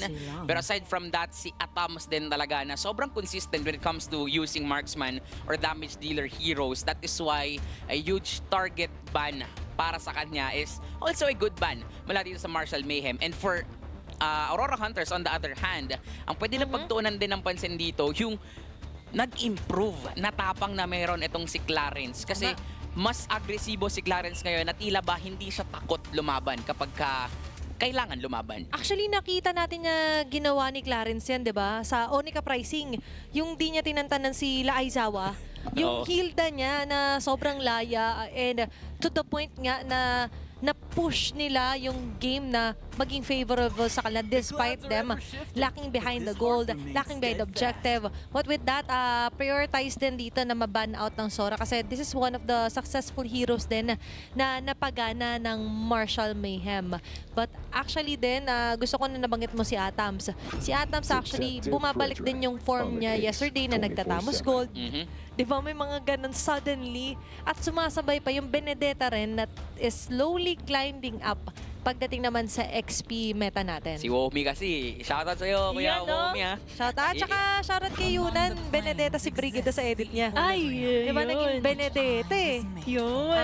Shoutout kay Brigida na nag-live din ngayon. Wow, grabe naman. Pero going back sa naging picks, priority ng Marshall Mayhem is the Fedrin at yung kinuha naman ng Aurora Hunters is the Grok. At what can be a possible pick pa kaya for their side? Actually, that is the Eve na pwedeng pair up with a Khalid. So parang gugustuhin talaga nila dito ng mabilisang aggression, matapang agad. But definitely for Marshall Mayhem, they can utilize the Claude at the same time, the Kalea pick na ginamit nga dito ni Clarence na mas magiging magandang combo with a Fredrin. And not just that, even the Arlot would be a good option dito for Lestoink, knowing na etong si Lestoink, iba rin talaga magpakitang gilas. Yep. He is actually the community favorite ng week 1 natin. Which is, kitang-kita naman natin kasi ang ganda nung ginawa niya, yung playstyle niya, how he performed last week. Kailangan lang ding matuloy ngayon. And this is somewhat new. Magpapakita talaga si Clarence dito ng improved identity. Utility din ang gamit niya. Okay, ang ganda na nakikita natin ulit na magkakaroon ng change here. Pero in terms of hero naman, it's going to be a support roam here, or utility roam rather, para sa Marshall Mayhem. And kind of expecting na tayo sa Arlot, but to pair it up with the Matilda, parang mayayari ka kung ikaw ang Aurora Hunters if you're alone. Oo nga, parang ito yung bagong luma na sinasabi natin kasi nakikita na natin to from the previous season, this duo combination of a Federin Matilda. So that goes to show how they want to prioritize their overall rotation. They want a Federin na mas makakaikot, mas makakapag-put pressure sa lanes and also get as much objectives as they can. Yup, kailangan din dito actually ng Aurora Hunters to answer that Arlot, kaya kumuha din sila dito ng isang Phobius. Again, a direct counter sa laning. 'Di ba? Ang magiging problema lang actually is kaya ba nilang ipil at the same time kaya ba nilang i-hold itong mga miyembro ng Marshall Mayhem, and yun yung kulang sa kanila. And now, ang nagiging target din actually possible heroes for Cinderella. Open pa yung Valentina, which is pwede nating makita na gagamitin mamaya ni Cinderella kung hindi man yun mababan. Tingnan na lang natin kung ano ba yung ipaprioritize nila when it comes to the banning. For the side of Marshall Mayhem, if they want to consider, they can actually limit yung, ayun, I was supposed to say, yung junglers such as Suyo, para at least wala masyadong makakatapat yung Fedring kung saan magpapahirap sa kanyang buhay. They want a hero that mas lalamang yung Fedrin sa laning phase, mas lalamang din siya sa objective taking. For the side of Aurora Hunters, if they want to go for it, Valentina, kung gusto nila i-ban out. Para bang fino-force din nila dito ang Aurora Hunters for Denjiro to pick up a Baksha. Even the Joy. Yung Baksha kasi medyo magiging, yung Joy magiging mahirap na for Denjiro. Pero knowing Denjiro, madami pa rin namang heroes to. And ito yung sinasabi natin that Valentina na magiging maganda for Cinderella, tinanggal na rin dito just to be a safe ban para din for Aurora Hunters. Safekeeping na muna na itago yung Valentina, especially with Cinderella on the lead here para sa Marshall Mayhem. You're talking about Denjiro's hero pool as well, na ito yung gusto ko naging growth ni Denjiro. Before kasi he solely focused on the assassin. Tapos nung pumasok yung utility, nag-struggle siya. He was one of the junglers na nagkaroon ng konti struggle. And then when the time came na na-master niya yung utility jungle, biglang bumalik yung assassin. Yun. Pero ngayon, he's the best of both worlds naman. And Iba mentioning Denjiro naman, iba na talaga yung naging growth niya sa MDL, is may mga options pa rin naman yung flex. At yung flex ngayon na siya hindi makikita dahil as usual, gusto nilang itago hanggang kadulu-duluhan yung gold or yung jungle nila. Yung Claude nga ay magandang actually option dito. Pwedeng pag-agawan yun ng dalawang teams natin. But definitely for Aurora Hunters, parang mas okay yun sa kanila since wala ng carry. Kailangan nila dito ng pang-peel. Kailangan nung tutunaw talaga. And actually, pwede rin namang hindi yun piliin ni Atams kasi nga naman, meron siya ng mga Chakti Gold, Onyx Gold. Pero Claude, dito sila. safe option para dito kay Kuya Atams. Oo, kasi may option mga rin, pero Ayan na! Ayan na! kakasabi ko lang na naalala ko si Cinderella pag Odette. Sa niya, sige po. Sige po. Noted with thanks daw. Ayun. At saka kasamahan mo pa ng Hanabi. Naku po. Ito yung parang Odette na pwedeng sumakay dun sa Circling Eagle habang nag-swan song. Yun. Tapos may higanbana na ilalatag. Yun. Grabe yung range na AoE later on dito ng Marshall Mayhem. But babalik ulit tayo dito. How well can they fare sa early? Kasi hirap ang Odette, hirap din ang Hanabi. Dahil meron ditong mga pwedeng bumax out sa kanila. Talking about Zen and Vlad with his Povius. And let's see kung sino nga ba ang mananaig sa winning condition nila kasi we can definitely see based on their lineup pa lang, we already know how they would layer their skills. And yung magkakaroon na lang tayo ng question is how they will actually execute it in the upcoming game kasi that would really matter a lot in terms of the damage that they will deal and at the same time getting the objectives that they can get.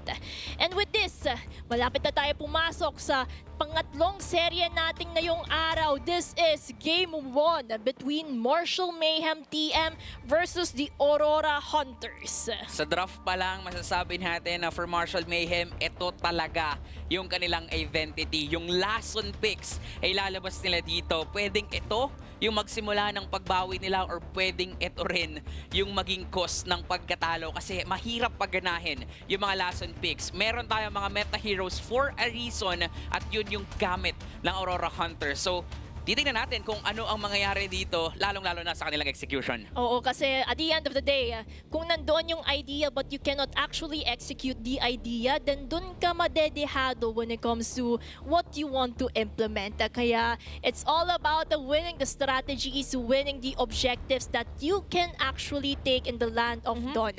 And tingnan na lang natin kasi very tricky for the side of Marshall Mayhem kasi katulad nga ng sinabi natin, although they are last on picks for the side of Odette, Hanabi, what if numason talaga at the early game? Katulad na ng witness natin earlier on. So it's really boiling down, it really parang weighs down kung paano nila i-implement ito. Yeah, and kung pag-implement naman ang pag-uusapan natin, yung implementation ng Odette. Nakita ko to dati kay MTB. Ayun. Kay Master na Basic, diba? Pero kasi, dahil Aurora Hunters, most likely ay naipasa din. Kaya nga, nag-success sila doon sa paggamit nila ng Odette. But vice versa, on the hands of the Master of Odette, na si Cinderella nga, I think the Odette is just not just dahil lang ito coach pang malakas ang Odette. Kasi considering the poke that Eve can give, kayang sumabay nung Odette doon. Kaya mo kasi maximize na lumabas yung dalawang passive mo, yung Lakeshore Ambience. After every skill, diba? May nagbabounce na parang note. And yung note na yon ang pwede maging tempo setter here para hindi siya madali ng sobra pagdating sa mid lane. Pero I'm excited to see kasi papakitaan niya rin pabalik si Escapo. Na baka nalimutan ko ako unang nag-deck dito sa MDL. At sobrang ganda actually ng recent performance ni Escapo on the mid lane. Pero ang maganda dito nga sa Martial Mayhem, again, they're sticking with their identity. Pero sa baba, nako po. Denjero numanakaw agad ng orange buff. Kailangan tong makita ng Martial Mayhem. And that is actually a huge play agad para sa Aurora Hunters. Kita naman natin, and they were able to spot things on, pero na-spot on din natin yung polo results natin kung saan. Sa mga viewers natin dyan, no, napakadaming sumusuporta sa ating mga koponan. So make sure, keep the comments going by showing your love and support sa mga players. Tama. Going back sa ating game, we can see how Denjero was able to maximize it just like that. Mapapa-flicker out itong si Zen para na makataka sa tricky situation na yun. Very scary yung ganung approach na you'd need to commit the flicker then sun guard. Even technically hindi ka namatay, pero a flicker has a high cooldown, diba? And you wouldn't want to risk that, especially ngayon against Martial Mayhem.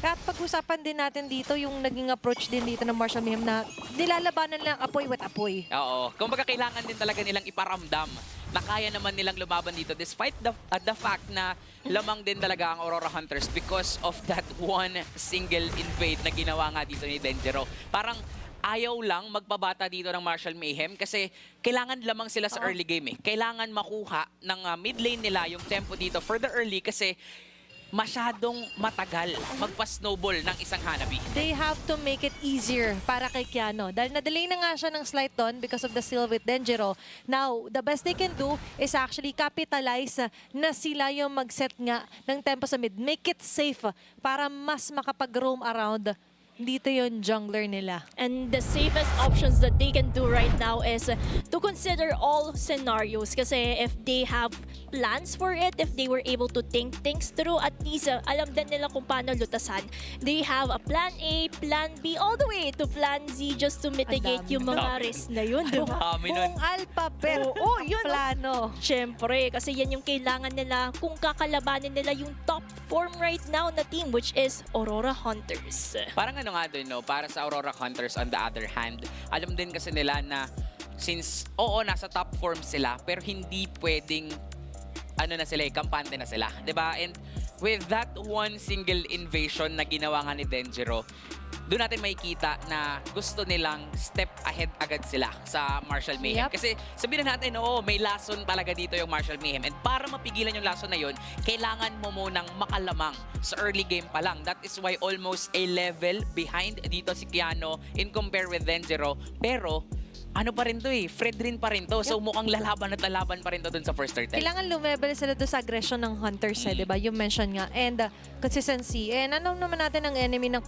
consistency is complacency. Yung kampante ka. A wise man na once said. At tandang-tanda ko to ng since day one. At shoutout sa mga since day one natin dyan. Yung mga day ones. And yung mga day oneers din ng Martial Mayhem. Pagkakataon niya ipakita yung supportan nyo dun sa ating poll. Yan, kasi nandyan pa rin naman yung poll natin live na live sa mga social media platforms natin. And at the same time, pagkatapos nyo pumoto, mag-comment down below naman kayo sinong sinusuportahan yung player, team, para at least sa pagkatapos ng match nila, makita nila yung comment section. And it would really mean a lot if they have shown yung love and support. Tsaka ito, baka nakatapat nyo sa RG. Baka may experience kayo na, nakatapat ko tong Odette ni Cinderella. Nakatapat ko to si Hatam sa gold sa gold. Baka may mga ganun kayo experience na pwede nyong i-share sa amin. Diba? Nakakatuwa kasi sabi mo, nakatapat ko yun, nasa MDL na siya ngayon. Wow! May mga ganong moments. Share nyo sa comment section natin. Parang nung nakaraan lang, si Asu, biglang sinabi na 3 beses daw naligo, kaya ganun kalakas. Ay, diba? grabe. Si Kuya Gab, alam ko, di yan naliligo para hindi mawala yung blessing. lakas, yung Wow. blessing bago maglaro. Diba? And yung improvements netong mga players natin, dito rin natin makikita talaga. Diba? Nagsimula ang Aurora Hunters na wala silang panalo kahit isang serye. And now that they are on the Season 7, wala naman silang talo hanggang sa ngayon. Diba? Ganoon kalaki yung in-improve ng Aurora Hunters. Kaya ba, the next thing that you know, sila na ngayon ang isa sa tinitingnan na mas lalamang daw dahil sa poll result. Kaya kung gusto nyo medyo maiba yung poll result, boto na kayo. Yun. Ayan, practice your right to the poll. Para ba iba? To the poll. Siyaka nakaka-proud lang din kasi diba, na-witness natin yung journey nila ever since Season 4 for the side of Marshall Mayhem. And they're actually representing yung Visayas region. Oh. So diba, parang all around the Philippines, malalakas maglaro yung mga Pinoy ng MLBB. And I can't wait for the side of Mindanao. Malay mo, next season, merong team na mga galing sa Mindanao para sumabak dito sa MDL. Kahit saan, yung nagtitinda na saging na na-feature natin sa Oo. MPL. Oo. Di ba? Yung mga players Tayo sila. kay Jape. Jape, may Hanabi Gods. Oo. May Hanabi din dito sa MDL, Jape. Yes! Dumalaw kasi sa MPL kaya ngayon nandito at makikita na rin natin ulit. Wait lang! Uy, may first blood with a double kill. Itong si Escapo with that setup initiation. Okay, balik tayo agad dito. Kakabalik lang natin, pero ayaw nila pagpahingayin dito. Ang Marshall Mayhem, Phantom Steed, Barbell tinawag. Kill down onto Cinderella, Denjiro with a double kill. Double-double. Yun Yun. nangyari for Hunters. Grabe din naman kasi yung ginawang nilang panggulat. Kakabalik lang natin, meron na agad silang pangsabak. Grabe kasi yung initiation na meron nga dito ang Aurora Hunters and also si Zen, 'di ba? Parang kayang-kaya niya kasing abutin dito yung backlines ng Marshall Mayhem, and to add up din, lamang kasi talaga yung Aurora Hunters because of their early invasion, and now Denjiro is sitting at 2-0-0. Pwede nilang ulit-ulitin yung ginagawa nila kanina to be aggressive as they can. O, yumaman sila nung gusto, no? Kasi in-expand yung teritoryo. Yun. Kahit di niya nasadyang yung jungle, dun na siya mismo nagpa-farm up. But kidding aside though, malaking factor din dito yan yung early double kill pa ni Denjiro and Escapo. And that's why hindi makapag-escape agad dito yung Marshall Mayhem. Exit nila was covered up agad dito ng Hunters. And for the side of Denjiro, yan din naman kasi yung kinakapitalize niya bilang Leo Lord. Yan din naman yung kailangan niya in terms of it, but just look at that! Okay, dito natin tututukan ang puro para sa Marshall Mayhem at sa magiging kapalit. Pero bago tayo tumungo doon na po-force on the brink dito si Lestoy, yung finals na siya ay crucial . Oo, mahirap din kasi talagang labanan as an Arlot yung Phobius. Kasi the more namin na-maximize mo yung passive mo, the more lang din na nagkaka-passive yung isang Phobius. So when it comes to 1v1 lane matchup, lamang talaga si Vlad. And yun yung pwedeng i-maximize dito ng Aurora Hunters sa early game pa lang. Nagbago na rin kasi ngayon. Ang tadhana, yung dating ultimate naging passive. Demonic Force ay napaproc para dito kasi kay Vlad. Meanwhile, for Marshall Mayhem, ang kailangan leproc talaga dito is going to be the beast here, si Denjiro. Dahil ito talaga yung kailangan nilang i-capitalize na ma-shutdown, but it's too risky dahil nga 2 levels behind by the way dito si Kiano. At lipat ulit yung attention natin. Ang objective, Turtle is up for grabs. And for the Turtle, medyo nakaposisyon na agad ang Aurora Hunters. And if I can also comment what happened in the little map, parati magkasama si Clarence at Nicolette. So somehow yung shield na pinoprovide ng isang Matilda benefits Nicolette itself bilang Hanabi. But when it comes to the Turtle, hindi na magko-contest ang Marshall Mayhem because they know Aurora Hunters actually got the lead. Ito yung mahirap kapag alam mong pang late game yung damage dealers nyo.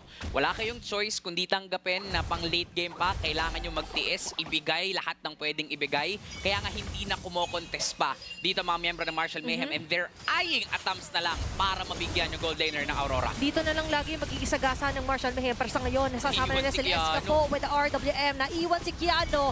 Iba-iba yung naging targeting dito. Cinderella successfully taking down yung kashoulder niya sa mid lane. Vlad and Vlad! Ay, pinapunish na nga dito sila Nicolette and Clarence, pero mabubuhay with an Aegis activated. Turnaround kill para sa Marshall Mayhem, pero hindi pa yata tapos. Denjiro! Mamadali, tinawag si Barbell! At kahit gano'n ang mga nangyayari, but still, para sa Hunters ay tila ba sila pa rin yung nagkaroon ng upper hand. Maganda yung sinagawang pag-sidestep nila Nicolette, Clarence, and at the same time supporting one another. Clarence was able to, get that healing galing for Nicolette itself to survive that tiny moment. Oo, to keep it going at keep it going din. Atake, kailangan talaga snappy sila. Si Atam, sa naman na makikita nila si Zen. But hindi yata ikakomit ang hunt dito na magkaroon ng kill. Actually, that is the very intention naman ng Marshall Mayhem to pick off etong si Atam. Sadyang kanina, iba ang naging storya. Diba? Nakita kasi natin na nakaback up agad yung mga membro ng Aurora Hunters. Kaya nagkaroon din sila ng counterplay. Pero nagawa pa rin in the end ng Marshall Mayhem yung plano nila, which is to kill Atams. At hindi lang doon nagtatapos. Nakikita din natin dito na alam ng Marshall Mayhem ang winning condition nila is si Nicolette. Protect Nicolette at all costs, hayaan nating makapag-farm up itong Hanabi na to. Oo, hindi nila hinahayaan na naka-solely rely si Nicolette sa aegis niya. Kasi kaya nga nakikita natin yung benefit na may Matilda ka partnered up with the Hanabi. Plus yung try and try attitude dito ng Marshall Mayhem. But ngayon, i-attempt naman nila na kumuha talaga si Vlad na mainis sa mata. Final slash activated as well with Dawn the Strike. Circling Eagle para kay Clarice. Tama lahat ng mga iba dito para kay Vlad. Cinderella getting the last hit with the Swan Song activated. Denjiro siya na nagasa. Andyan ang paninipan ng kabayo para bukas sila pa yung masisipa sa mukha. Double kill para kay Denjiro. That's 4 man down and a triple kill. Making it a maniac para kay Denjiro. Grabing damage output, and I also like to commend kung paano pumasok si Denjiro. Doon nakakatakot yung damage output and at the same time having that advantage point to get this turtle. Yung killing spree din nagamit niya dito is actually helpful. Lalong-lalo na sa kanya napupunta lahat ng kills that gave him actually yung mga pagbalik na buhay and at the same time movement speed para talaga mas ma-maximize pa yung kits na meron ang isang Leo Mord. To take note din, nandun yung damage coming in from Cinderella pero hindi pa enough yung damage niya para i-burst down itong Leo Mord nitong si Denjiro. And alam ni Denjiro na kaya niyang i-sustain lahat ng binabato sa ngayon ng Marshall Mayhem. Tsaka na-all in na din yung Marshall Mayhem eh. Diba, stationary lang si Cinderella and yun yung favorite dito ni Denjiro na meron siyang aabutan doon na hindi masyado makakagalaw because they all committed their ultimates here. Even the Circling Eagle, the Wisps are rather dito yung mga guiding wind ni Clarence ay na-commit na nga. But with that, dahil na-ensure na nga yung maniac for Denjiro, mas lalo tuloy iigting yung gap. 4-level gap by the way sa junglers alone pa lang natin. At yung economic advantage ng Aurora Hunters, Drastic. 4.2k gold each. So that reflects yung itemization na meron yung Aurora Hunters. Around 1 to 2 items yung kalamangan nila in contrast sa Marshall Mayhem. So if Marshall Mayhem wants to work things out, QWERTY, ano ba yung kailangan nilang gawin para mapaikot yung laro? Again, ang winning condition nila dito is actually Nicolette, which is meron naman na siya ditong Corrosion Sight as well as the Golden Staff, tas pabuo na siya ng VHS. And not just Nicolette, dagdag pa natin itong si Cinderella. Once na makapag-build up to ng Winter Crown, doon yun ang oras na magiging problema siya. Kaya naman kahit papano, gusto rin talagang tapusin na to ng Aurora Hunters as early and as fast as they can. Kailangan yung 6-0 ni Denjiro, kailangan ma-maximize nila, lalong-lalo na, again, katulad ng mga laban kanina, kalaban nila ang oras. Tsaka tinitake advantage ng Hunters na hindi sila instantly nakikill ng Marshall Mayhem. And yun pa naman yung kalakasan. And with Zen escaping, it proves lang talaga that after that, sabihin natin sa Gaza, surprise for Nicolette, pag di niya na-take down, that's it. For Hunters, na-notice din kasi nila na wala talagang hard na haharap for Marshall Mayhem. Kinokonsidera natin na utility or more the tank type ang jungler dito ng Marshall Mayhem. Pero kasi, hindi siya pwede rin na basta bumabad sa harap kasi he also needs to think about the objective game. Na kailangan di rin siya mamatay para ma-ensure yung retry magagamit ng maigi. Kumbaga yung retribution yung kailangan nilang ingatan for the side of Marshall Mayhem. Lalo't-lalo na meron tayong Lord.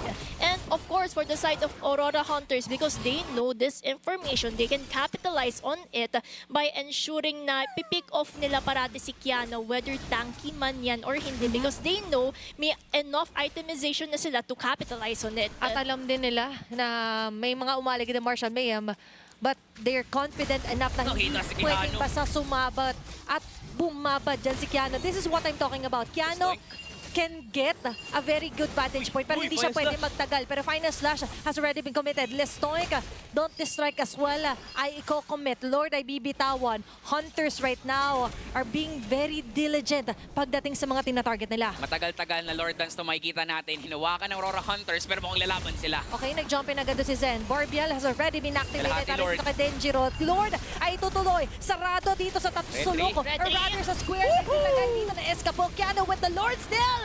At ito nga, yung sinasabi natin na pwede pabawi ng Marshall Mayhem. Kaso nga lang sa isang giglapa ay maabutan pa rin sila dito. At tinusok pa nga ni Denjiro na si Lestoic.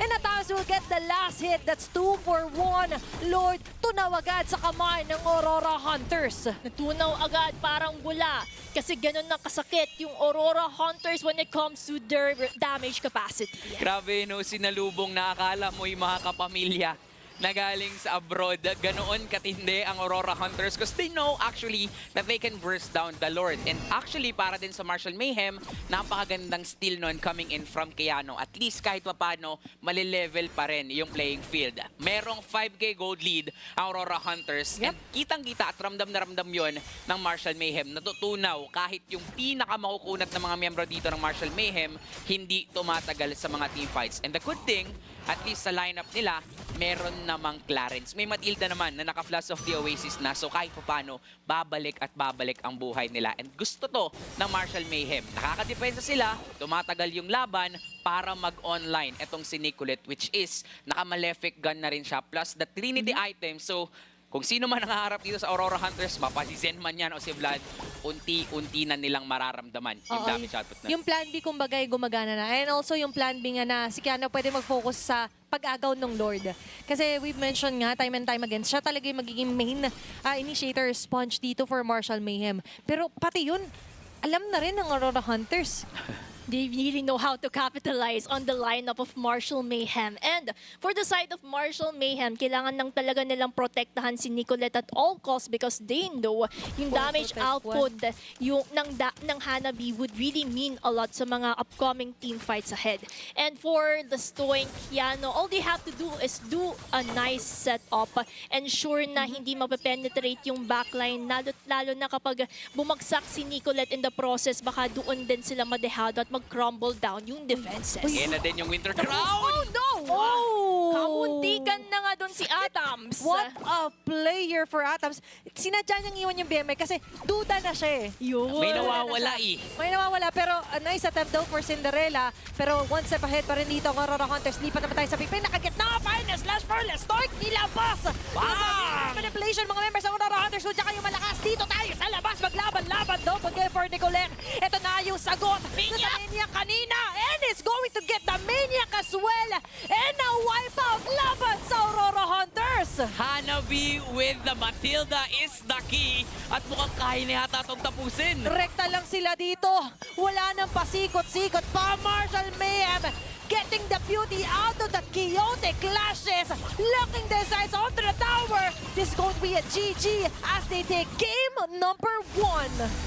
What a surprise! In just one moment, one glimpse of a team fight, everything crumbled for the Hunters.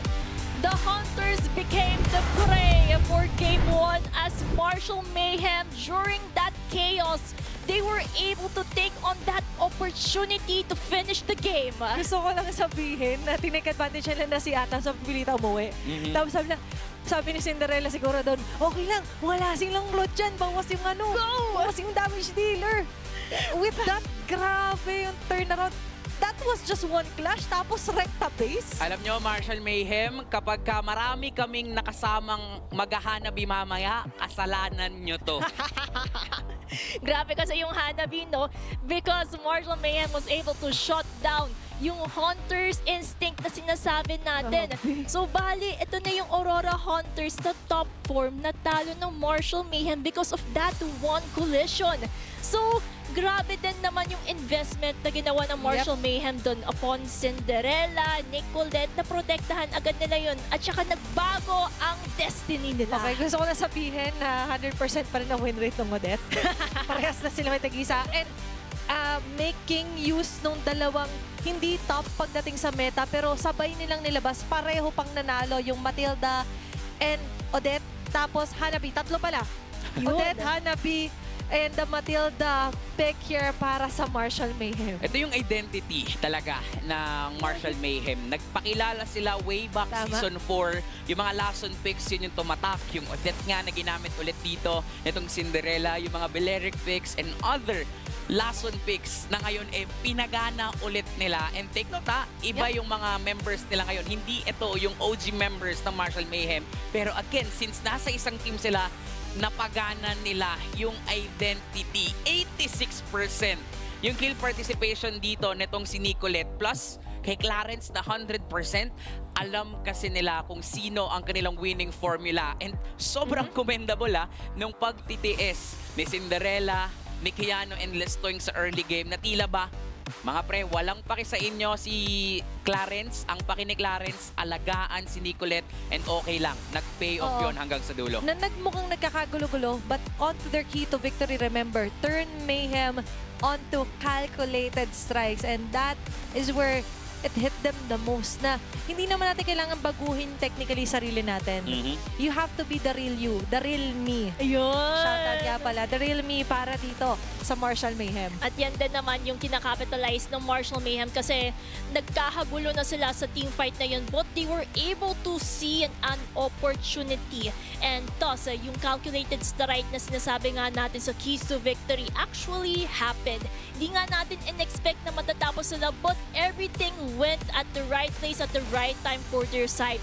Naging favorable yung condition sa side ng Martial Mayhem. Flash of the Oasis plus Enchanted Talisman, Unleash Shields talaga para dito sa Hanabi ni Nicolette. Grabe yung alalay ni Clarence dito, which is also our wingman, na kung saan talagang binigyan niya ng espasyo dito para makapag-farm up yung Hanabi nitong si Nicolette. And para din dito sa kanilang lineup, alam din nila na hindi na natin kailangan pa ng mga Wind of Nature kasi kayang-kaya ibalik ni Clarence yung mga nawawalang buhay just because of that single item, yung Flash of the Oasis. Tinanong niya pa ako, no? Siya mang may apelido na Shield. Hindi pala ako. Clarence Shields. Ay, Dahil sa na-provide niya nga doon in the Flash of Oasis, napapanood din natin to na hindi naman siya yung makikinabang doon. Everyone ay makikinabang to. Pero ito ang lubos na nakinabang sa game number 1. Si Bossing Nicolette doon, naka 2-0 daw.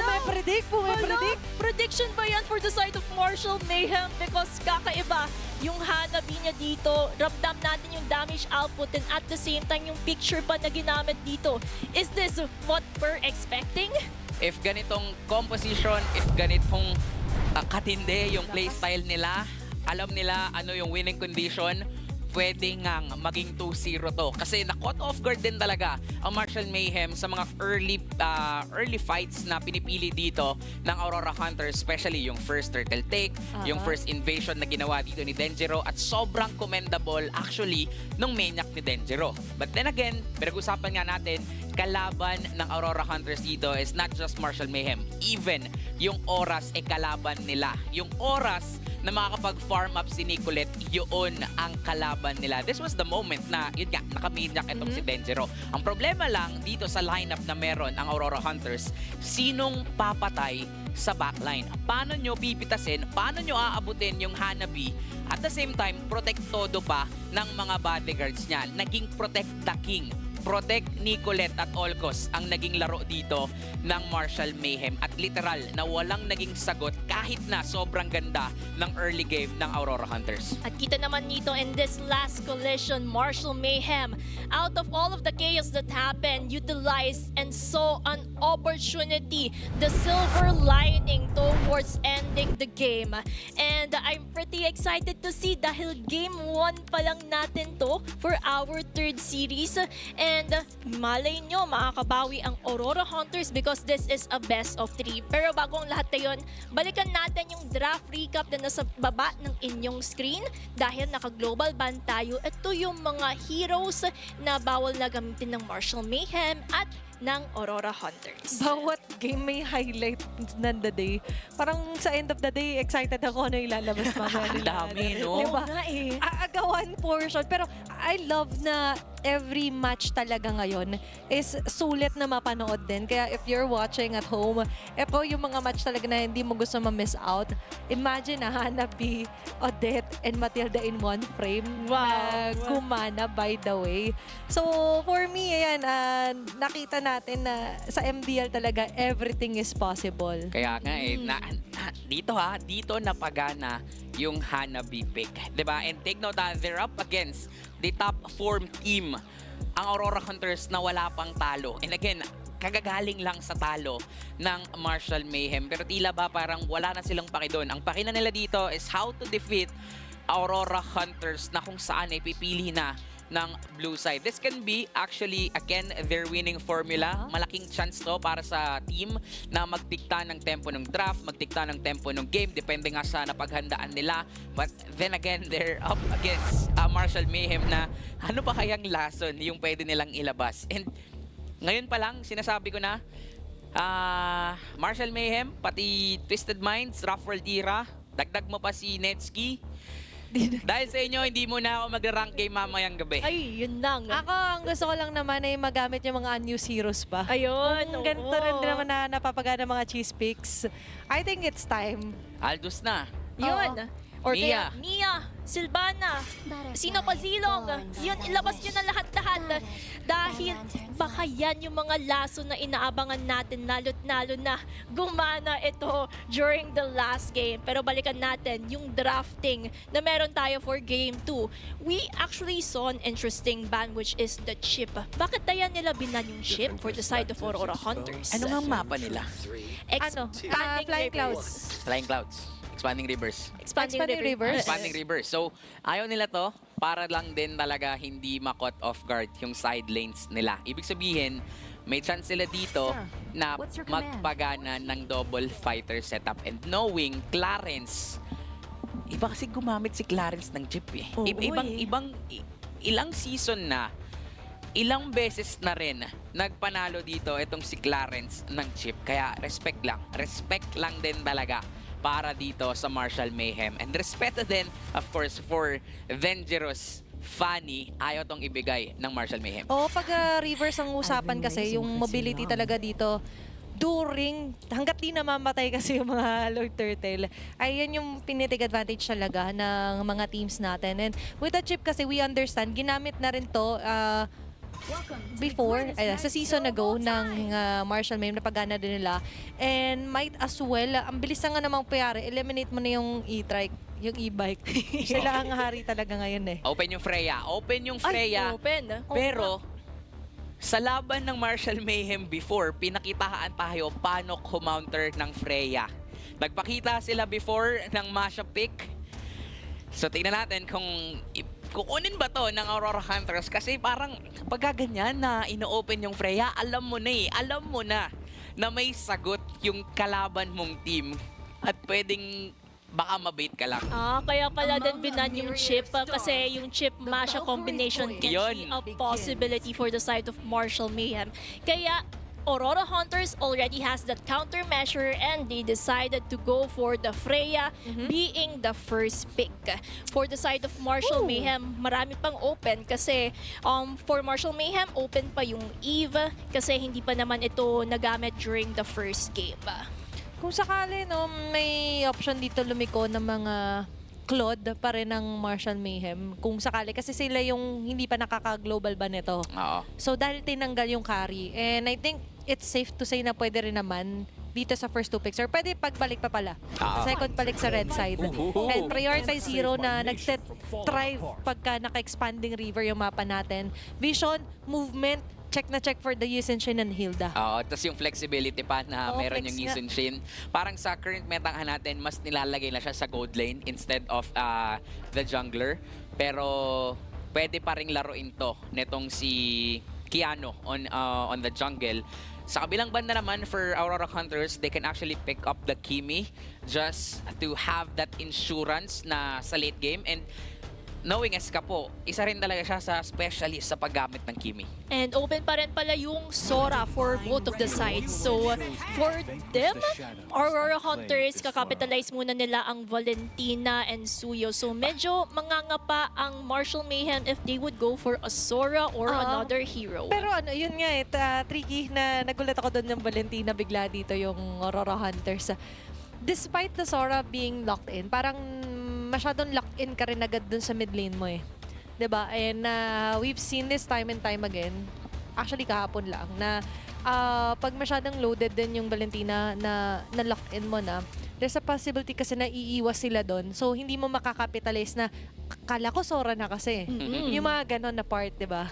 Oo, pero that also limits yung option dito ng Martial Mayhem. Parang parang since dalawang teams to na matitinding teams, nagkakaroon agad ng mind games. So napilitan dito, kumuha of course one natural counter for a Freya as well as the Suyu, yung Phobius na ginamit din naman kanina ng Aurora Hunters. Pero that Valentina again will also parang hinders itong Martial Mayhem na pumili nga nung Sora. And mas okay pa nga siguro na gamitin na lang nila itong Yisung Shin on their gold lane. Or sabayan yung Freya ng Ruby kasi nga naman si Nicolette naman to. Uy, namimiss ko yung Ruby kung bakit nga ba ginagamit ang Ruby sa gold lane. Oo.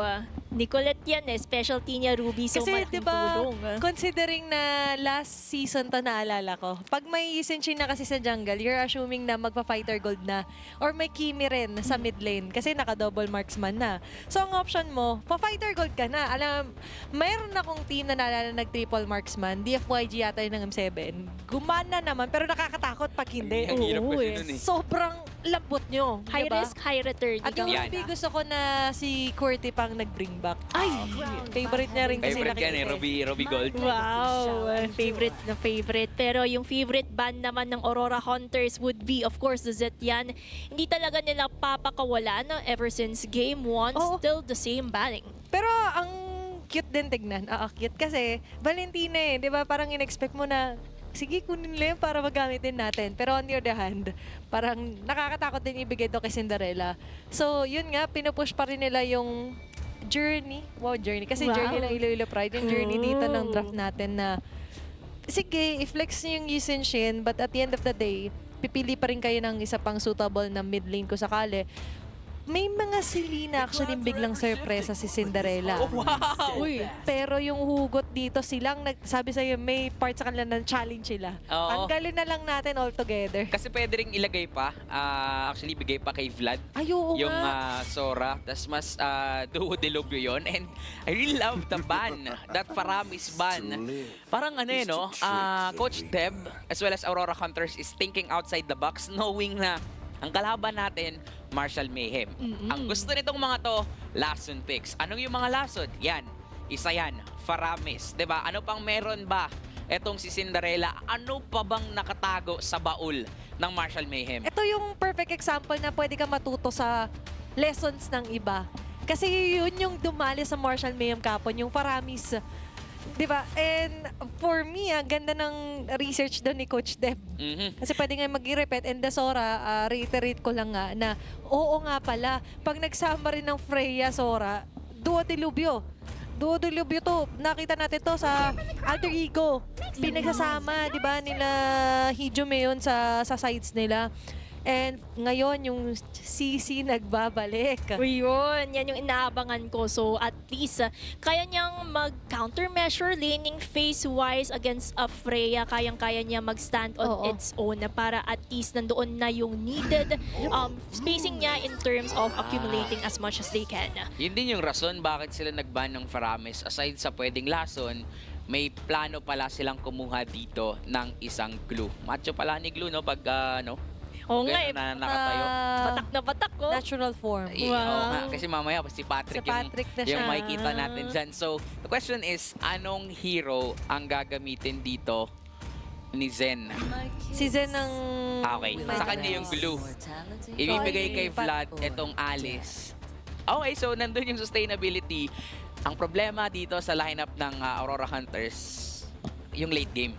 Late game potential kasi may marksman yung Marshall Mayhem, which is the YSS. So at least nandiyan na yung investment na ginagawa ng Iloilo Pride natin pangontra sa Aurora Hunters. But when it comes sa last pick of Marshall Mayhem, na ang ilalabas na lason. Grabe! Ngayon mo ilabas yung glulets.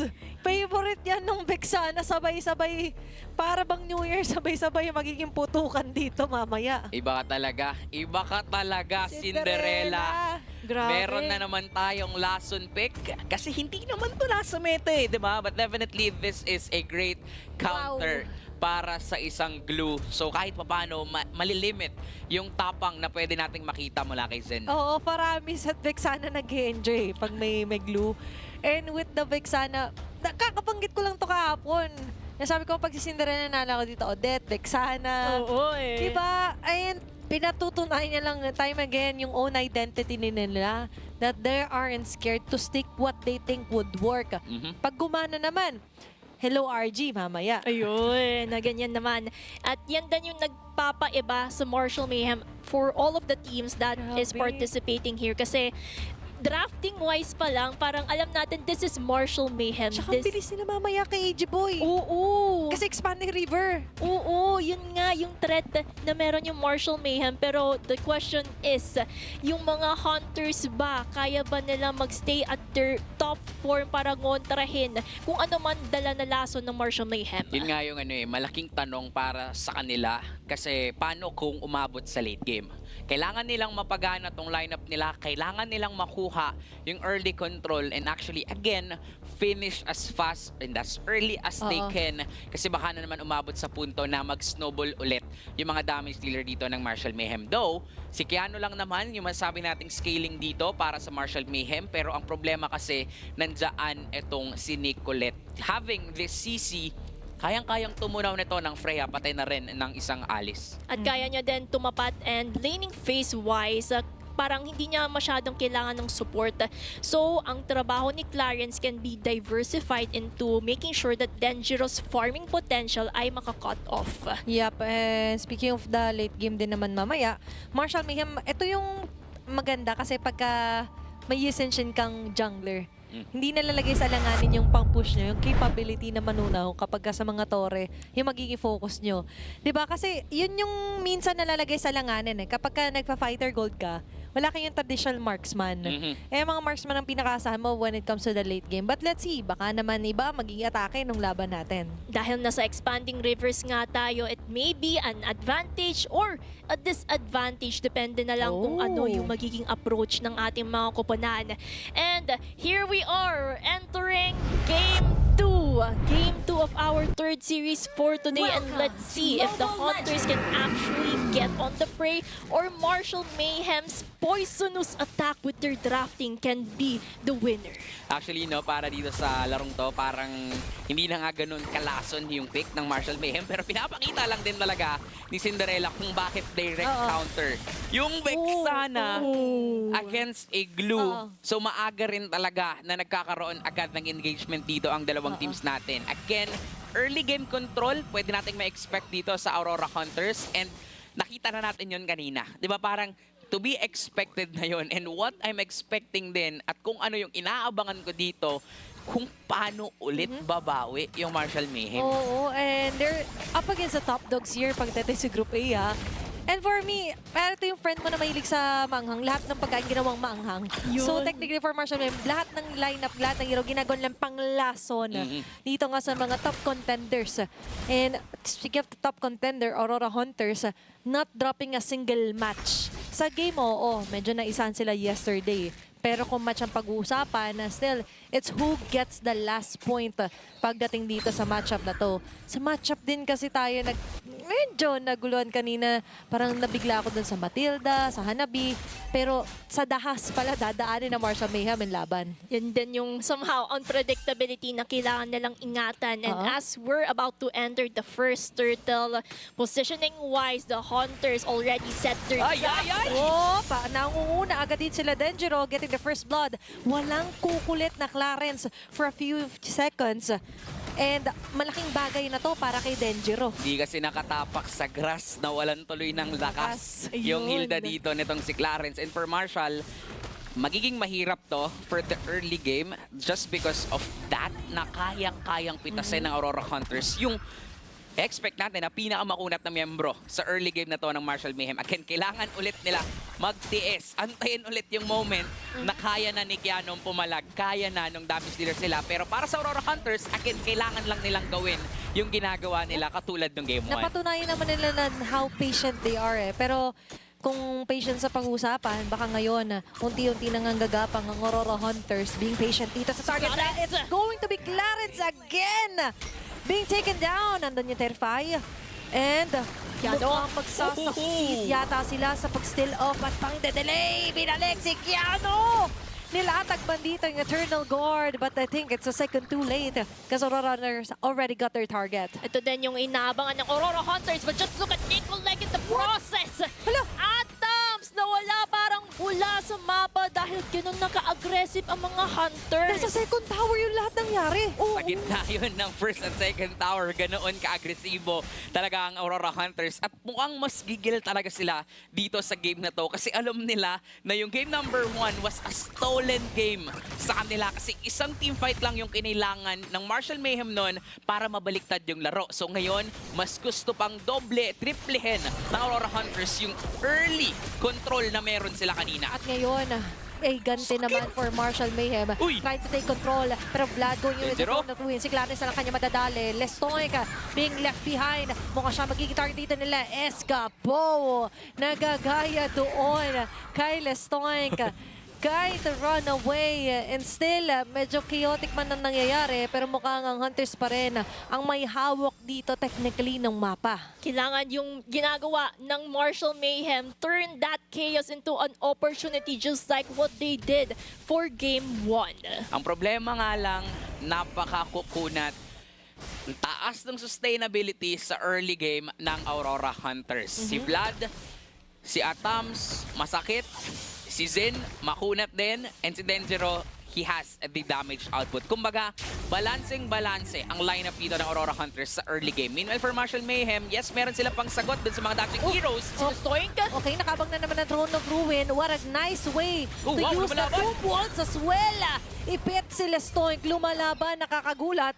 But still, it's a sure kill para sa Aurora Hunters. Going back, yun nga ang problema, walang damage output ang Marshall Mayhem sa early game. What can they do?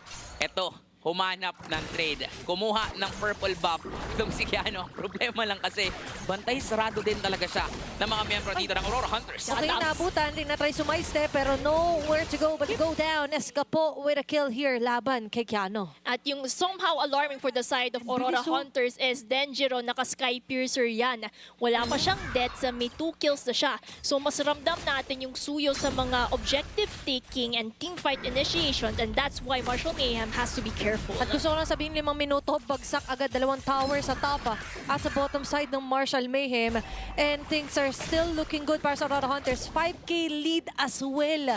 5 is a magic number here para sa 5 miyembro ng Aurora Hunters na ngayon tumatawa sa may bandang mid lane. Atoms targeting Clarence. Crimson Green going in. Throne of Ruin. Isa ang mahuhuli. Hindi man napatay pero napatay naman nila dito yung Torre. Marshall Mayhem can do nothing for now, as even the purple buff will be stolen away sa kamay nila. Lahat na lang mananakaw for the Hunters because you can already see the traps are set in motion. And Marshall Mayhem really takes the bait itself. Nawawalan ng mga resources ang Marshall Mayhem kaya unting-unti din nawawala yung control nila sa mapa. Kung paborito nyo ay Turon, paborito nyo Banana Q as merienda, sa Freya, paborito nyan Torre. Ayun. Torre lang talaga ang kalaban dito nitong si Atoms as early as possible. Kasi doon mo ma-maximize talaga yung potential na meron ng isang Freya. And for Marshall, again, wala silang choice kundi tanggapin kahit na nakikita na nila wala silang magawa kundi panoorin Aurora Hunters kunin lahat ng pwedeng kunin sa kanila. Ito nagpapalukso sa dugo ni Atoms. Torre hero, pero ngayon hero pinafocus. Fire! Unot ni Vlad! Let's go pa ni Vlad! Grabe naman, yung kakunatan talaga dito ng isang Alice. Plus, he has a way to escape with the Crimson Gleam.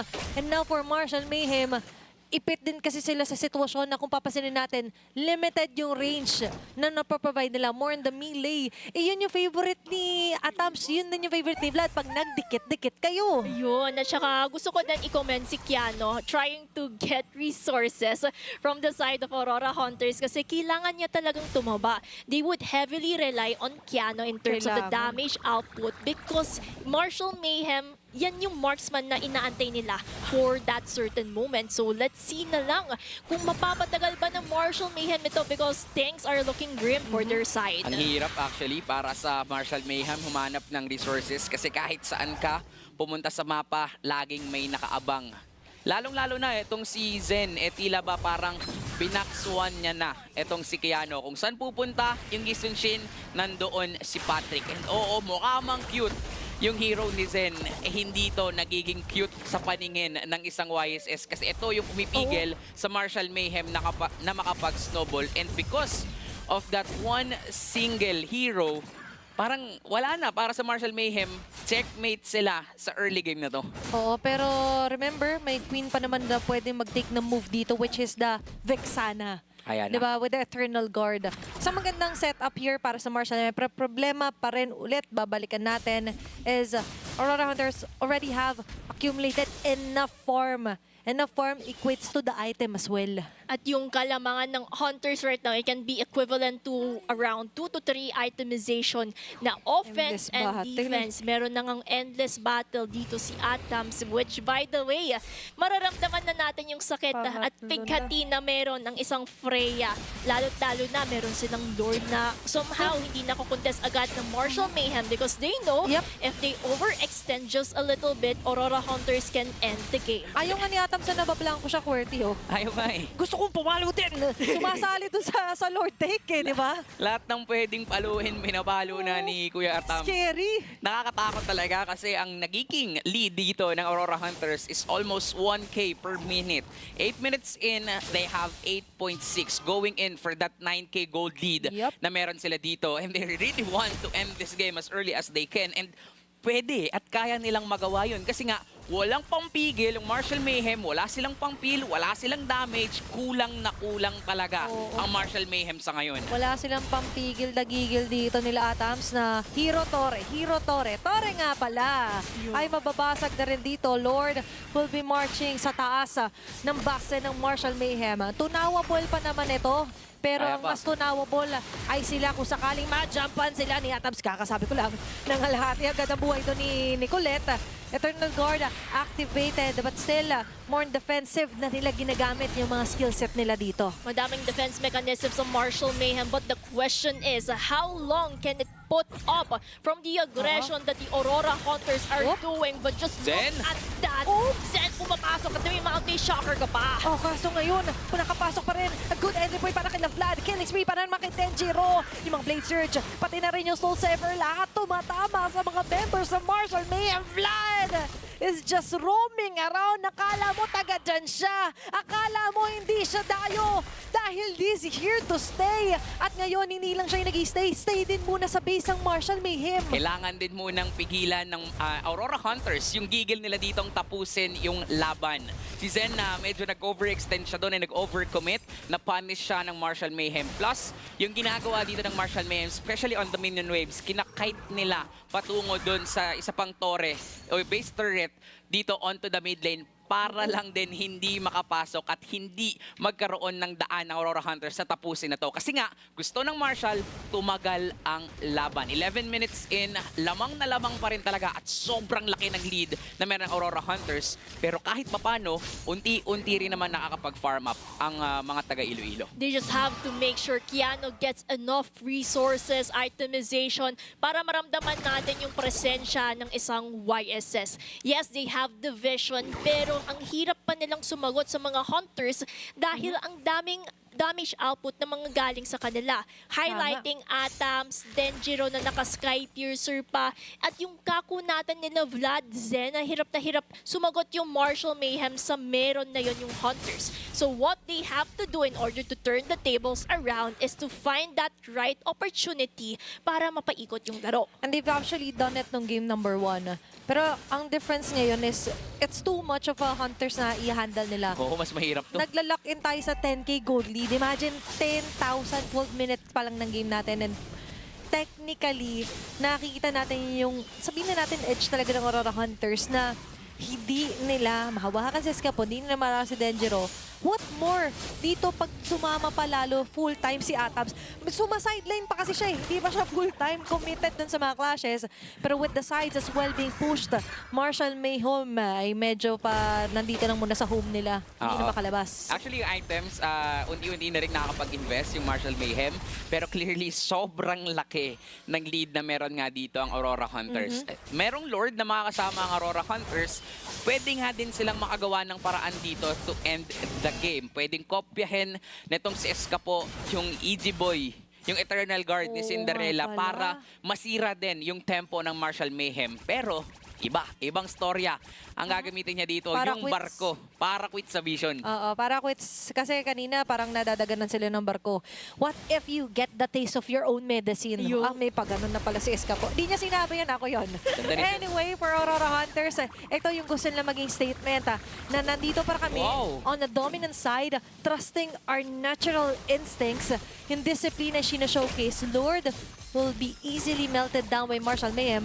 Pero dito yata tayo mas mag-expect na may possible pa na cash para kay Vlad. Sakto na naman yung Throne of Ruin. Dalawa na naman magtutunan dito. Wala na agad sila Stoic together with Giano.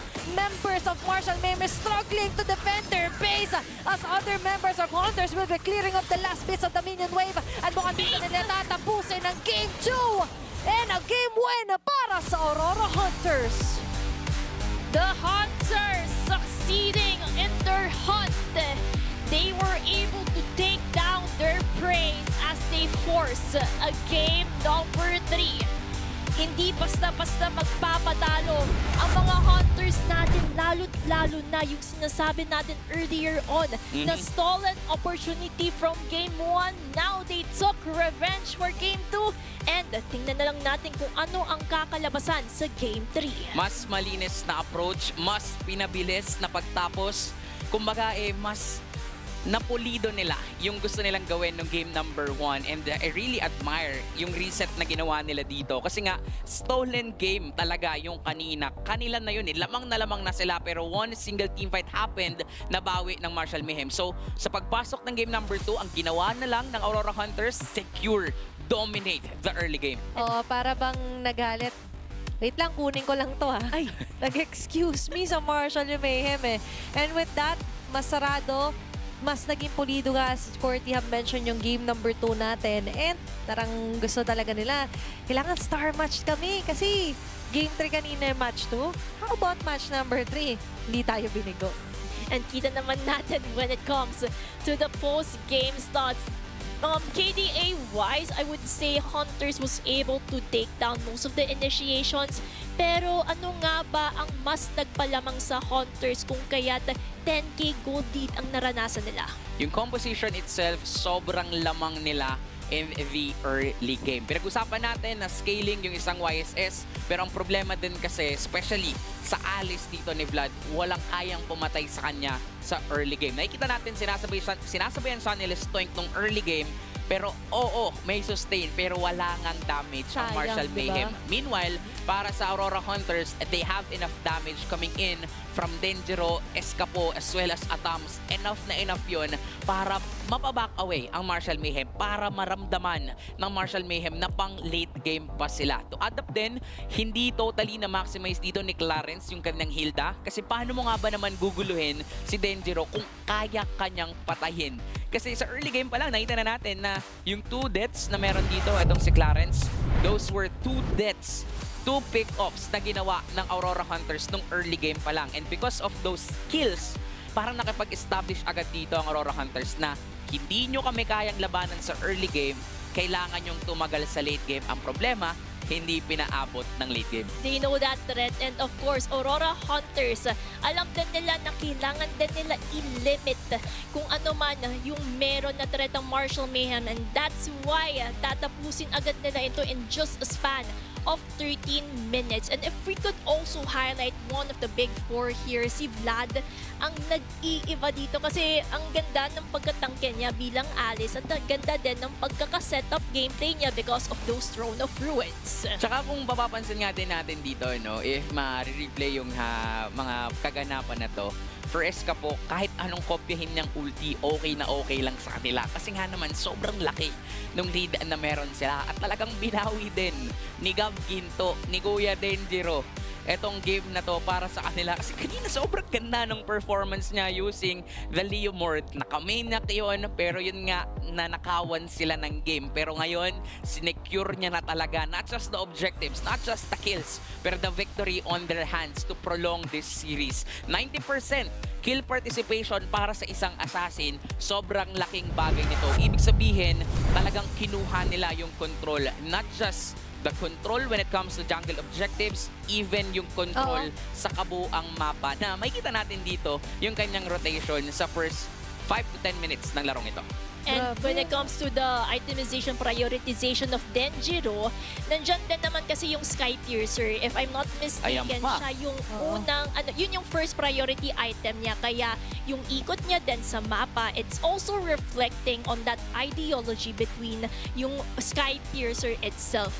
At kung babalikan din natin yung highlights na nangyari sa Game 1, maybe we can also observe kung paano nga ba, first blood agad si Denjiro for that one. Yeah, for game number 2 talaga, kahit butas ng karayom, tinakpan dito ng Hunters. Ang hirap In tagusin. comparison, ibig sabihin na sobrang linis na walang room for mistakes.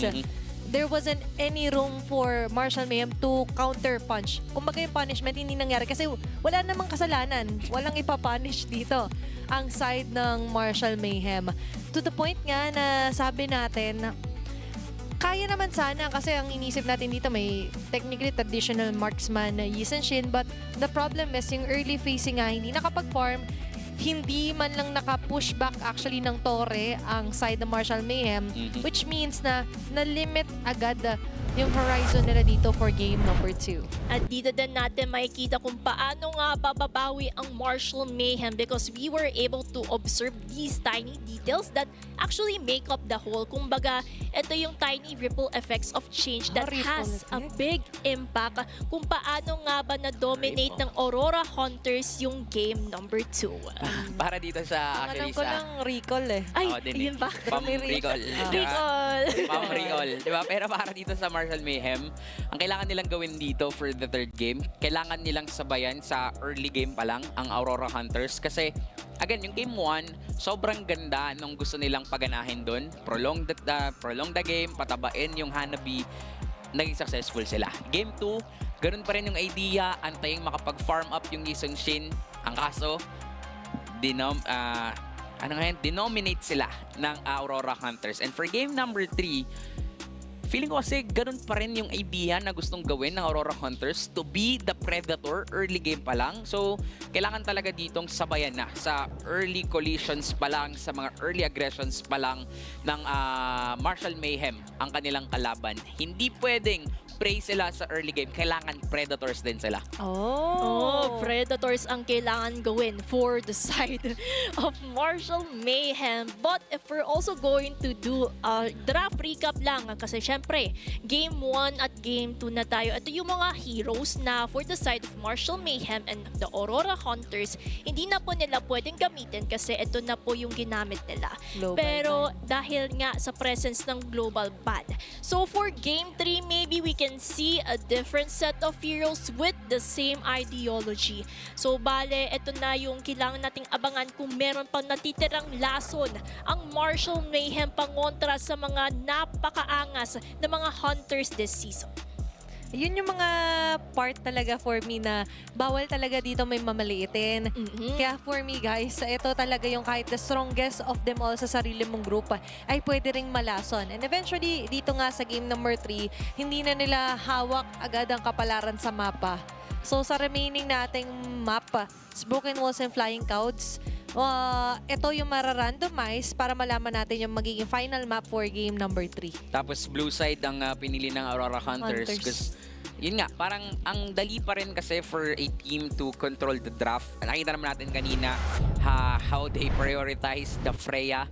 Ang magandang masabi natin dito at point ay hindi na magagamit ni Atams yung kanyang Freya. Pero katulad ng Freya, meron kasing may mga Argus pa tong si Kuya Tams na hindi pa natin nakikita, and I doubt makita natin dito kasi going up against a Martial Mayhem, medyo magiging mahirap yon para paganahin.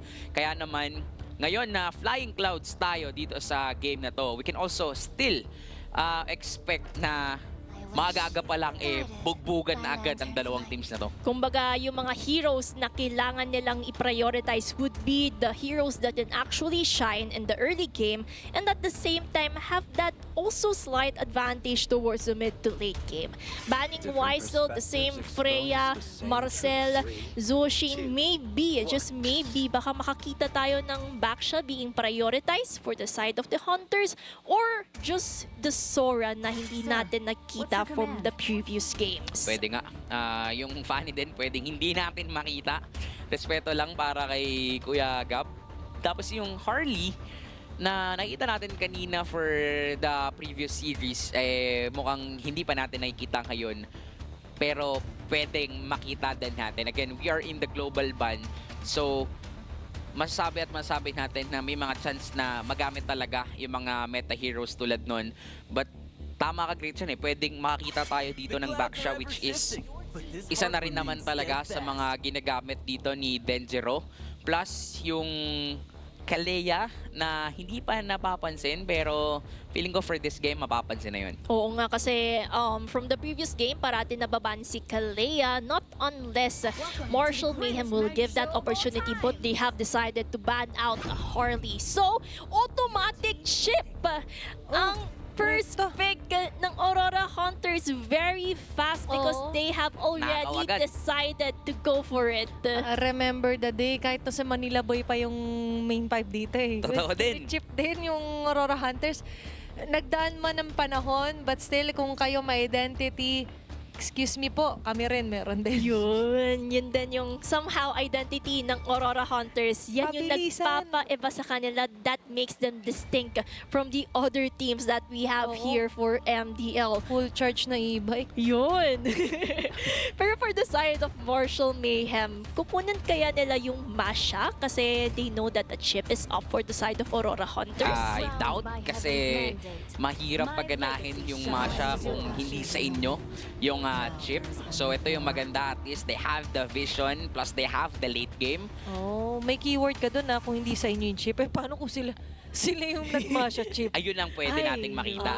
Di ba? Pwede nating makita yung Masha chip dito sa hands ng Aurora Hunters. Hindi Pwede na lang ako paganahin yun at yes. pwede nga ding mapunta kay Kuya Atams yung Masha na yun. Pero since ang katapat niya dito ay carry, mas okay kumuha ng mga gold lane marksman din or even the Harit.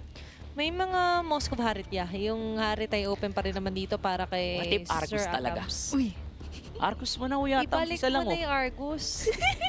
Isa lang, nung grand finals, hindi yun nakita kasi nirespeto yun. Ay, pero iba naman daw yung sasagutin Mamaya na daw. ng Aurora Hunters. Sabi nila, Arlott, Guinevere kasi open na open din naman and highly contested ang Guinevere in terms of the jungling capacity. Kasi pwede siyang versatile hero. It can go for a damage side and at the same time do a hybrid setup para at least andun pa rin yung balance composition between Aurora Hunters. May magzilong, no? Uy! Magbigyan lang ako doon sa Anyo Heroes. Heroes never fade talaga. Oo. Actually, sa RG, pumipitik pa rin Oo, madami pa rin talaga. Mayroon talaga. Pero dahil nga dito ay tricky din ang sitwasyon ng Martial Mayhem to close off the series para more on the meta retire didikit. May mga Blue pa sila actually, di ba? Or Wow. ito pala yung lumagpas sa mata natin. Black siya. Yun. And pwede Black tong siya. mapunta kay Keanu, pwede rin tong mapunta kay Clarence. Sounds like pala. Oo, piniflex nila to. Depende rin again sa trip nila. Pero this Marshall Mayhem, parang sa game number 3 na to, dito natin makikita na hindi totally manglalason ang Marshall Mayhem. Mas pupunta sila dun sa trajectory na mas madaling paganahin. Kumbaga, going back to the basics on whatever works on their side para at least safe yung trajectory nila kung ano man yung kakaharapin nila na mga traps na ililay out ng Aurora Hunters. Rekta lang, execution. Execution worthy na lineup. And a nice ban here for the Harit. Nakita nila ito pa yung option nga para kay Atoms. Ngayon para sa Aurora Hunters, I believe talagang kailangan lang more on the traditional marksman dito dahil nga kailangan nila ng pupuro. Oo. Kasi nasa lalay na agad yung Guinevere na showing jungle na to because of the chip. Oo. Kailangan kasi talaga sabayan mo yung carry.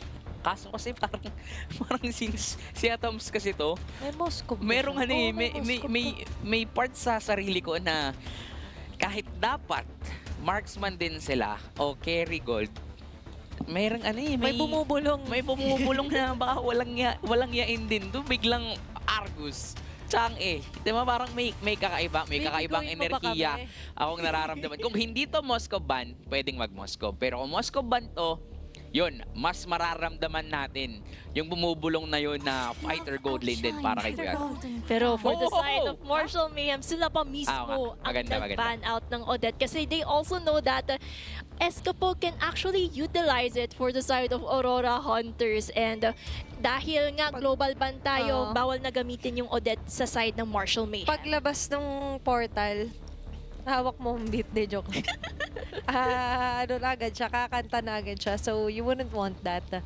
Kasi wala ng Valentina at ang una kasing ginamit ni Escapo is the Eve. So, wala kasing Eve. Wala sila ipa-partner dun sa chip kung sakali. So, ito yung nice clean up para naman kila Coach Noise. And I also like the banning out of a Kaja kasi Kaja carry, the typical combination, but the question is, Kalea is still open. Will Marshall Mayhem take it or will they opt for another hero? Feeling ko ibang hero pa. Kasi for a Kalea, parang pwede lang gawin yun. Ang kaso nga lang kasi... Kailangan mauna ka dun eh. Oo, tapos ang kailangan mo din kasi dito to counter out the chip. Pero kung ang idea nila is to be the one na mag-set up, pwede nilang gawin yun. Kaso, doon mawawala yung fact na pwede mong i-flex yung isang backshot. Pero ito, kumbaga sabayan na lang din sa fast phase na gustong ihatid sa atin ng Aurora Hunters. At the same time, this can also be a counter kapag ka biglang may portal, meron kang Raging Sandstorm na pang-alalay agad and to counter out yung mga palabas na tropa ng chip. Hindi ka man mauna, okay lang. Pwede mong puwingin.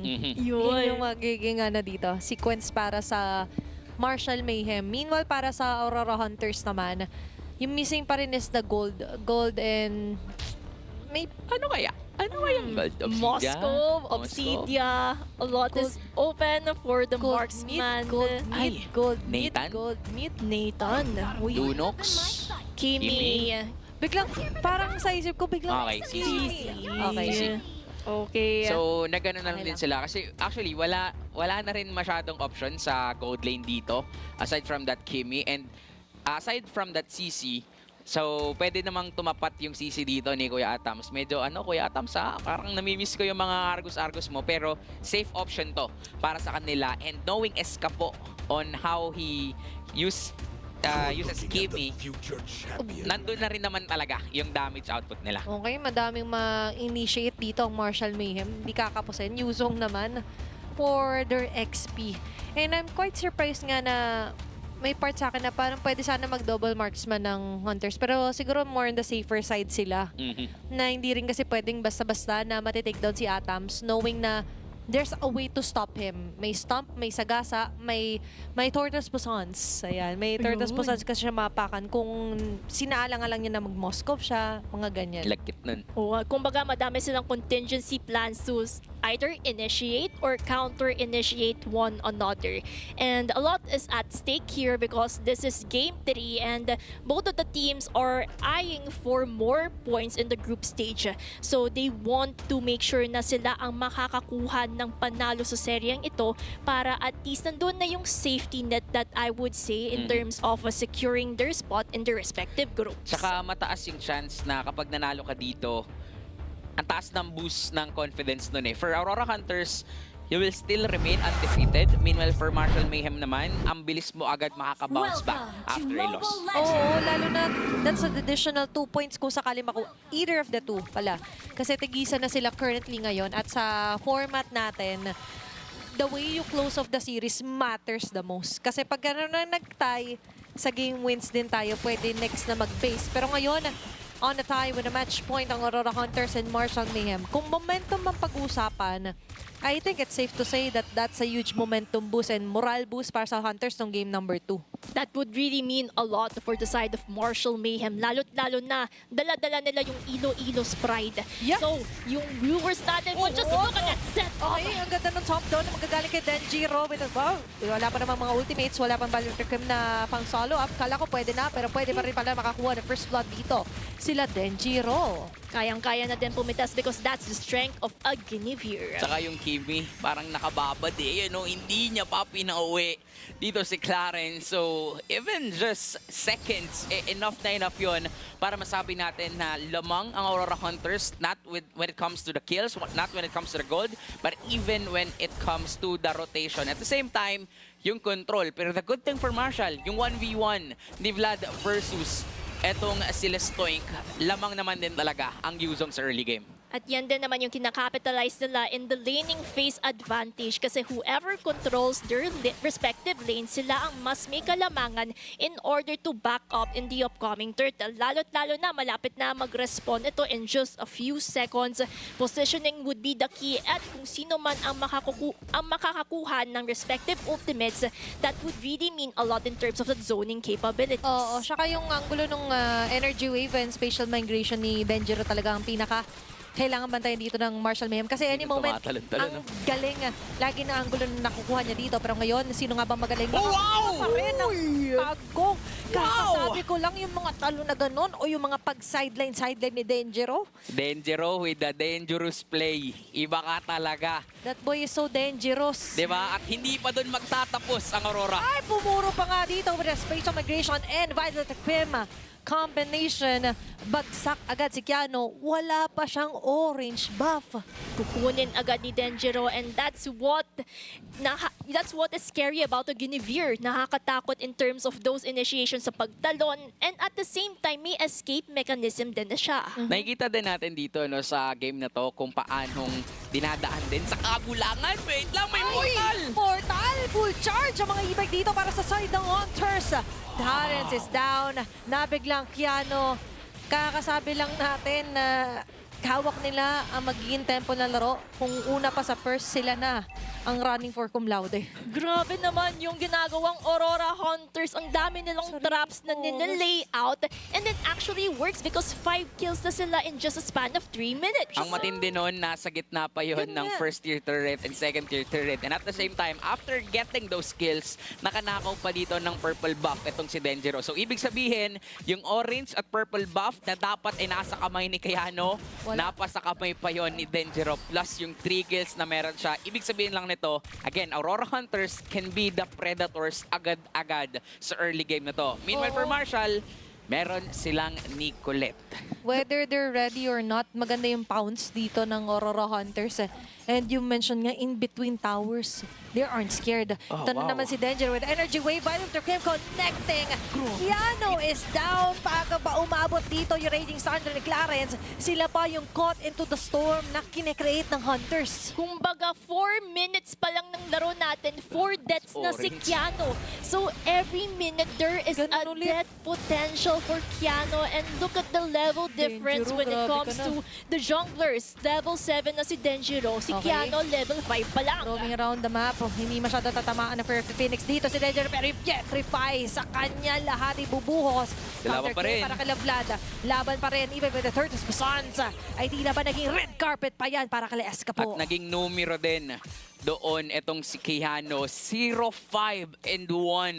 Hindi natin masisi yung gulong na to ni Keanu kung bakit medyo nafa-flat siya ngayon. Kasi nga naman, laging siya ang minamata dito ng Aurora Hunters. Yung buffs niya, yung buhay na, kailangan siya rin naman talaga yung mag-frontline. Pero again, kaya kasing tunawin, kaya kasing pumatay ng Aurora Hunters sa early game na to. At walang choice itong si Keanu kundi tanggapin yun. Walang choice ang Martial Mayhem kundi paabutin na naman to ng late game. At ngayon yung option nga na sana nila ay umatras muna, mag-lay low. Pero hindi.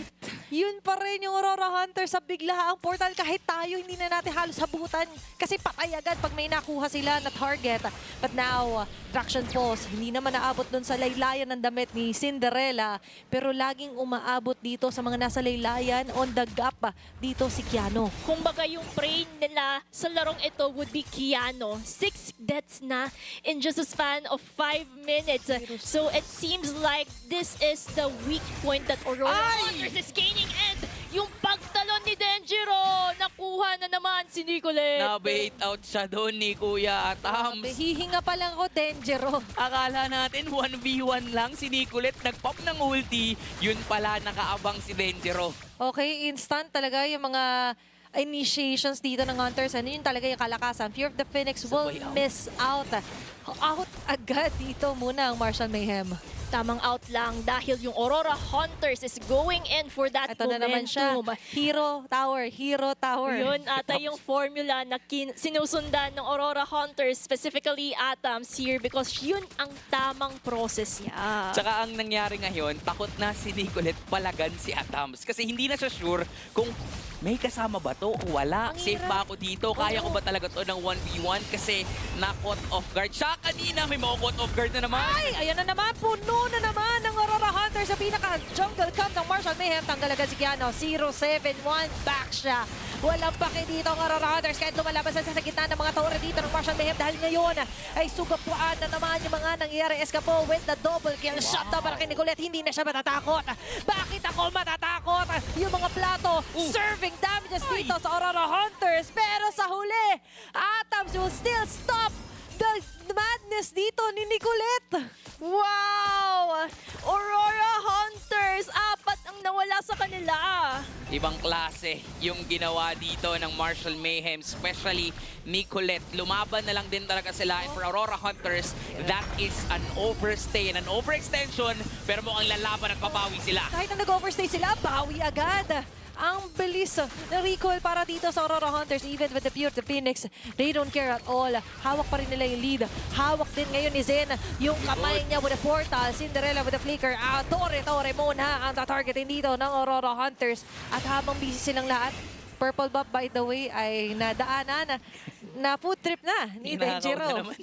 Grabe naman yung pag-agaw. And if we could also highlight 7 minutes pero first item pa lang ang nabibuild ni Keanu. So ganun siya kagap against Denjiro who is currently at level 11. With that 2 items, medyo mahihirapan na Martial Mayhem dito. Kasi nga naman, 8 deaths na ang meron dito itong si Keanu. At wala siyang choice kundi mag-build up ng Radiant Armor. Kasi nga naman, ang sakit ni Denjiro, ang sakit ni Escapo. Pero hindi lang yun ang problema. Even si Atams, kayang-kayang tumunaw, of course, ng mga utility heroes dito na meron ang Martial Mayhem. Kaya mahihirapan talaga ang Martial Mayhem sa sabayan. Ang magandang ginawa nila kanina, na ano din nila naipit din nila, na sandwich din nila ang Aurora Hunters inside yung mga tore. So, doon sila pwedeng lumaban ng kaso lang gagawin pa ba ulit yon ng Aurora? Tsaka magandang ginagawa nila kanina pag double time kay Atams, binild up nila. Sa ayaw at sa hindi, sinasama sa banding si Atams. Kaya 307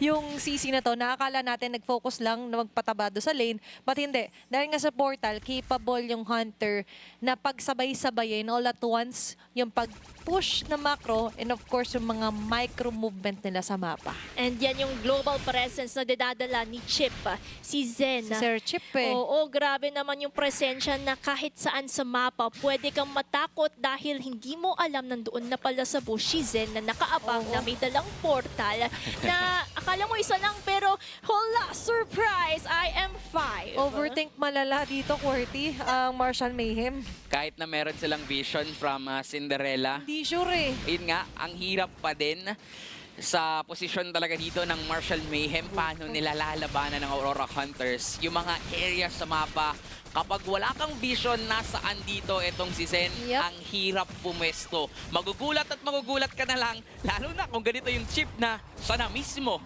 yung magpapakita sa'yo harap-harapan. Okay, pwede magtawag ng portal dito si Zen if ever. Pero ito nga, nilalaro na nila yung damdamin dito ng Martial Mayhem. Clearing off the tower as they go. Zen charging up. Pero para sa Martial Mayhem, sa pag-atras nila, yung mga tower protection ay napop na rin agad dito ng Hunters. And tingnan na lang natin kung ito na ba yung hinihintay na moment ng Aurora Hunters. They have that advantage right now when it comes to economic items and control. But the question is, Martial Mayhem's lineup composition, they can still counter-initiate. Paano ba nila ito mapapagana? Nandiyan naman si Clarence, nandiyan din Cinderella. Timings lang with their ultis. Kaya nilang kahit papano makabawi ng onte. Kahit papano ma-equalize yung kalamangan. Ang problema lamang din na para dito sa Martial Mayhem, maganda kasi yung mga setups ni Blood. Not just Blood, even si Zen. Malaking problema yung mga pang-initiate ng Aurora Hunters. Kailangan munang maiwasan nyo ng Martial bago sila maka-counterplay. Pero ngayon, kailangan nila iwasan na mabasagan ng base turret dito. Pero hindi Talunan agad. inevitable kasi dumo in na agad sila Denjiro. Sabay sakto pa with the final slash here for Vlad. Pre-hit na dito sa Escapo pero hindi siya makapag-pre-hit. Tinanggal na rin agad siya dito. Equation ng Martial Mayhem. Clarence on the other hand giving up his life. Just so maliko yung atensyon ng Hunters pero hindi sila malilito. Si Atams mata na sa base ng Martial Mayhem. And Walang this minions. might be it. Disiplina muna. Oo, nakaka-excite. Pwede lang tapusin any moment soon. Pero mukhang ito na ang paghakbang patungo pataas ang Aurora Hunter. Cinderella ay aabutan pa rin dito ng mga yo-yo na magagaling kay Atoms. Walang And minions. this is it. Yung minion wave na lang ang inaantay para matapos ang laban na to at pagbibigyan niya ng Aurora Hunters as they take the last game sa Martial Mayhem. Aurora Hunters successfully hunting down their prey. They were able to win this series with a 2-1. What a dominating game, and kita natin yung mastery, veterancy of Aurora Hunters in terms of laying down traps kung saan nabibait out nila yung Martial Mayhem and they were able to succeed on that. Tsaka maganda yung disiplina nila. Pag ibang I've seen most teams, kahit walang minion, sinasalo nila among themselves. Pero kita niyo yung Aurora Hunters, umaatras sila. They really waited na may pumasok mo ng next minion wave bago sila mag-U-turn pabalik sa base ng Martial Mayhem. And the streak continues para sa kanila. They're really in their top form. Talagang gusto nilang i-hunt, gusto nilang gawing prey lahat ng kanilang makakatapat dito sa ating liga. And because of that, Aurora Hunters will end the week 2 still undefeated. Nandyan pa rin yung kanilang supremacy, dominancy in their overall strategy. Maganda yung drafting, maganda din yung execution. And dito natin masasaksihan kung paano nga ba nangyari ang laro, paano nga ba nag-dominate ang Aurora Hunters. Grabe no, mas bumilis yung end time natin or game time natin for this game. Again, that is because of the early rotation, the early prowess na meron dito ang Aurora Hunters. Especially nung napipick off nila sa early game pa lang, itong si Keanu, literal na pinahirapan, ginawa nilang flat yung gulong nitong isang backsha ni Keanu.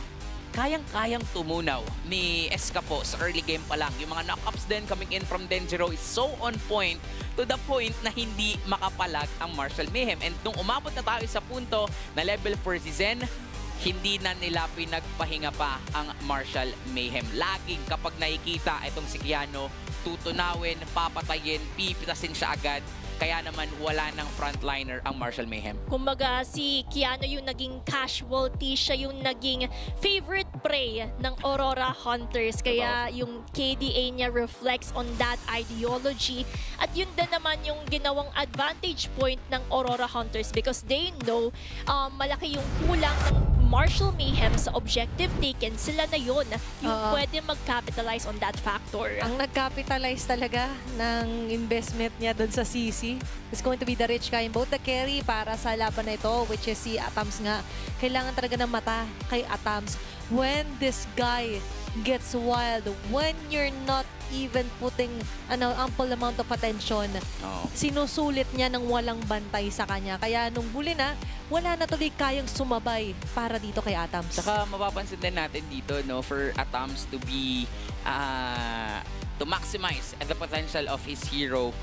Dahil din yun dun sa portal eh. Parang mas naging madali sa kanya aside from the flying clouds na makarotate, makapunta agad dun sa mga team fights because of the portal. That is the reason bakit nila finrespect to para din hindi nga sila malason ng kanilang kalaban. At the same time, yung pagdalaw ni Denjiro dito kay Atams to kill Nicolette sa early game, parang that impose a threat na hindi basta-basta kayang sumabay nung carry sa laning against ACC kasi hindi naman mag-isa itong si Atams. And makikita natin dito na medyo kalat na tila ba parang bigla-biglang lumilipat yung kanyang pwesto. That is because of the portal. Diba, nasa side lane lang siya, lalaban dun sa Torre, then eventually tatawagin ni Zen, tatawagin ng Aurora Hunters, and he is always present. And the good thing for ACC, kayang-kaya kasing mag-sustain at the same time, kayang-kayang tunawin yung frontliners ng Martial Mayhem. Kumbaga, perfect in attendance in every team fight initiation si Atams at makikita naman natin dito kung paano nila na-capitalize yung portal itself. Denjiro always eyeing on Keanu in the process and I also like to commend Zen here. Parang siya yung forgotten MVP natin kasi napakaganda ng latag ng kanyang portal at yung ginagawa na lang ng Aurora Hunters is to join in the fight and celebrate the party. Magaling na seeker to pag nag-hide and seek ka, si Zen. Si Zen talaga, for me, you're right about the, hindi naman more on forgotten, siguro more on the hidden. Kasi lagi siya naka-hide. And then when it comes to seeking out members na very vulnerable, that's the time that Zen shines the most. And kung hindi ako nagkakamali, parang hindi rin siya namatay. Isang beses, and then that was it.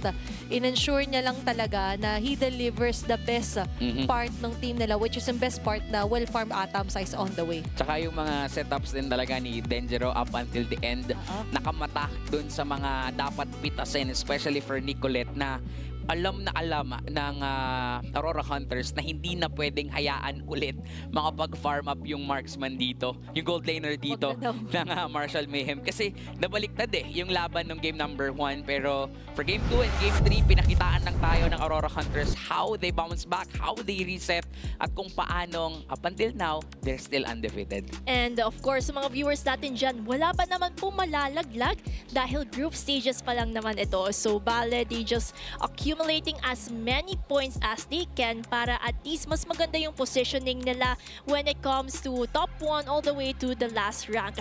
And with that, meron pa po tayong huling serye na sana matunghayan nyo at magbabalik po ang MDL Philippines Season 7.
Realme 15 Series 5G.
Realme 15 Series 5G.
Realme 15 Series 5G.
Realme 15 Series 5G.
Realme 15 Series 5G.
serye na yung linggo na ito. Dito lang yan sa MDL Philippines Season 7. Kami pa rin ang inyong mga kasama, Gretchen at Sina Kuwerti. At I'm pretty excited to see dahil 4 matches ang na-witness natin at yung pinakahuli pa natin is between Dewa United Philippines versus Ryrock. Yeah, you're right. 4 matches na ma-witness natin. And the 4th match actually is one of the most awaited din. Actually, lahat.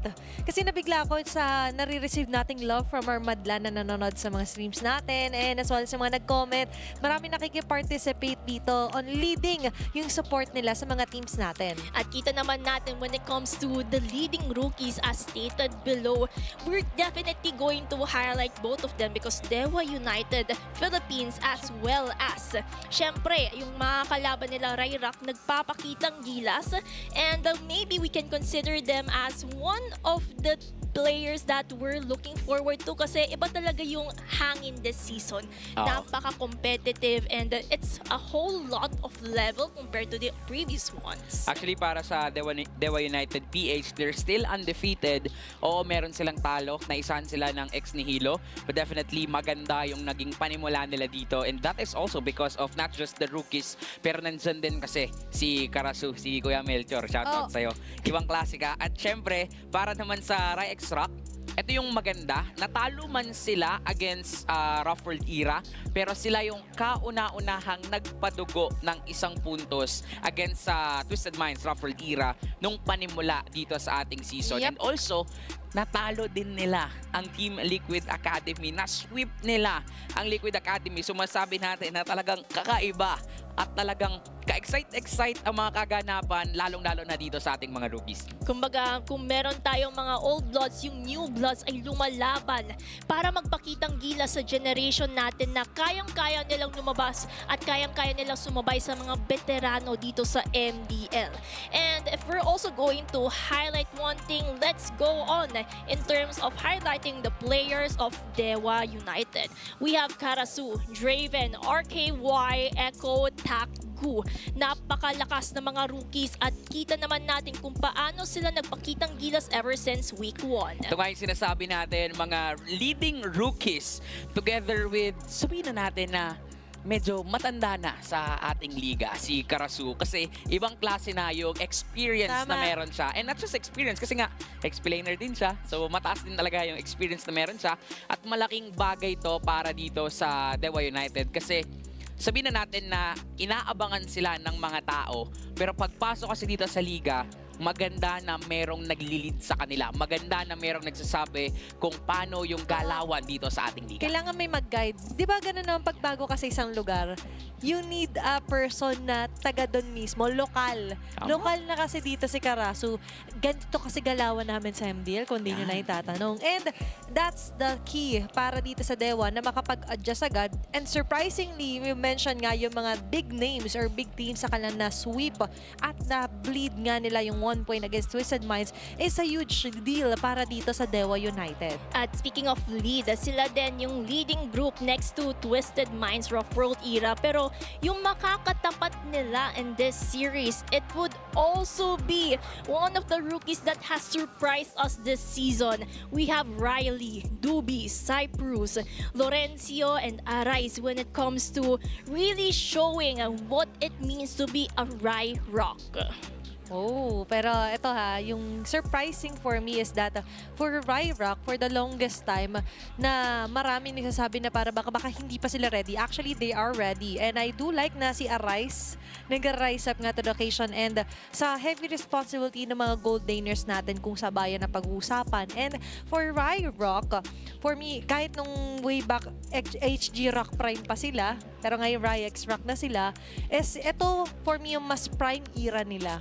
Diba? Kasi nga natuto na sila and what can they do pag natuto na is of course moving forward, i-reflect nyo yung lessons along the way dito sa MDL na natutunan nyo. Yep, this is a mix of rookies as well as mga, sabihin natin, sophomores. Kasi some of them are, these are their 2nd season dito sa ating league. That is why parang, ano na rin nila alam na nila yung patakaran, alam na nila paano tumatakbo dito sa ating liga. And kitang-kita dun sa improvement nila na kaya nilang makipagsabayan sabayan against the veterans. Kasi yun nga, sila yung nakaunang magpadugo sa Twisted Minds. Tinalo nila ang Team Liquid Academy. So, they're off to a good start. Kumbaga, this is a new generation kung saan nagpapakitang gilas ang mga bagong henerasyon ng mga players na kayang-kaya nilang sumabay sa mga napakalakas na teams dito sa MDL. But when it comes sa keys to victory,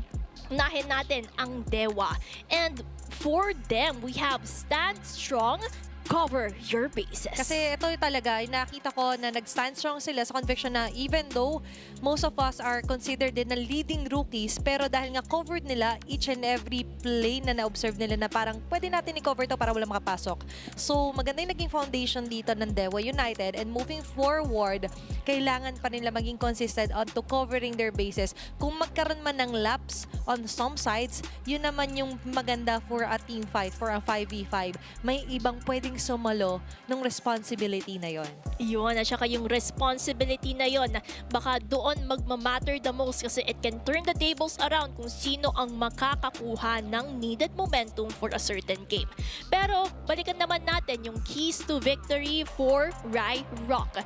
Yung keys to victory natin for it would be dictate the tempo and control the game. Nung nakalipas na laban nila against Team Liquid Academy, kung ako yung nasa posisyon ng Liquid Academy, sobrang nakakayamot yung ginagawang tempo control ng Ryrock. Alam nila kung kailan sila mag-all-in, alam nila paano pabagalin yung takbo, at alam nila paano kontrolin yung kalaban at maglaro doon sa laro na gusto nilang laruin. So kailangan lang nilang gawin to, lalong-lalo na they're up against also some of the rookies, some of the leading rookies dito sa ating liga. And since karamihan sa kanila ay may experience na, mas kaya nilang diktahan ang tempo. Kasi if hindi nila kaya itong gawin, for sure, Dewa United will be the one on taking the control para dito sa ating series. And dito na lang natin ma-witness kung yung mga super rookies na ito ay magpapakitang gilas sa isa't isa. Sino ang mas lalamang, sino ang mas matutumba when it comes to their overall drafting execution, and what will really happen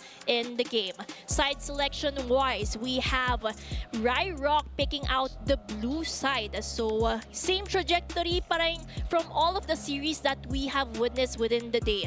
Blue side parang ang priority parate because they know that they can actually dictate the flow of the draft. Oo, parang alam na ng mga teams na pag tayo may chance pumili ng side, get the blue side para mag-react yung kalaban natin dito. And dito rin natin makikita if anong mapa yung pinaghandaan nila. Kasi for the longest times, sanay tayong makita ang expanding rivers, ang flying clouds. But now, for Ryrock, ang pipiliin nila is a dangerous grass. And marami na rin actually for this week yung pag sila yung blue side, pipiliin din nila yung dangerous grass. And siguro may nakita at na-explore o kumbaga inahanap ang mga teams natin dito kung paano mas mapapagana yung composition nyo on maximizing this kind of map. And for dangerous grass kasi, parang madami ka din opportunities to have an ambush gameplay, having that pick-off style. Lalo na parang swak na swak ito para sa dalawang kupunan natin. Dewa United, Ryrock somehow has that similar aggression when it comes to it. Kaya yung mga bannings natin right now, we have a Chip Guinevere. Ang gusto ko dito, pareha silang galing sa qualifiers, right? So dito mapapakita rin yung gaano ka-honed at ganun kalakas din yung mga galing sa qualifiers. Considering that they're standing still na nga dito sa regular season natin. Plus, it also gives us an idea on how well they've adapted na nga dito sa MDL. We are only on our week number 2, and so far, gusto ko dito kahit yung mga coaches natin are well aware of the must-ban dito sa ating liga.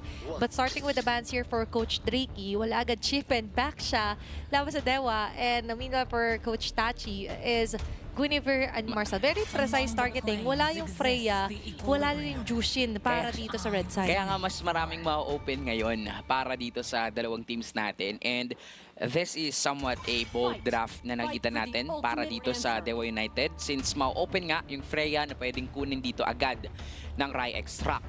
And kung hindi nila kukunin yun, gagamitin yun dito ng Dewa United knowing isa rin talaga ang Dewa United sa magagaling na teams on maximizing that Freya. Zushin ang mas pipiliin dito at pwedeng kunin na agad yung Freya para dito sa Dewa. Kumbaga, pick the poison that you want to face in the map, and they're willing to let go of that Freya to the side of Dewa United.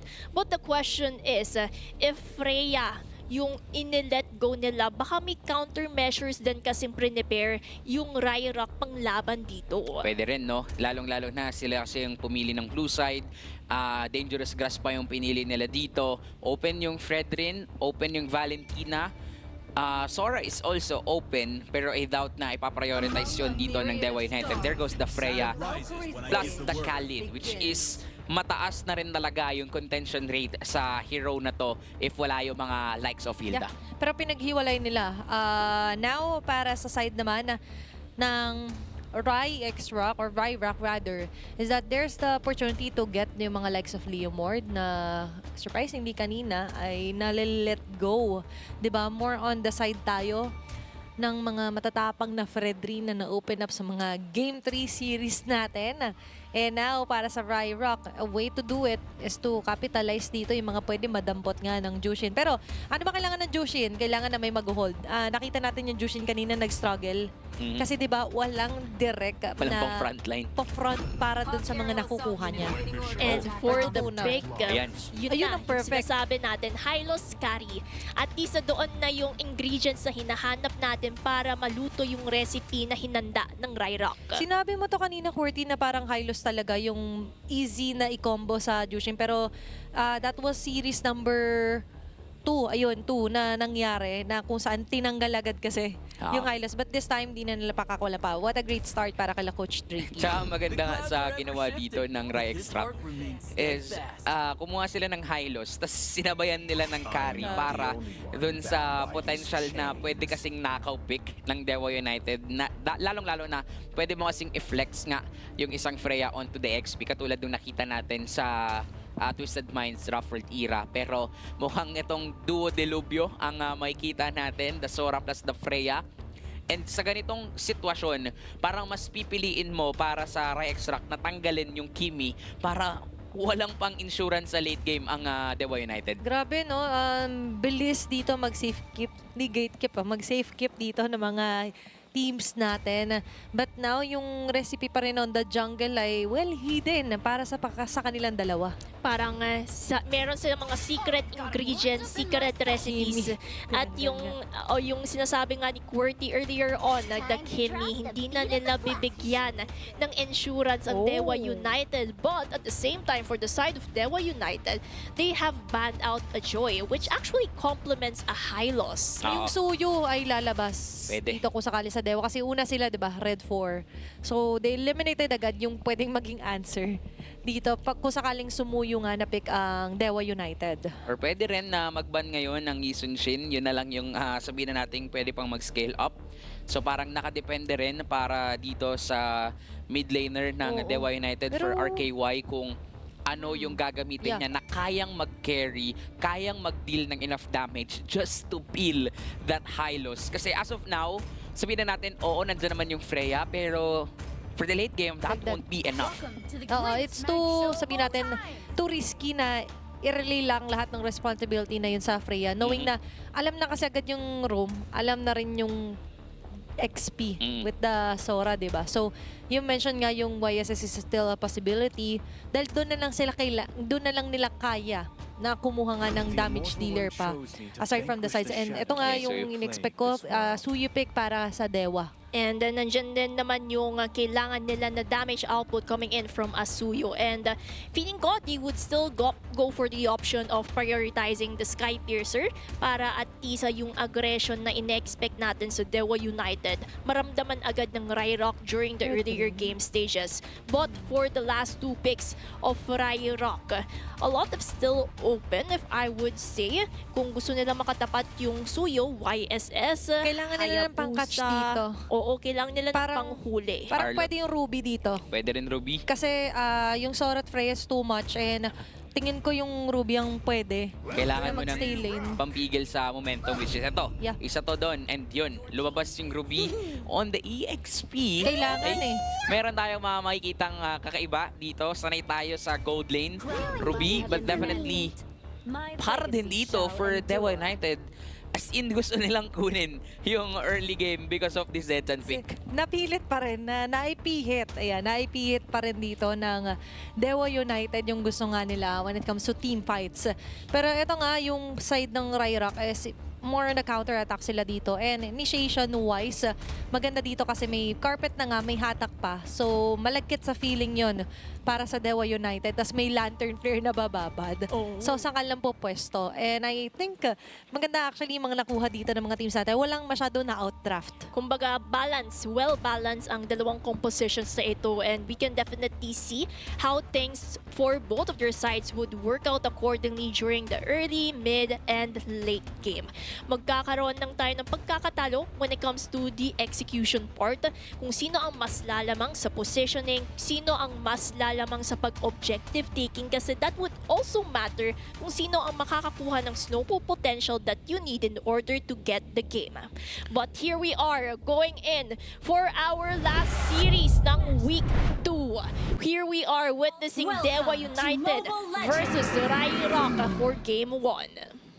Malinaw na yung cons dito sa lineup ng Dewa United is actually wala silang pang late game. Pero ang pros, pwede nilang kunin yung control katulad ng ginawa kanina ng Aurora Hunters. Having the Freya onto their hands, kapag napagana nila to, Takgu, nagamit niya na yan at napagana nila yan before.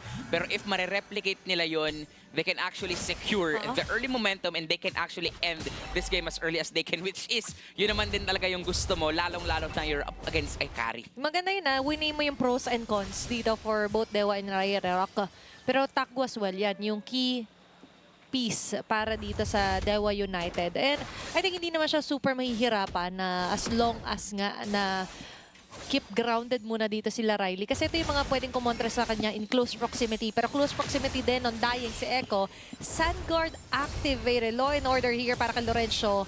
Medyo nagdelikado. Flicker was forced out dito para kay Echo. Papipilitan mapagamit ng Flicker, which is -1 resource in the upcoming turtle fight. We all know matagal mag-cooldown ang kanyang Flicker. That's why Echo wala siyang pangsugod sa Raging Sandstorm kung kailangan man nila yun in the upcoming turtle. And even sa 1v1 na to for the gold laners, Arise needs to know and needs to accept na kailangan niya lang umasa dun sa mga dadating na minion waves. Hindi technically siya yung makakalamang sa laning kasi that is again a Freya. Mahirap talagang kalaban yung Freya dito, and to be expected na pwede tayong makakita na maagang engagement coming in from the Dewa United. And let's see on how they would be engaging the upcoming turtle, because positioning-wise, mauna ang Dewa United, pero sinisimulan na nga pala ni Dubi dito. Pero because of that dangerous grass setup, things would somehow look accordingly. Pero ngayon, ang pumasok na Fear of Phoenix, pinakawala pero wala masyadong mag-equate na kill para sa Dewa United. Meanwhile, Karasu ang makakuha ng first blood. Dubi with Cyprus going back muna. It's going to be a double kill here para kay DUPH. Iba ka talaga, Melchor Santiago Jr.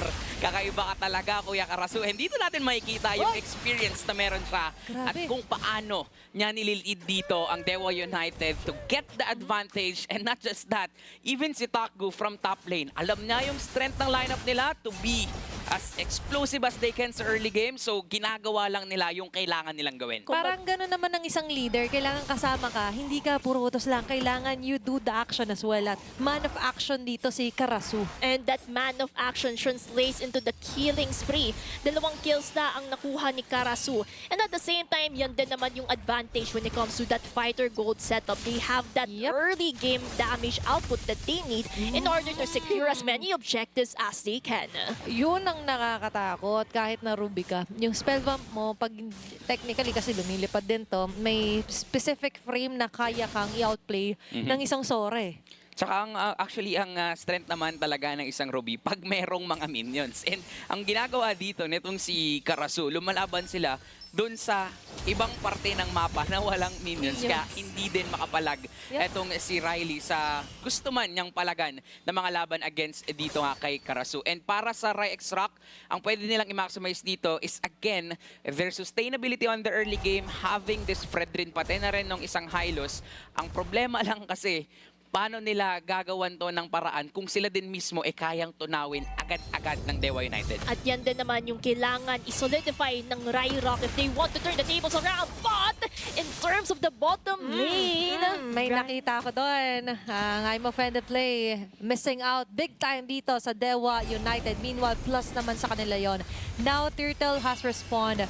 Unang tatao agad dito ang Dewa United. Lantern Flare is there. So, Snare makakapag-round ba rin enough stacks? There's going to be the hunt. Gandang latag para kay Lorenzo. Pero ang problema, wala kasi yung mga damage dealers. Wala may kill para dito sa Ryrock. Instead sila pa yung kukunin dito ng Dewa United. Echo also getting the last bits doon ng Ryrock. ang ganda ng pasok and counter initiation na ginawa doon ng Dewa United. Paano mo lalabanan dito kung ikaw ang Ryrock na ang kalaban mo is super duper aggressive. Lahat sila ay kayang pumatay, lahat sila kayang mag-deal ng damage. Kaya naman wala nang choice dito ang Ryrock kundi tanggapin with open arms lahat ng ibinabato dito ng Dewa United. And unfortunately for them, 'di ba? Ang hirap lang ang sakit kasi talaga. Even si Karasu, minamasahin niya dito si Dubi. That is why they cannot contest on that turtle. And dahil ganito yung nangyayari, parang mas nagiging madali na to for Dewa United to get the control para dito sa game na to. Ang dami nun, open arms, napipilit, namamasahe.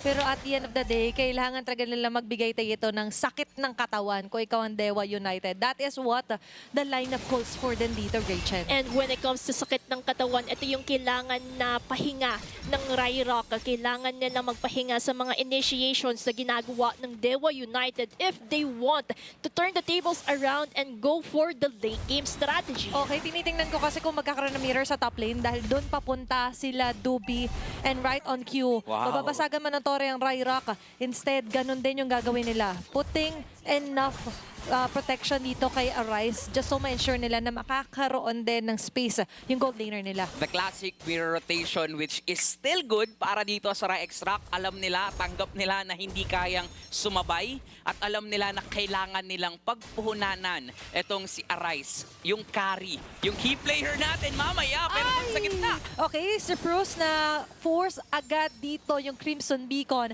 and as well as yung Lures Pathway. Huge info para sa Dewa United. They could initiate ever dahil in less than a minute. 16 seconds left, magre-respond na ang panghuling pagong sa laban ito. Huge advantage yun para sa Dewa. And for Dewa United, they have to capitalize on this factor if they want to continue on that momentum. Okay, ngayon, Kupuro, bandang likod ang gustong hawakan dito ng Dewa United. Eliminating or covering up yung ibang bases dito for Ryrock. Nandyan yung mga... Karasu! Pero Karasu na naman na makakahanap ng butas dito sa Ryrock. Ensuring na hindi sila basta-basta makakagalaw na pinagsasasapakpaka. Pero naging sapat naman yung pailaw dito na Cyprus. Take it down, Cyprus or Karasu on the way. Pero bumalik. Mukhang ito na yata yung pagkakataon para sa Ryrock na makaganda ng matindi dito sa Echo. Ito yung hinahintay nila na moment. Right moment to really get on that control. Okay, na wala na flicker dito si Cyprus. Kung sakali man, nakakomeback dito ang Dewa United. Matutunan sila doon sa mga Phoenix Strike na magagaling ka RKY. But the turtle will fall onto the hands dito ni Arise. Sustainability is enough para dito sa Ryrock at ang ganda ng positioning ni Arise kanina. Kaya naman, kahit na sabihin na natin maganda yung setup dito ni Karasu, hindi naman enough yung tankiness nila para tumagal dito sa isang Zetchan o sa isang Zushin, pati na rin sa isang carry. Gusto rin kasi talaga ng lineup ng Ryrock bumabad yung mga heroes dito mula sa Dewa United. But still, equal pa rin yung footing natin dito. Nakakuha ang Ryrock ng kanilang objective. Pero lamang naman kasi, when it comes to kill score, ang Dewa United, ang problema lang talaga ng Dewa United, paano nila huhulihin at paano nila papatayin itong si Arise. Kaya din nila prioritize ang Zushin kasi gusto nila yung mga mini heroes sa parating lumalapit para at least ilalantern na lang ni Cyprus dito para nandoon na din yung somehow defense mechanism na gawa nila. I-go up down din nila and Arise can do their job in terms of penetrating the damage. And hindi less effort yun para kay si Preston as well with the Jushin. Hindi niya kailangan i-stick out yung neck niya ng sobra.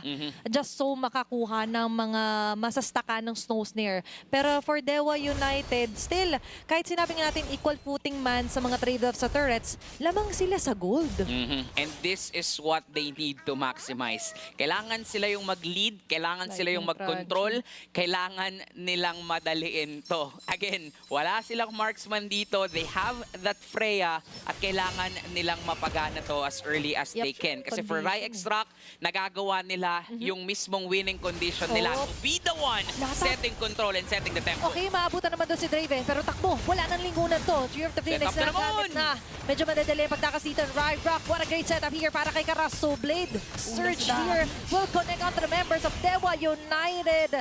Pero yung takbo dito ng Ryrock kay tila ba may badya rin na amba. Kung susunod ka, sige, may ganun kay La Lorenzo eh.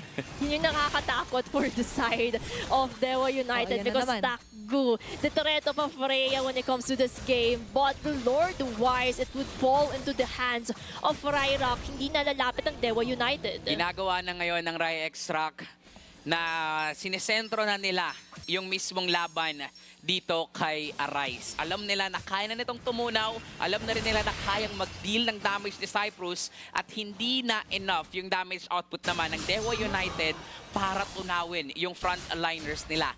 Kulang, laging wala. Kanina si Takgu, kaya naman nananalo doon ang Ryrock sa mga teamfights. Si Rice talaga ang sagot. They will rise it up kung sakali man. Makapag-free hit nga yung carry. Everyone on the path will be shredded down dito. At yun yung kinakatakot ng Dewa United. At dumating na tayo sa point na hindi na rin nila hawak yung lead dito, network man, or kahit yung vision sa mapa. Ito na yung sinasabi natin ng Ryrock's winning condition. They have to wait for this moment for Arise to activate his damage potential para ramdam na natin yun. And when it comes naman sa mga Lord, initiation-wise, unting-unti na nga nauubos ang mga tore ng Dewa United. Pero sa bandang ibaba, may ginagawang himala si Draven. Okay, yan muna yung kanya magiging call to action para ma-mitigate yung pressure sa ibang mga linya. Pero yung pressure is in para din sa mid lane. Sakto pa! Ang ganda ng combo with the Glorious Pathway. Sabay dampot dito sa mga members of Dewa United. Carla Sue is down! Hello! Kami nga pala yung bagong salta. Welcome to MDL din sa amin. Napakasakit actually talaga ng damage output ni Arise. Take note 3-0 and 2. So kahit na anong gustong setup gawin dito ni Karasu, if magiging malaya naman at free hit ang isang carry dito, matutunaw at matutunaw ang mga membro ng Dewa United. Plus, ang mahirap talaga para sa isang Sora is the crowd controls available coming in from Ryrock. Isa to dun sa mga natural counter sa mga Sora users. Kapag hindi mo mahayaan o kapag hindi naging malaya yung Sora na makapag-stop, hindi niya magagawa yung setup na gusto niya. Dual purpose din kasi IGN ni Arise eh. Pag may tinamaan dito ng mga speedy light, well, mapapa-arise. Maraming aray dito ang Dewa United. At masakit talaga ang isang well-farmed na carry. At yung well-farmed na carry na to, it can be the biggest threat that Dewa United has to face in the upcoming minutes of the game. Unless there would be a miracle for Dewa United na ma-pick off nila si Arise at doon magiging downfall and crumble down yung mga defenses ng Ryrock. This is not going good and looking good para sa Dewa United kasi again, ang gusto nila dito sa composition na meron sila is to get the early kills, to get and maximize a Freya. And hindi nila to nagawa kasi nga umiiwas lang din sa kanila ang Ryrock. And taking note yung ating keys to victory dito for Ryrock, set the tempo, be the one in control. And right now, they are the one in control. Nagre-react na lang sa kanila ang Dewa United. Ang bilis din kasi mag-clean up, magligpit dito ng Ryrock. Pag nakikita nila si Takbo kanina, di ba? And that is why ngayon, nagre-reflect talaga yung iwas sila. Ay nagkaroon sila ng enough time para makapag-form enough damages and enough defensive builds here against Dewa United. And now, naagaw na take control pa nila yung take dito sa Lord. Doon sa pinakalikod, mga hindi man lapit to sila. Karasuti mo na agad si Pros yung Lord. Kasabay niya na pagbagsak ng referee holder para sa Dewa United. Karasu also falling down. Dupi with a kill onto Echo. Arise with a double kill. RKY na lang ang natitira. Pero mukhang DEA di rin siya. Dupi with a double kill. Wipe out for the side of Dewa United Philippines. May lumamarcha pang minions sa Lord. At nandito na nga, sasalubong ng Ryrock kahit walang tao, okay lang. Wine-welcome nila yung sarili nila. Taking this game win laban sa Dewa United. Fast game and what a game for Ryrock. Tinapatan nila yung fellow rookies nila at sinabi, hello po, kami po ang Ryrock na isa sa mga super rookies din this season. Nasa kiss to victory na rin talaga ng Ryrock to be the one in control, to be the one to set up the tempo. Nakita natin kanina kung paano nila iniwasan yung mga team fights na gustong labanan sana ng Dewa United kasi alam ng Ryrock yung winning condition nila, which is Arise. Farm up lang para dun sa carry, tsaka tayo umarangada. At yun naman yung kailangan i-solidify best foundations that they can set in terms of this series. Having that 1 point at match point na nga ang Ryrock. Isang puntos na lang ang kailangan nila para nasa kanila yung series na ito. And with that, Rock will be on a steady game 1 win laban sa Dewa United. All in all, favorable sa kanila yung pag-set ng tempo and as well as yung jam nila dito. Jam-pack yung naging action nila in terms of capitalizing yung pag-farm din ni Arise. Sobrang low-scoring game nito nung nagsimula yung laban kasi pinipilit talaga ng Dewa United na magkaroon ng mga team fights and that is to be expected sa current lineup na meron sila. Pero nung mga moments na sumasama si Takgo, lumalayo lang ang mga miyembro ng Ryrock. Nakakita tayo ng mga mirror rotation, ng mga mirror trades, giving up turrets, giving up turtles. That is because for Ryrock, alam nga nila yung kanilang winning condition. Alam nila na kailangan nilang lumaban sa team fight. At kapag lumalaban sila sa team fight, alam din nila na kulang naman sa damage output dito, pang-peel ang mga miyembro ng Dewa United PH because of their lack doon nga sa, sabihin na natin, sa sustained DPS na meron naman dito ang Ryrock. And at the same time, sobrang naging malaya dito etong si Lorenzo kasi sino bang papatay sa kanya? Kahit sampal-sampalin siya dito ng isang Freya, hindi enough yon kasi ang dami laging follow-up coming in from Ryrock. Pag sinampal yung kaliwa, ihain niya pa yung kanan niyang pisngi. Okay lang sa kanya yun. Okay lang sa kanya. Pero to be honest, para sa Dewa United, what happened was that yung specific time frame na magpipick sila, it wasn't there. They weren't there yet. Yung time frame nila, as Corety have mentioned time and time again, na kailangan kayo guys early eh. Kasi yung positioning nyo, yung naging draft composition nyo, didn't have a marksman. Technically, yung marksman pa rin tinitignan talaga natin na maghahari kapag ka-extend yung laban. Especially if you didn't get the early phasing of the game. And hindi nga nila nakuha ever dito sa kamay ng Ryrock. And if we're also going to highlight one statistics here, it would be the rich guy, Arise. Kasi if we're going to go back sa itemizations niya, kompleto niya na in a span of 30 minutes. So that just reflects how they gave enough space for Arise to farm and at the same time get the itemization para makapag-dealan ng damage ang isang carry. Tsaka yung mga laban na pinipili nilang, alam nilang kulang ang Dewa United, parang wala na lang choice yung Dewa United kundi itry na pumalag sila. Pero kasi para dito sa Ryrock, yung moment na alam nilang nag-online na dito, yung MVP natin na si Arise, that is the moment na hindi na talaga sila naghiwa-hiwalay. Yes, meron tayong mga nakitang moments kanina sa game, especially for Karasu, na napakaganda ng mga setups niya. But unfortunately for Dewa United, they don't have enough damage output. Kulang din yung follow-up kasi kulang din naman talaga sila kanina. And because of this man, kahit na sino pang itapat nyo mula sa Dewa United, kaya niyang patayin as long as hindi rin siya mamamatay. Kumbaga, just give it all. Arise is there to the rescue, arising from wherever he is. And kita naman natin sa heat map na ito na umiikot-ikot siya and really providing that damage output output in every teamfight initiations. Kaya sila din ang majority na nakakakuha ng teamfights, objectives, and turret pushing. And in terms of the highlights, kita naman natin na napakasakit. And look at Arise, nandoon lang siya towards the top lane. Malaya. At, oo, malayang-malaya siya. Parang Independence Day niya. Yep, we understood na may part kasi dito sa Dewa United na nag-iingat din sila. Tapos okay naman yung early game ni Karasu, di ba? Oo. He got the early double kill plus na-ensure naman nila dito na nakakapag-farm up sila, takbo. But the problem was that they didn't engage so much doon kay Arise. Hindi enough yung naging attention nila to totally stop yung arising na Arise dito para sa side ng Ryrock. Tsaka nga no, parang hindi talaga na maximize dito ng Dewa United yung strength na meron yung Freya. Parang sa mga moments na we're expecting na i-all in, ibigay ng Dewa United yung kanilang mga sarili, kahit na mamatay sila, parang hindi nangyari yung ganun. Siguro, nag-iingat sila dito. Ang problema lang kasi, the longer na nag-iingat sila at habang inaantay lang nila na pumalag dito ng pumalag at mag-set up ang Rai Extract, dun sila matatalo. Kasi they should be the one in control. Lalong-lalo na double fighter yon, wala silang pang late game, and nakita natin, nahirapan talaga sila. Hindi talaga nila kinayang pumalag up until the late game. And when it comes naman to it, grabe yung naging labanan natin. And grabe din naman kasi yung total kills natin for MDL Season 7. Ito nga pala ang pinapakita namin sa inyo na top 5. And take note, this is not counting the kills of the matches from the earlier series.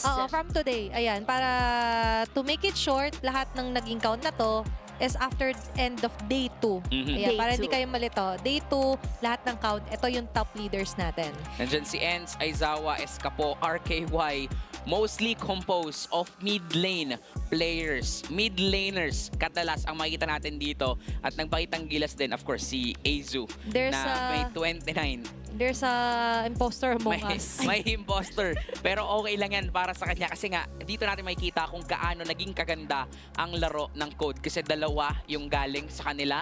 But definitely, malaking factor ngayon sa mga teams natin, sa mga players natin, kung paano magkakaroon ng malayang positioning yung kanilang mga mid laners. And if maganda yung galawan ng mid laner nyo, parang ilista mo na, kayang-kaya nyong manalo. Kumbaga, protect the mid lane at all costs, lalo na kung nakakapag-deal siya ng enough contribution para makakuha kayo ng objectives. But let's look at the draft recap that we have from the previous game. So, sa mga bagong pasok pa lang po, we are currently at a global ban system. So, that means, for the side of Dewa United, Ryrock, kung ano po yung mga pinili nilang heroes, aka yung may mga kulay po dyan sa inyong baba. Yan po ang hindi na pwede nilang ulitin for game 2 or 3. Siguro kaya rin na nakikita natin yung rise ng pag-ban sa Jushin kasi sa Sky Piercer first build. Kaya nangunguna sa charge yung mga mid laners natin sa leaderboards. Kasi it's easier to ensure your kills kapag mas babad ka, and the Jushin is the perfect fit for the Sky Piercer. And ngayon, kung babalikan naman natin, ano ba yung perfect fit ulit sa Dewa United? Ensuring muna na covered nga yung ibang mga bases. Let's go back to the K2V dito or K2 victory nila, Great Chen. Literal, stand strong, cover your bases, and that's what Dewa United has to implement for Game 2 if they want to force out a Game 3. Kasi just like what we have seen, every point would matter the most here. May chance kasi simula match 2 hanggang match 3, puro reverse sweep yung nangyari. Diba? Remember, yung match 2 natin, Onyx Uprising and then Team Falcons Academy. Team Falcons Academy got the first game. Then yung 2 and 3 was in favor of Onyx Uprising. Third match, Aurora, Hunters laban sa Marshall Mayhem. Marshall Mayhem ang nakaagaw, di ba kaya nga nagalit? Ang Hunters, they took what is rightfully theirs, then secured the win with a 2-1. Dito, posible pa rin ang narrative na yun kung sakali. Kung gagawin nilang mas balance yung lineup nila for Dewa United. Kasi kanina, again, hindi natin sila masisi kung bakit nasilaw sila dun sa Freya plus Dasora. Di ba nakakasilaw talaga? Sobrang OP ng mga heroes na yon. Ang problema at ang sayang ay hindi nila napagana yung mga meta heroes na yun. Kaya naman, ngayon, problema din talaga na kailangan mo ng iban to, especially for that Freya, para hindi mapasakamay ng Rai Extract. And for Rai Extract, even though that they are on the red side, they can be the one in control sa draft na to. Lalong-lalo na may may dagdag pressure na sa Dewa United. But knowing Dewa United, even against Nihilo, parang nagawa nila ng paraan to get the reverse sweep. So, kailangan pa ring maging maingat dito ng Ryrock sa mga pipiliin nilang laban. It's all about finding the silver lining in the glimpse and the struggles that they're currently facing right now. And I pretty like the banning of Dewa United. We can definitely see the pattern of a Guinevere, Freya, Khalid na ayaw nila ng mga early game aggression heroes na magpapahirap sa kanila. And for the same time, Ryrock, Zushin Chip, parang nakita na natin to from the previous series kung saan nag-shine talaga yung mga heroes na ito at ayaw na nila makita sa laro. And they've also seen Dewa United use the chip. Saka sa mga pick-off. Diyan magaling actually yung Dewa United. Pero yun nga yung nangyari. Sa galing nila mag-pick off ng ilang mga heroes, ang hindi pa nila napansin yung magiging core damage dealer, which is the carry. Pero ngayon, mas nakikita natin na pwede na mag-prioritize ngayon ng firepower. Yung naging change. Kasi sabi ni Corty, kailangan muna ng mabalanse. Oo. Balanse pagdating sa draft. Akala ko nga ma-open din yung back siya dito, pero gandang ban mula sa Ryrock. And there goes the Eve. Pero still open yung Valentina na pwedeng gamitin dito ng Ryrock. And doon natin makikita yung advantage nga nila despite na nasa red side sila. They can still be the one in control. Parang no choice din kasi ang Dewa United to pick up an Eve dahil ang dami na nilang na-exhaust na mga meta heroes kanina. Open yung Sora pero bawal na piliin kasi nga nagamit na nila kanina. Tama. So, may part talaga pag global ba na co-consider mo yung ano matitira sa atin sa next game. Lagi kasing may next game, sure naman yun. 'Di ba? And the way to do it is of course muna balansehin mo. Hindi pwedeng sabay-sabay yung mga full meta hero on the single game. Pero para sa Ryrock, parang hindi naapektuhan yung naging hero pool nila dito. Still getting that very high contest Leomore dito sa MDL plus additional Hilda. And yun din naman yung somehow strategy that they know because alam nila bawal na gamitin ng Dewa United ang Sora, so they can actually reserve that for the third pick if they will still go for that direction. Not unless magbago man yung isip nila because of the first 3 picks ng Dewa United. We have Eve, Claude, and maybe a possible tanky hero or prioritize sila yung mga heroes na kayang lumaban sa Leomord. Ganda nung pick up with the Claude kasi bawal nang mag-carry dito ang Ryrock. So that limits their options towards the gold lane. Pwede silang mag-Harit for a Rise. And that Phobius is actually a good pick pa rin naman para dito. Malilimit din yung mga dashing heroes coming in from Ryrock. Yung Harit agad, Yung diba? Harit nga, parang na-expect agad nila dito. So if ang Ryrock ay matatakot, panalo doon sa pick na yun ang Dewa United. Galit si Kuya Karasu. Kasi kanina, kaya niya dumikit Ang problem nga yung additional firepower, which is na-answered back agad ng even Claude pick up. And for me, dito sa first 3 picks, I'm liking the adjustment para sa Dewa United.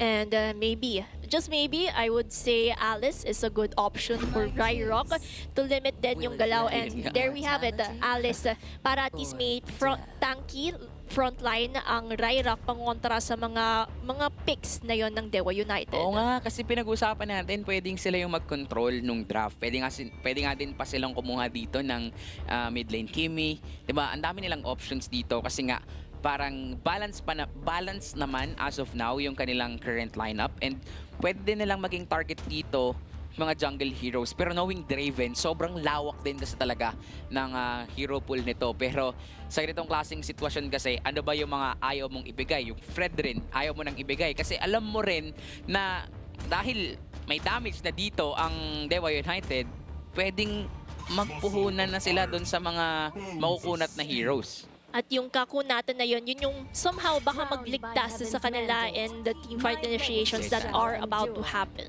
For the side of Dewa United, they're trying to limit kung sino nga ba yung mga mid lane heroes na magpapahirap sa kanila. One of which would be a Zetian because of the Fury of the Phoenix.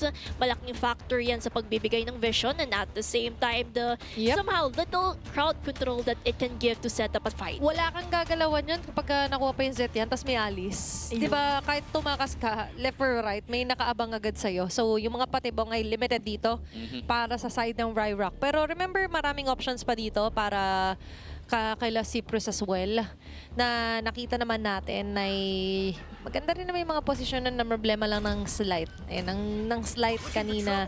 Pero nabawi naman dahil nga maganda yung play ni Lorenzo, di ba? Yung hinahain yung kaliwang pisngi pag nasampal na sa kanan. Okay? Pero ngayon, kailangan talaga mas full-on hain siya because Hilda nga yung mapaprioritize sila dito for a roam. Pero tinisip ko sana, the one who controls them all, the Parsa, out agad. Ano to? Nag-research talaga dito ang Dewa United kasi Cyprus, sobrang ganda nitong performance niya with the Zechan as well as the Farsa. Pero yun nga, pwede silang kumuha ng Kimi dito kasi nga enough na yung damage output nila. And because of that Kimi, parang mas kaya pa nilang laruin kung mag-fighter gold lane pa. Etong si Arise later on, the CC could be a good option since ang katapat mo naman ay Claude. Pwede ka rin actually kumuha ng Sora since hindi nyo pa naman nagagamit. Pero pwede rin na magharit ka. Depende na lang sa trip mo kung ano yung makikita mo mula dito kay Draven. Hindi natin makita yung mga nag-success na heroes nila eh. Di ba, you mentioned na maganda yung research nila, Coach Tachi. Kasi, Lucas. pero wait lang hindi ko na itutuloy. Sige, okay na to. Matilda, Lucas para sa Dewa United. Second Matilda for today. Second Matilda for today. But if we're also going to highlight Lucas, parang in-ensure muna nila na hindi mapipili yung Valentina for the side of Ryrock before actually enforcing a Lucas. And now that we have the complete composition for both of the teams, I would say well-balanced, well-thought of for both of them. Actually, mas okay na to para sa Dewa United kasi they have the late game for that Claude as well as the Eve. Pero ganoon din para sa Ryrock eh. And ang pwede nating makita at ma-expect dito sa game na to, pwedeng lumamang sa early game pa lang ang side ng Ryrock and ayaw yun ng Dewa United since nakuha ng Ryrock yung tempo, yung control, yung momentum mula sa game number 1. Ang challenger dito, Dewa United. And let's see if they can actually challenge the aggression that Ryrock has set in place ever since game 1. Composition-wise, I would say well-balanced, well-thought of, and we can definitely see the layering of skills that they need to push for and para makuha nila yung mga necessary objectives to go for it. And let's see kung paano ba mag-a-adapt yung mga teams natin pangontra and going in for game number 2. Let's see, kasi ngayon nagkaroon ng adjustment. Bago ulit sa panglasa natin ng isang Lucas, to be honest. And ito yung binabanggit kanina ni Corty na hindi naman siya magpapanik, na para bang coach, na maubusan ng hero si Draven. And Meron. still, hindi nga tayo nabigo. It's going to be a Lucas today at debut technically today. Ayan, today. Para ma-sure. Today ni Lucas. Ito yung pagbabalik ng Flying Lion. Ayan na kaya-kaya mong paganahin yung Lucas. Ang mahirap lang kasi if wala kang utility. But since ang gamit nila dito is a Matilda for Echo, parang mas pwede rin naman na sila yung mag-control ng tempo dito. Yep. But again, ang masabi nating challenger dito is Dewa United kasi nga nawala sa kanila yung tempo ng laro at pwedeng mas maging mabilis naman yung control dito sa game number 2 ng Ryrock. Magandang boost kasi sa Ryrock yung pagsarado na ng game 1. Talagang nakita natin yung dominant side din nila that making it bleed or making it harder then para sa Dewa United. Top lane agad ang pinupush over dito ng Dewa United. Even the crab coin isn't easily gotten dito para kay Cyprus. Pero si Lorenzo, medyo umaamba-amba lang sa bottom lane. Sina-spot on ng kung saan umiikot si Draven since information is the key to success in terms of how they would go for the first turtle. Leomord, si Dubi, medyo umaangat-angat lang and definitely nandiyan yung mobility for the side of Dewa United because the presence of the Matilda is a huge threat for the side of Ryrock. Ang problema din, actually, para dito sa Dewa United, baka mahirapan silang pumalag sa early game if maagang makakapag-online dito, itong si Riley. So, this is actually a job for Echo na alalayan niya din agad si Karasu para ma-maximize agad nila yung kits na meron ang isang Phobius at malimit yung pag-snowball na meron nga dito ang Ryrock. Kasi literally yung gagawin dito ni Riley, body block. Tingnan mo, is diba, that's Riley alone na zoning of 3 to 4 members of Dewa United. And it's up to Karasu and Echo nga to go hand in hand na kontra ito. Pero, ganda na ng pasok dito with Horn of Ruin. Dalawa yung mahuli. Flicker up for 3 members of Dewa United. Ang dali orasan ito, 40. Grabe, sabay-sabay talaga eh. Right place, right time for 3 of the members. Kasi yung threat na meron yung Ryrock, nakakatakot talaga. Oo. Nakakatakot talaga yan kasi ang ginagawa dito ng Ryrock, fino-force nila yung mga ultimates ng Dewa United, fino-force nila yung mga flickers. So makikita at masabi natin dito, they are the one in control. Pero sa keys to victory naman ng Dewa United, sinabi naman natin na hold on, control their base. Kumbaga, kailangan lang din talaga nilang mag-test. Sila naman yung nandito sa defenders. Sila naman yung kailangan muna ng oras bago makapag-farm up. Ang kaso lang, for Ryrock, since meron na nga silang na-establish na momentum from game 1, mukhang tinutuloy-tuloy lang nila sa pagpasok nitong laro. Kasama rin kasi sa cover bases yung una, yung mga first steps, 'di ba? Pag sinabi na ng base, ito yung starting point para sa Dewa United. Pero kasi yung starting point nila wasn't really that much kasi nga na-flicker agad. That was enough for Ryrock to initiate this kinds of jump. Buti nilang din may guiding wind pa sila for Echo. Kumbaga, yung escape mechanisms na pinoprovide ni Echo is one of the hugest factors kung paano makakatakas sa tricky situations ang Dewa United. Kasi si Lorenzo, no, kung kanina yung kaliwang pisngi, yung nasampal ngayon, kanan naman ang gusto niyang masampal dito. Kasi isusubsob niya lang talaga yung sarili niya sa mga membro ng Dewa United. And alam din niya, walang kayang pumatay hanggat hindi pa nakakapag-itemize etong si Taku. So, pwedeng doon tayo makita at maka-expect na rotation coming in from Ryrock. Paunahan sila kung sino bang makakapag-shutdown dun sa Claude o kaya nung Claude na mag-online bago siya mapuntahan dito ng kalaban. Ang daming kailangan iwasan dito ni Takbu. Pero ngayon, iiwas ba muna ang Dewa United? Hindi. Go all in dito. Circling committed on to Dupi. Pero Turtle ay makukuha pa rin dito ng Ryrock. Habang sa pinakagitna, the Torn of Ruin will catch off Echo. Habang si Karasu ay maliligtas mo ng guiding wind. Aabutan pa rin siya dito ng Ryrock. Grabe naman yung chase down with a Starlum Beam. And flicker naman para kay Cyprus. Getting a kill and ensuring an escape as well. A lot of resources are wasted under the side of Dewa United at yan naman yung kinakapitalize ng Ryrock to their advantage. Normally, kapag merong Matilda, sila ang nagko-control ng tempo. Normally, kayo ang nagkakite ng mga team fights, pero sila ngayon ang nakakite ng Ryrock. And that is because of the current composition na meron nga dito ang Ryrock. They have the damage, they have the sustainability. Meanwhile, for Dewa United, kulang na kulang talaga. Oo, merong Matilda, pero what's next? Hindi enough yung damage output ni Draven just to kill the members of Ryrock. Mas maganda rin actually yung transition ng Ryrock na na-realize naman dito ni Arise na hindi naman siya technically kailangan doon. So push muna siya ng wave. Pero dahil nga siya rin yung nababanggit natin na key player, triple time agad here for Dewa United. Pero ang kapalit is going to be RKY. At masaksit dito, Torre, mid lane turret din ang kukunin dito ng Ryrock. Tsaka pagka ganitong klaseng sitwasyon na oo, napitas nyo yung gold lane ng alaban, pero fighter yun eh. Hindi naman yun yung core dito para sa Ryrock. Ang core nila dito would be Dubi as well as Cyprus, so kailangan iyon ang isipin ng Dewa United. Paano nila papatayin si Cyprus? Paano nila aabutin yung Kimi na for sure bibili yan ng Skypiercer? Yes sir, 101 pa lang naman, pero gusto niyan na makakuha at makakapag-invest talaga ng mga kills. Kumbaga may good target pero may better target. 'Di ba? Good naman na naka-pick up sila pero mas better kung sakaling mapaprotect din nila yung mid lane nila. And they would have to strategize accordingly. Lalo na meron na namang tayong turtle na paparating that could dictate things around. Yung objective-wise, they would go for a teamfight initiation. And this is the time para sa Dewa United para makapag-set up ng tempo. And the way to go is going on to Cyprus. Head on yung collision dito para kay Karasu. Guiding wind, hindi masyado malayo yung kanilang maaabot at may iwan doon si Karasu. Rise as well. Flicker in. Pinagsasasapak dito si Napapabagsak din niya. That's 3 members down onto the side of Dewa United. At sa kabilang banda for Ryrock, parang nag-thank you pa sila kay Cyprus.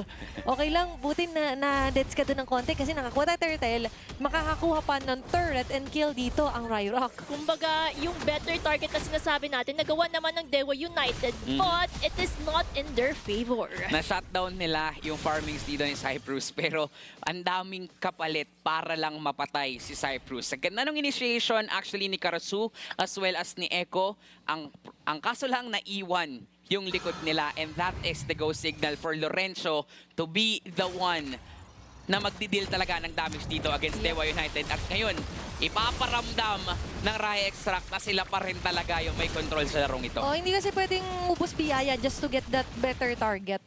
For Dewa United, they need to reserve some.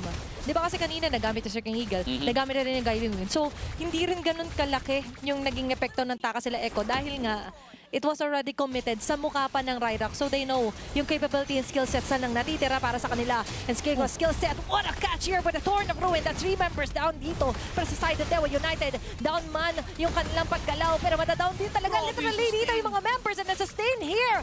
Para sa Ryrock, buhay pa rin si Riley after manning out 3 members of Dewa United. What the initiation! Ang ganda ng ginawa ng Ryrock. Mangotra dito, pero hindi pa sila tapos. Sumusugod ng Circling Eagle pero aatras because they know they're currently at the disadvantage. Ang normally ang may expect natin dito, Dewa United yung kayang mag-sustain, but because of the early dominance na meron dito ang Raya Extract, 8K gold lead na meron sila, hindi enough yung sustainability na meron dito yung mga frontliners ng Dewa United. Even though dun sa teamfight kanina, they're inside the real world manipulation, hindi pa enough yung damage output ni RKY. Oo, nasa kills, nasa top kill score etong si RKY, pero as of now, hindi siya mga kill kasi sila yung pinapatay ng Raya Extract. Yep, malaking factor din talaga dito na nag-play yung well-farmed version to ng Ryrock. Steady yung naging approach nila. And the way to do kapag Raka, kailangan talaga very hard ka on your stance dito. At yun yung perfect example for Riley. Napanatili niya yung stance sa front mismo ng Dewa United. And that's why ngayon, mas shaky tuloy yung nagiging positioning. What a great way to shoot them out. Nandito naman yung counter lever sa Dewa United. Pero umatras dito mga members of Ryrock. Ayaw nilang lumaban sa loob ng real world manipulation. Mas sila pa yung nagmamanipulate kung saan sila maglalaban-laban. 1 member down for the side of Dewa United, and at the same time, we have Ryrock. Yung Lord nila mumamarcha sa bottom lane. Minion-wise, this is currently under their favor. Sabay-sabay. Mabuhay pa naman si Karasu in just amount of time to make sure na makakounter at madedepensahan nila yung respective base. Okay, sabay-sabay yung wave dito at pumapabor lahat sa Ryrock. May Lord pang paproblemahin dito ang Dewa United. Umabot naman na dito in the timers para kay Karasu. This is another way na sana'y makakuha man sila na kahit papano na setup to retain their stance dito sa laban. Pero hindi mangyayari kasi dinisplace na naman nila dito ng Ryrock. What a way for the Throne of Ruin. Double kill agad din si Dupi with his Ducati. Moving around the map. They see it rolling. They hitting. Pero ngayon they are hitting also the base turret here for Dewa United. Katras ng konti. What a great way for the Shockwave Beast para mapakawalan. Pero yung damage ay hindi pa rin sapat para ma-tour down ng mga members dito ng Ryrock. Instead sila pa yung medyo stuck dito dahil pinagsasasabok. Free hit para kay Cyprus. And that's it. Ryrock will be securing the series with a 2-0 score. It's a sweep for Ryrock. They were able to solidify their rocks as their biggest foundations. Pangharap sa Dewa United Philippines. Grabing laro, and we can definitely see that tama nga yung isang key to victory natin. They were able to dictate the tempo and control the game to their favor. Ang masabi ko lang para sa Dewa United, ang buhay nila ay parang bato. It's hard. Ang hirap lumaban. Kung ikaw ang Dewa United doon, hindi na umabot sa point na kaya nyo na talagang pumalag. Even the sustainability, despite the fact na meron kayong Matilda, hindi enough para tumagal dun sa explosiveness na meron dito ang Ryrock. Kumbaga, yung mobility nila, kahit meron man sila, hindi sila makakatakas sa mga tricky situation na sineset up ng Ryrock. And with that, nakita naman natin ng rock steady approach para sa Ryrock, ensuring a sweep dito sa week number 2 natin sa closing match natin today. Yes, what a closing match. Napakaganda ng performance, and all I can say is a lot is shining for them. Yung opportunities and ang dami nilang chance magpakitang gilas, and they really did so in this game. Even sa drafting pa lang, na-control na agad nila yung tempo. Pinag-usapan nga natin kanina na kahit nasa red side sila, pwedeng sila yung mag-control, sila yung mag-lead, hayaan nilang mag-react dito ang Dewa United. And yung fact na napilitan dito, kumuha ng Matilda plus the Lucas, parang the-checkmate mo talaga ang Dewa United. And the fact na kailangan talaga nila ng oras dito just to farm up and just to let Takbo snowball, parang napakatagal para dito sa Dewa United na makakapag-online sila. Hindi na umabot pa sa punto na ganoon kasi hindi na nga tayo umabot sa punto na 11 minutes tinapos na talaga dito ng Ryrock yung laban. Malaking factor din dito na hindi ko masyado naramdaman yung dalaw from Dewa United. Instead, lagi sila yung nadadalawan una dito ng Ryrock. And the way sana para mapaaga yung pag-online ng Claude is to give him enough numbers. Kayo yung mas proactive na mag-seek out ng members dito ng Ryrock. Pero hindi yun nangyari kasi lagi at laging una dito. Numero 1 dito si Riley na sakit ng ulo para sa Dewa United. Additional pa dito yung ginagawa nga ni Arise na kapag hindi naman siya kasama sa team fights, controlled yung whole macro ng mapa natin. That was a third totally destroyed dito sa Ryrock, which means na para dito sa Dewa United, kung titignan niyo sa stats, they didn't even get any turtle, lord, o turret laban dito sa Ryrock. Everything was dictated for Ryrock, and stats-wise, they also hold that advantage kasi kita naman natin, Rich Guy, the carry, Wingman, nasa kanila ang lahat. Sadyang nagiging biktima lang dito is Karasu. Siya yung pumafronta ng damage. Siya din yung nagtitake ng napakasakit coming in from a Leomord. Ang nakakatawa din dito sa current season ng MDL is that parang we are full of surprises. Ngayon na second week pa lang, merong panibagong team na talagang nagpapakilalang malakas din talaga ang kanilang koponan. Kasi marami yung nagsabi na baka chamba lang na nakaisa sila against Twisted Minds, baka nakachamba lang sila against Team Liquid Academy. They're up against Dewa United, one of the favorite teams dito sa ating liga. Pero pinakitaan ng Ryrock dito na kaya nilang i-dominate. Hindi lang basta manalo, kundi i-dominate ang Dewa United. Ibang klase si Dubi dito. Even kanina, parang alam na niya yung trabaho niya, mapa-utility man siya o mapa-assassin o mapa-fighter na ngayon 79% yung ganyang KP. Ayaw nila ng chamba, gusto nila champion. Yun. Diba? At ngayon nakita naman natin yung champion mentality para sa Ryrock. Not letting anyone off their side, not letting go of the lead, taking charge when it matters the most, setting the tempo para doon sa game number 2. And that tempo is also reflecting kung ano man yung nasasaksihan natin right now sa heat map. Kita naman natin how evident, how prominent Dubi's presence is when it comes to the objective taking, pushing, team fight initiations. Kaya all I can say is a Leo more shining bright in those game is really something else. Literal na Knight in Shining Armor na nagliteral na para ding naging superhero para dito sa Ryrock. And ang maganda dito sa Ryrock, 'di ba? Ito yung moment na napitas si Arise. Pero kasi hindi naman si Arise yung pinaka key player sa composition na meron ngayon yung Ryrock. And with that being said, parang mas nakakatakot kalaban dito ang Ryrock kasi sobrang versatile ng lineup nila. Pwedeng ibigay mo kay Arise yung pagiging key player, yung core damage dealer, pwede rin siyang maging supporting role, at mag-step up talaga yung iba niya mga kampe. Balancing-balanse na talaga nga namang kailangan mong i-watch out to sa mga susunod nilang laban. Arise of all trades, di ba? Na kaya mag-adjust on what the composition calls for. And nakita naman natin all throughout the highlights, that was a very clean matchup here para sa Ryrock. And overall, our series for today, 4 ang nasaksihan natin at ganun na yung mga performance coming in from our veterans, rookies. And all I can say is, I'm pretty excited for week 3 kung paano nga ba makakapag-adapt yung mga teams, paano ba sila matututo sa mga experience dahil kailangan na kailangan nila yun in preparation for the upcoming matches. Nakita naman natin ngayon, nagpakitang-gilas ulit ang mga qualifying teams natin. Now, they're ready home. Already na sabi nila parang kailangan na natin mag-steady talaga ng approach dito and setting the standards sa mga susunod pa na mga matches natin as the weeks go by dito sa ating group stage. And of course, for the group stage, tingnan naman natin yung updated points para at least aware din kayo kung sino nga ba ang nangunguna, sino nga din ang nahuhuli. Still undefeated ang Aurora Hunters.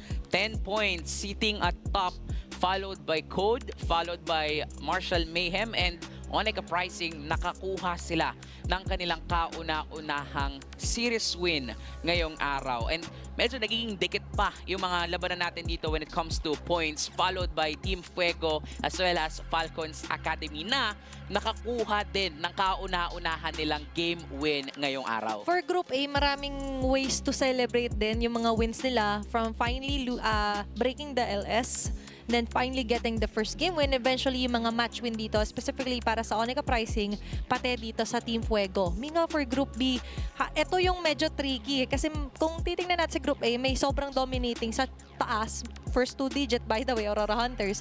Sa Group B, Gretchen, may napapansin akong parang mas titingnan natin later on yung mga game wins kasi may chance na magkaroon ng mga tie-up. At dyan din magmamatter yung every win in every game would matter kasi sa sobrang dikit ng points ng Group B, it could also translate kung sino ba ang makakakuha ng top 3 spot and last 3 spots. And let's see na lang kung paano nga ba sila amba towards our week 3, which by the way, papakita natin yung schedule. And take note, we have a 1-week break dahil magsisimula po ulit yung week 3 ng MDL at April 7. We have 3 matches for April 7, April 8, and of course, in April 9, 4 pa rin yung matches na masasaksihan natin. All of it starts at 2 p.m. for April 7 and April 8. April 9 will start a bit earlier dahil nga 4 matches every Thursday ang ating masasaksihan dito sa MDL. Matagal-tagal lang magiging pahinga, pero alam kong mga players natin i-take advantage yung mahabang break na yan, Corty. Alam mo, no, parang ang bilis talaga ng takbo ng liga natin kasi parang nung isang araw lang, nagpapakilala pa lang yung mga rookies. Ngayon, mas nakikilala na rin talaga natin yung mga matitindi at yung mga gustong sumulong pa itaas dito sa ating liga. And opo, meron po tayong break. So, baka hanapin nyo kami next week. Wala pong MDL next week. Pahinga tayo. Magdilay-nilay muna tayong lahat next week. Kumbaga, tamang reflection for that 1-week break kung paano din nila haharapin yung upcoming matches ahead. Pero, ang super fan of the day natin, si Ira. Sabi niya, sulit yung araw, daming games, solid teams. Agree na agree kami sa inyo, Ira, kasi tama, sa 4 na serye na nasaksihan natin, nakita natin yung performance of the teams, especially coming in from the rookies na kung makaya sumabay sa current meta, kung makaya sa mga veterano natin sa MDL at nagpapakitang gilas at nagpapakilala sa ligang ito. This is the closest season yet dito sa MDL na kahit nga yung mga bagong teams sa pumasok, pinapakita lang na they really want this spot dahil after the 100 teams na nag-qualifiers, eventually we're down to the top 4 na pumasok nga dito sa regular season natin, lahat talaga sila pinaigting ang kanilang pangarap na makasulong pataas. Dami nating nakikitang kwento, dami nating nadidiscover, ang daming mga potential players na pwedeng makita natin sa iba't ibang regions sa MPL Philippines. Ibang klase talaga itong season na to. Kaya nga itong MDL, it's most about developing these players, these teams. At I'm pretty excited to see on what we have in store for week 3. And with that, magbabalik po ang MDL Season 7 sa week 3 natin, and see you guys soon. Bye! Bye!